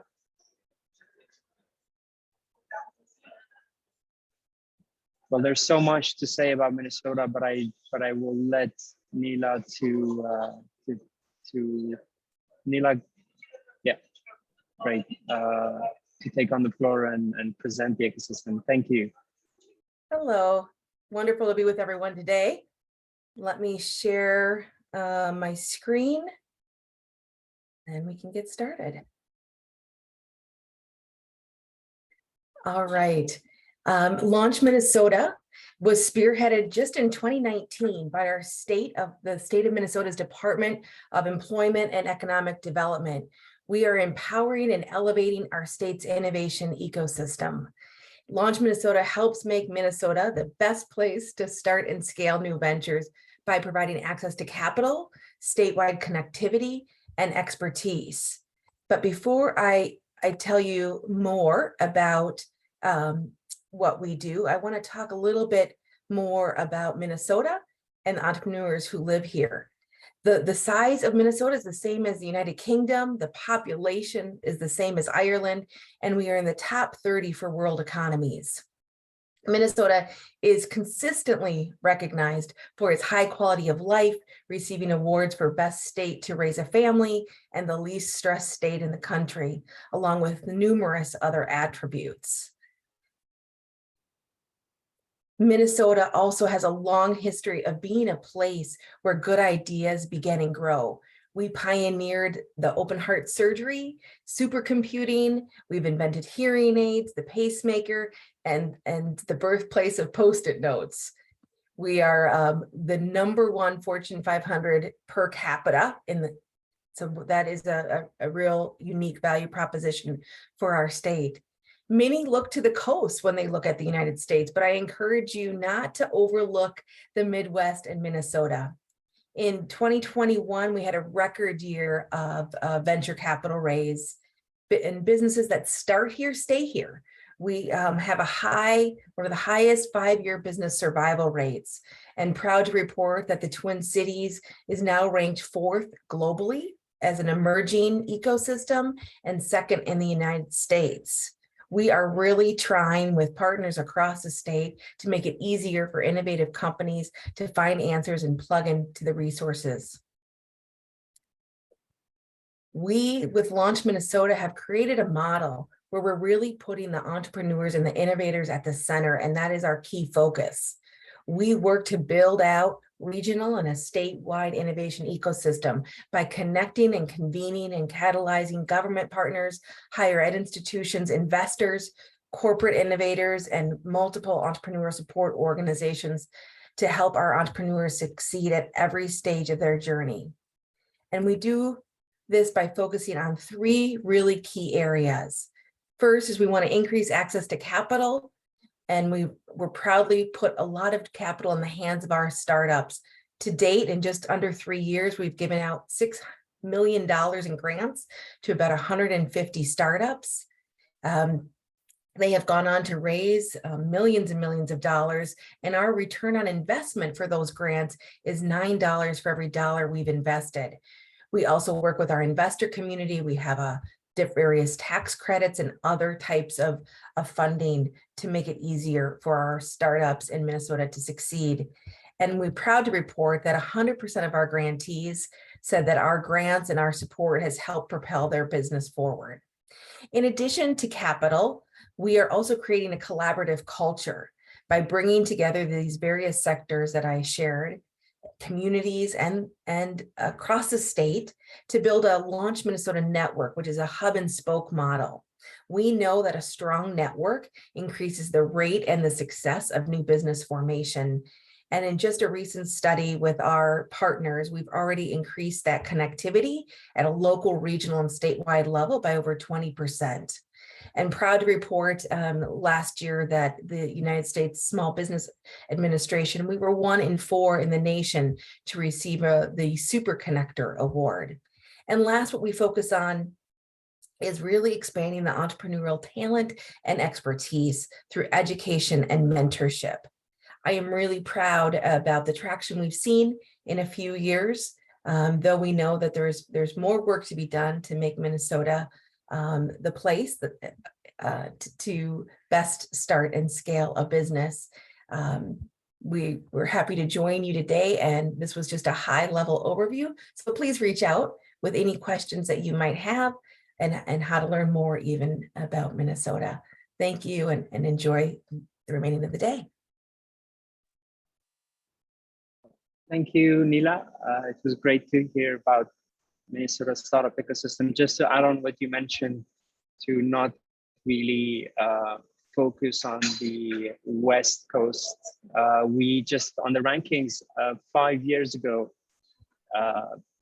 San Francisco was 5 times higher than the second top ranking ecosystem in the world. Now it's less than 3 times. So you see that the other ecosystems like Minnesota, Charlotte, Baltimore, they're catching up. They are attracting the talent, the investment, and the United States talent pool is not only San Francisco anymore. And it's great to have ecosystems and organizations such as Launch Minnesota that are doing so much to bridge that gap. Thank you, and have a great rest of the day. Definitely look at Minnesota and the Midwest. Thank you for the time. Yeah, thank you. Our next, we have 3 more ecosystems presenting in our session. Apologies for the delays. The next ecosystem is Canada's 3rd highest ranking startup ecosystem and 45th in the world. They are, so to say, the AI hub in the world, and they are quite overperforming in verticals, food tech, e-commerce, retail, energy, and environment. But AI is their business. They are the best in the market, in the ecosystems, in what they have to offer in AI. We have Oliver, Director of Business Development and Entrepreneurship from Montreal International. Oliver, great to have you. Hey, thanks, Mahmoud, for the opportunity. Nice meeting you at the same time and meeting everybody. Yeah, I'm just going to try to put up my presentation here.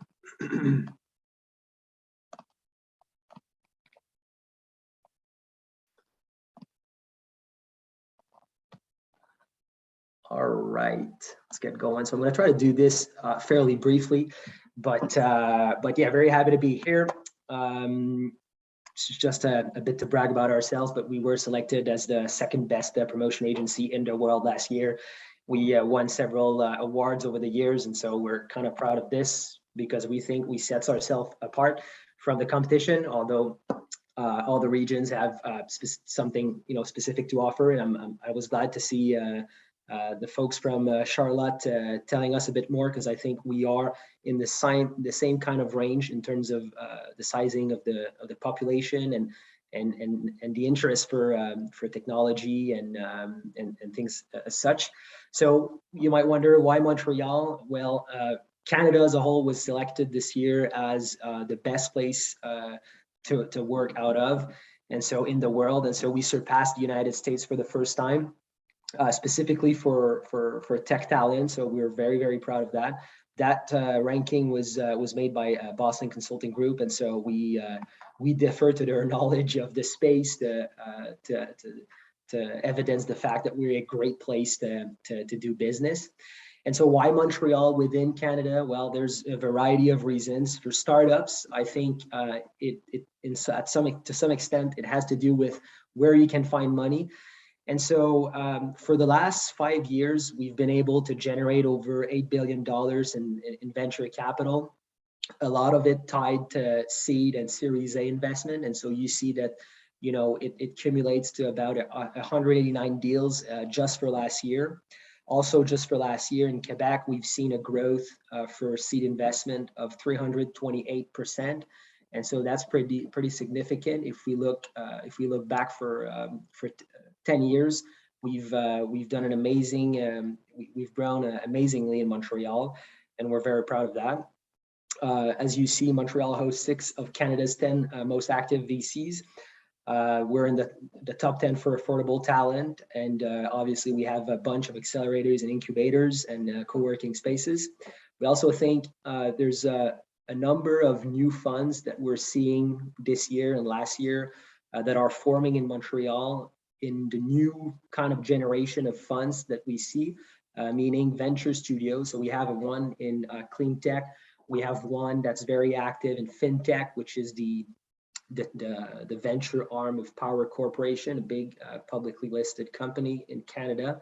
And they're building very close relationships with problems. Actually, they're identifying problems and then scouting for executives to launch the business around those problems. And so we think it's very interesting. We've seen the same kind of approach with a clean tech fund, venture studio that's really identifying this time research, university research, and sort of launching the business aspect and financing it with the fund. And so lots happening. I think at the very core, Montreal, you look back, 20 to 30 years, the provincial government was very, very imaginative in the sense that they put up into place tax credits that really help attract big players. And so the tech talent scene is not new in Montreal. I mean, maybe if we look at the startup scene, yes, it's been growing for the last 10 years, but it's growing based on a very, very resilient tech talent pool.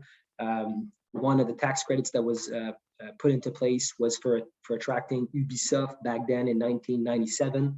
And some people think that Ubisoft is actually Canadian based in Montreal because the number of people they hire out of here is so significant, but it's a French company.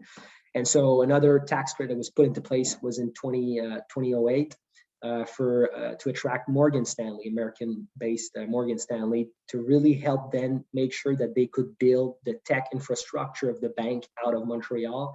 And they've been doing amazingly well for the last years, always hiring more and more people. And so what I want you to get out of this is really there's a resilient tech talent pool. And now for the last 10 years, our efforts have really been focusing on how can we make entrepreneurship really rise within that. And so I alluded to the fact that we had pretty good years in the last 5 years for seed and Series A investments, but that's also the case for scale ups. And so Hopper, which is a travel booking company. They raised their series G and F, and at the same time announced that they were doing a partnership with Capital One, and so they're building some features for the Capital One credit cards and that are related to travel. Blockstream on the blockchain, Care for health, Paper they raised again early this year. Those rounds are just indicative of the rounds that were closed in 2021, and so lots happening in Montreal. Here, just to give you a few names for funds, co-workings, accelerators, incubators, and support organizations that you'd find in Montreal. The names that I think are relevant for really early stage entrepreneur, look at names like Inovia, for instance. They closed a fund this summer, their 5th fund. So you see that the VC scene is quite literally maturing. Another fund for digital assets was closed fairly recently at White Star Capital, and so they have offices in New York, Paris, and Montreal. So I guess what you'd see is really, I guess how I want to position Montreal for you guys is really as being on the doorstep of North America, but at the same time, we're very much oriented towards multi-language, multicultural, because of the French roots of the city. And so I know, Mahmoud, you mentioned that we came up 40-something on rankings, but practically speaking, we very much set ourselves apart, I think, from the rest of the crowd in Canada, although good things are happening in Vancouver and Toronto, but I think Montreal is very special. And as you mentioned, Mahmoud, again, especially in AI, and all of this is based on the product of amazing research that was performed for the last decades, including research from Yoshua Bengio, who's really a rock star based in Montreal, with his machine learning institute, the Mila. And yeah, I mean, he taught so many students that we're at a point where Montreal is actually the place where you find the biggest concentration of machine learning researchers in the world. And there's in Canada, we're the place where there's the most funding for research. And so a part of that is coming to AI. And so in the last years, we were able to attract big tech players. And I think beyond the fact that they're big tech players, what's interesting is that they're building their AI capacities out of Montreal. And so when I mentioned earlier in the presentation that we're having a very, very resilient talent pool, that's what I meant, because of we have rock star talent basically.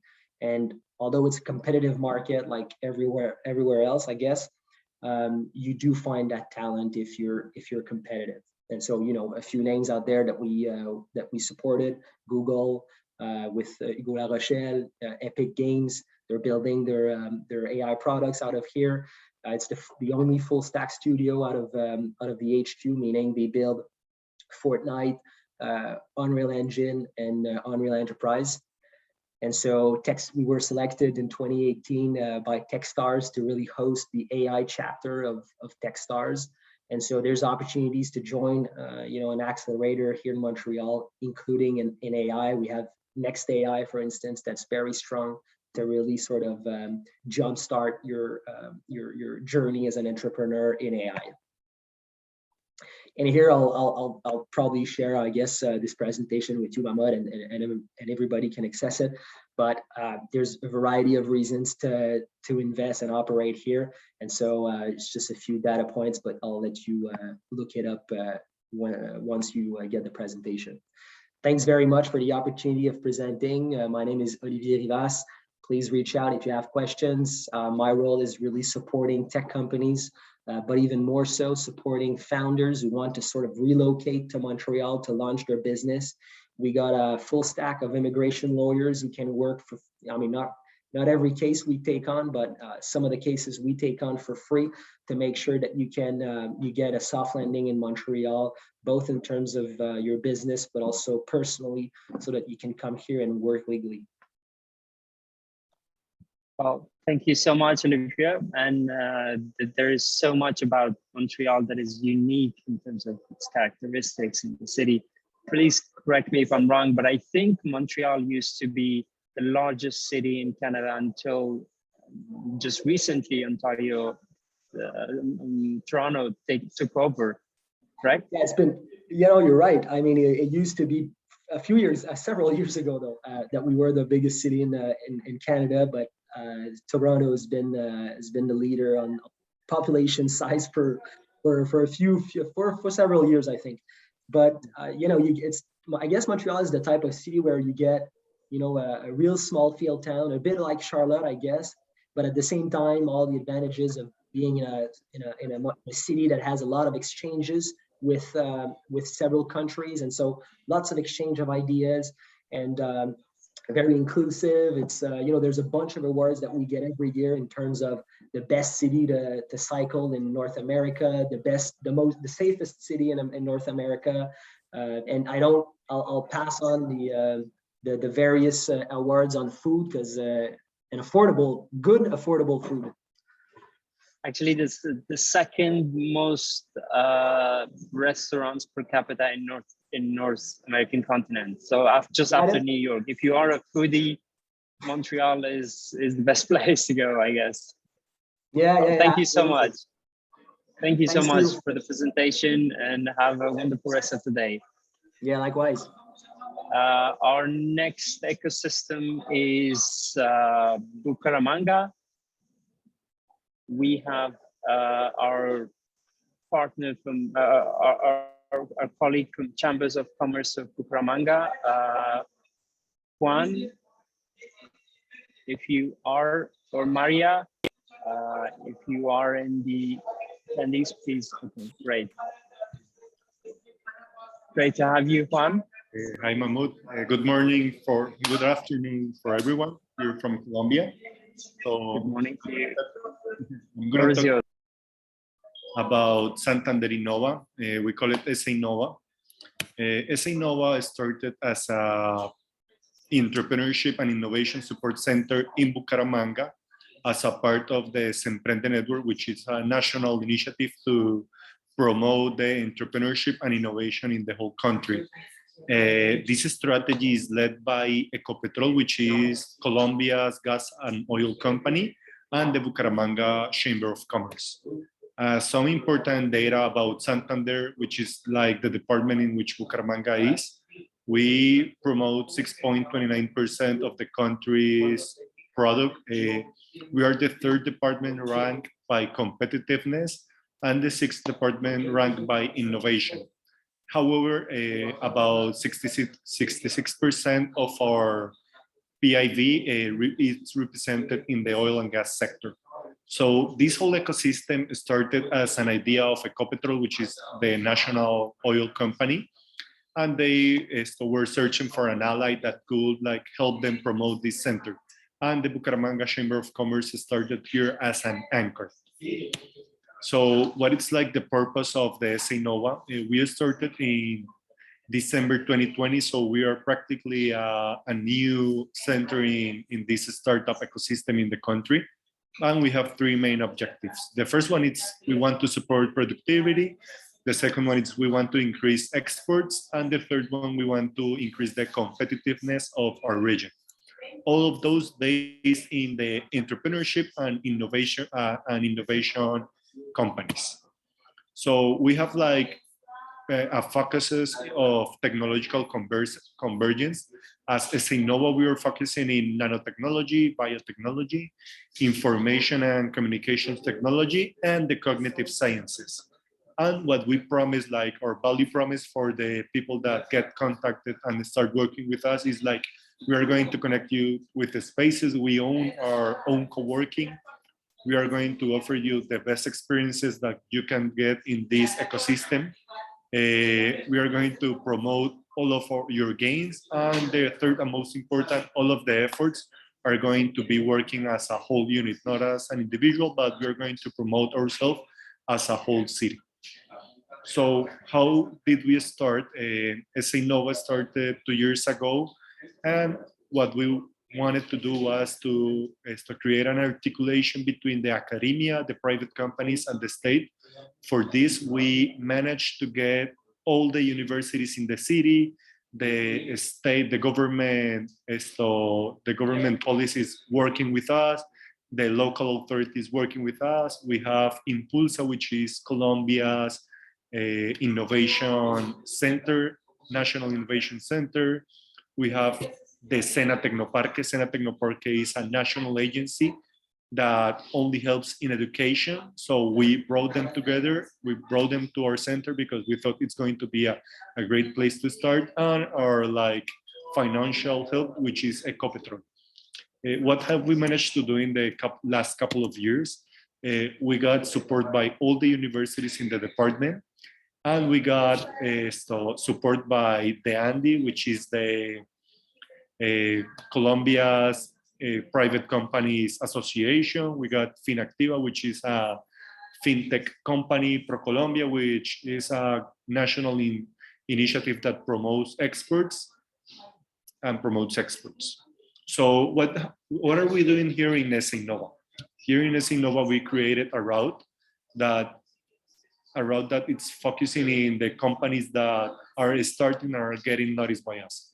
So we separated the companies in 4 sectors: the seed sector, the early stage, the escalation, and the consolidation phases. So for each of these sectors, what we are trying to do is to offer them as much help and program to those companies as we can get. We created a tool that it's called the STEC tool. This tool is only based in the TRL and the MRL projects that have been existing. And what we are trying to do is to get any company that has started its project, its idea, like to try to put them in each of the sectors. So for example, if we are able to get a company in the earliest stage sector, which is the temprana stage, we have to offer them around 10 to 15 programs inside our innovation center. What is our main focus? To get those companies to have acceleration programs to them, to give them co-working opportunities, to give them seed money so they can grow, everything like that. Everything is focused in each of these stages. The programs we have created the last couple of years, there are a lot. We have our incubator that it's called the Seed Lab. We have our accelerator that it's called Turbo Santander. We have a financial program that it's called Capital Lab. We have our co-working, as you can see, it's called the Co-working Labs en Acción. We have another type of accelerator called Aceleratec. This accelerator is only focusing TI companies that are based in clean tech and agri-tech. So we are trying to promote these sectors as well. And we have a marketing consultancy program, and we have some kinds of program called as Innovate Generando Valor, which is a program in which we open like some kind of challenges to the companies. There are open innovation challenges, and if the company gets selected to solve that challenge, we finance them with at least $30,000 to $40,000. Some of the programs that we are going to release next year, they're called OpenNova. OpenNova, it's an open innovation program where we have an anchor company of our city or of our department that presents a challenge that it's going to be open to all TI companies in the city. The idea is that we as a center, as SINNOVA, are going to help this anchor company to solve that challenge by creating an ecosystem that revolves around this challenge. Next, we have the Gran Escala program. This is a tailor-made program designed for companies in the expansion stage that seek to develop a commercial strategy. So we have external consultancy from Bogota, from Medellin, from Cali. And we're going to try to get these companies that are starting in the TI sector in Bucaramanga to get to the next level. And the next program and the last program, and perhaps one of the most interesting, is called the Sofisticación Empresarial. What we do is we develop a company from its roots. It's a technology-based company, and we develop it to work as a potential ally for leveraging technological solutions. So we did it a couple of years ago with Ecopetrol. Ecopetrol had an issue with some testing they had to do in their oil sector. What we did is we brought expert consultancies from Bogota and Medellin, and we created a new company based in Bucaramanga with experts of the zone. And this company right now has become Ecopetrol's biggest ally in the region. So these are some of the current results we have managed to get here at SA Innova. We have 432 companies and entrepreneurs that have been oriented. Of those 432, 53 companies have been proved to have potential of becoming a startup. So we are working with them. They have been working in our accelerator and in an incubator. And we have had over 91 events here that are all focused in TI. For these events, we have had over 6,000 assistants. We have launched over 19 open innovation challenges. In the incubation stage, we have incubated 39 technology-based companies, and we have a prototype stage. We have a prototype lab here in the building. We have managed to develop 46 projects. In the acceleration stage, as you can see, we have 61 companies that have been working with us. We have articulated with 10 universities, and we have created 4 alliances between universities and the private company. So let me talk a little bit about Bucaramanga and our big challenge here in Colombia. Bucaramanga is a medium city. However, so lots of our startups, we have done an analysis of around 5 startups from Bucaramanga have fled the city because the lack of capital and support. They have gone to Bogota and Medellin. So that's the main reason SA Innova is working here. We are trying to keep those startups in Bucaramanga that were born in Bucaramanga to be in Bucaramanga and grow in Bucaramanga. So it's like our main challenge as a small city in the country. All the capital is focused in Bogota and Medellin. There are like the main cities internationally known, but we have been working a lot of that. So as I thought, I'm going to put you a little video of what SA Innova is. It's a whole building that it's created for those. We can't see the page. I enjoyed the presentation. And any question you have, you can contact me to atencion@sainnova, which is our main email address. Well, thank you so much, Juan. Although we didn't see the video, but if you could share the link in the chat with our audience, they will be, I'm sure, interested in watching it. And we are in discussion with one of the global corporations to map Colombia's startup ecosystem, and we will finally be able to map Bucaramanga and rank the ecosystem because there's so much that Bucaramanga has to offer, and we are excited to share that with the rest of the world. Thank you so much for your time. You can leave the link on the chat for our audience. That's my contact. Okay, thank you. Thank you. Thank you. Last but not least, we have South America's 6th top ranking ecosystem and one of my favorite countries. Peru is ranked 63rd globally. They are very strong in verticals, fintech, education, healthcare, minerals, and we have Luis, Development and Knowledge Manager from ProInnovate, to present Peru's startup ecosystem. I had the pleasure of visiting Peru, and it's quite mesmerizing, the country and the people. So much beauty, so much to offer. Thank you so much, Luis, for your time. Floor is yours. Thank you. So much food as well, huh? And music. Great. So let me share my screen quickly. Just give me a second. Okay.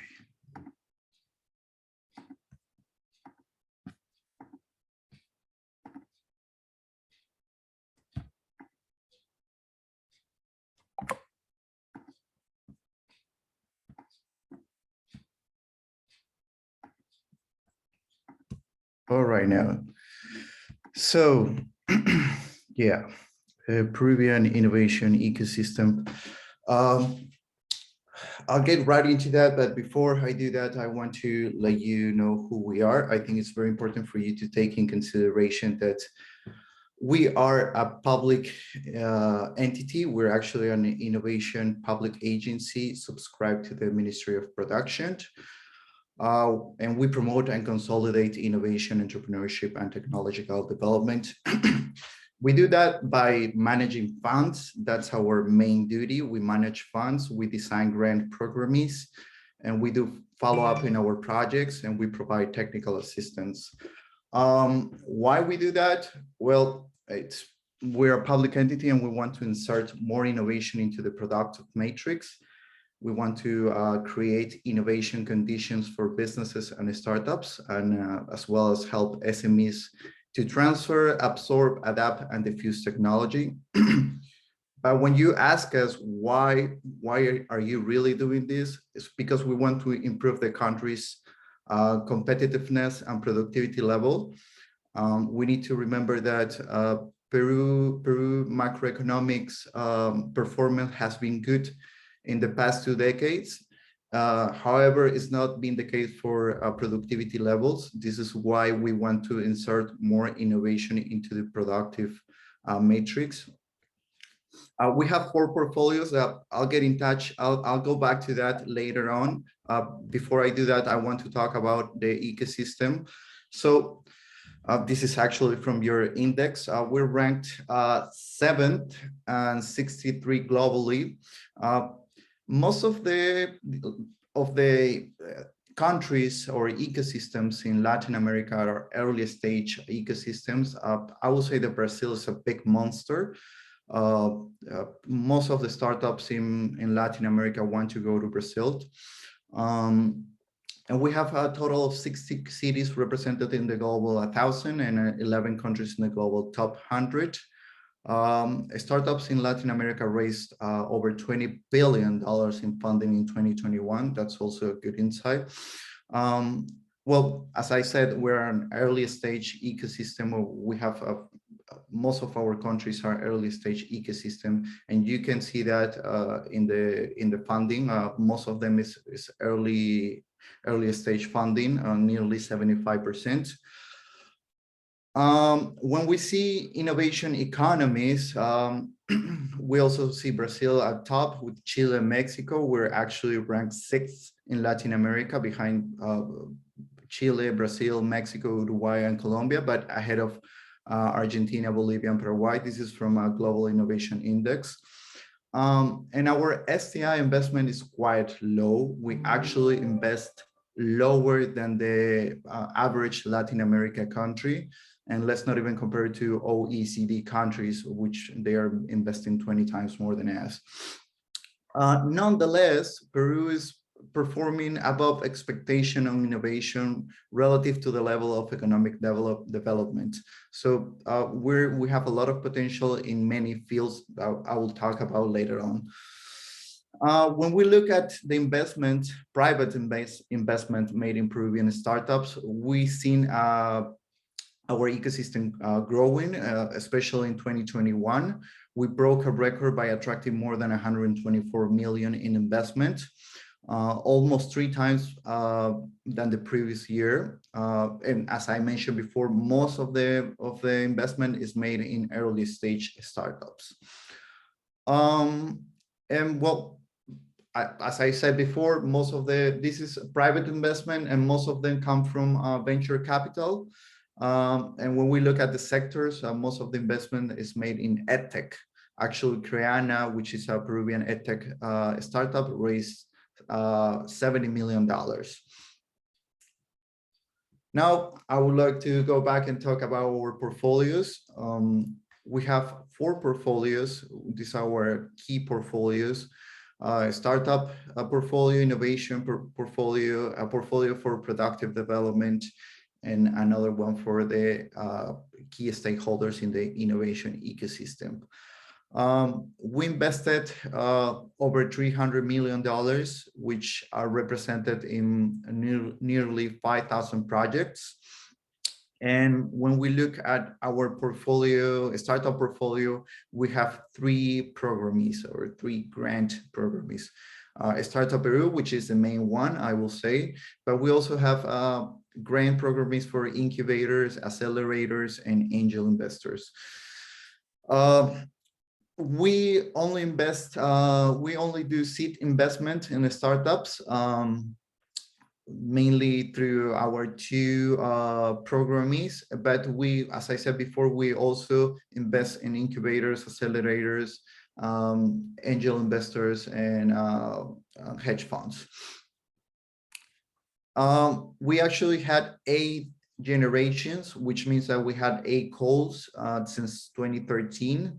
Our portfolio is of about 647 startups that have created in the past nearly 5,000 jobs.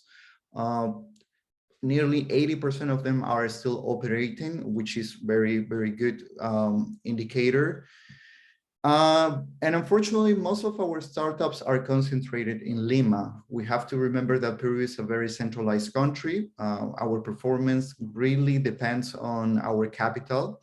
Nonetheless, we have other programmes that are currently working to accelerate regional innovation ecosystems such as Piura, La Libertad, and Arequipa. I think this is one of my last slides. Most of our investment goes into food tech, ag tech, e-commerce, ed tech, health tech, and fintechs.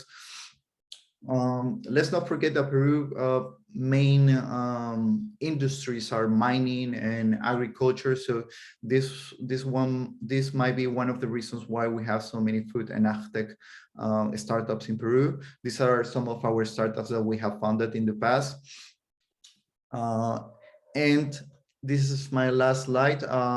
We have signed a new agreement with the IDB Bank. We signed the agreement last year, and it's for $140 million. And 15% of it is going to go to entrepreneurship, which means it's going to go to the startup portfolio. And in this agreement, we have new verticals such as environmental sustainability and climate change, which means that we're going to see more clean tech startups and clean tech projects. So if you want to get in touch with us, please visit our website. You can also have a look at our programme, our grants. You can also write us, and I'll be happy to get in touch with you guys. Thank you. Thank you so much, Rui. Thank you for sharing the insight on your startup ecosystem. And just to add on what you mentioned about the mining industry, while I was visiting Lima, one thing I realized is that the mining industry in Peru is so advanced that is even to some extent more advanced than the United States. And we had professors from US universities on the mining topic, and then they literally said that the mining industry in Peru is more advanced than what we have in US. So just wanted to add that. And with that, thank you everyone for taking your time to be with us in the summit. And if you would like to connect with any of our presenters, if you have their email address, great. If not, just email us at mahmoud@startupblink.com or feedback@startupblink.com.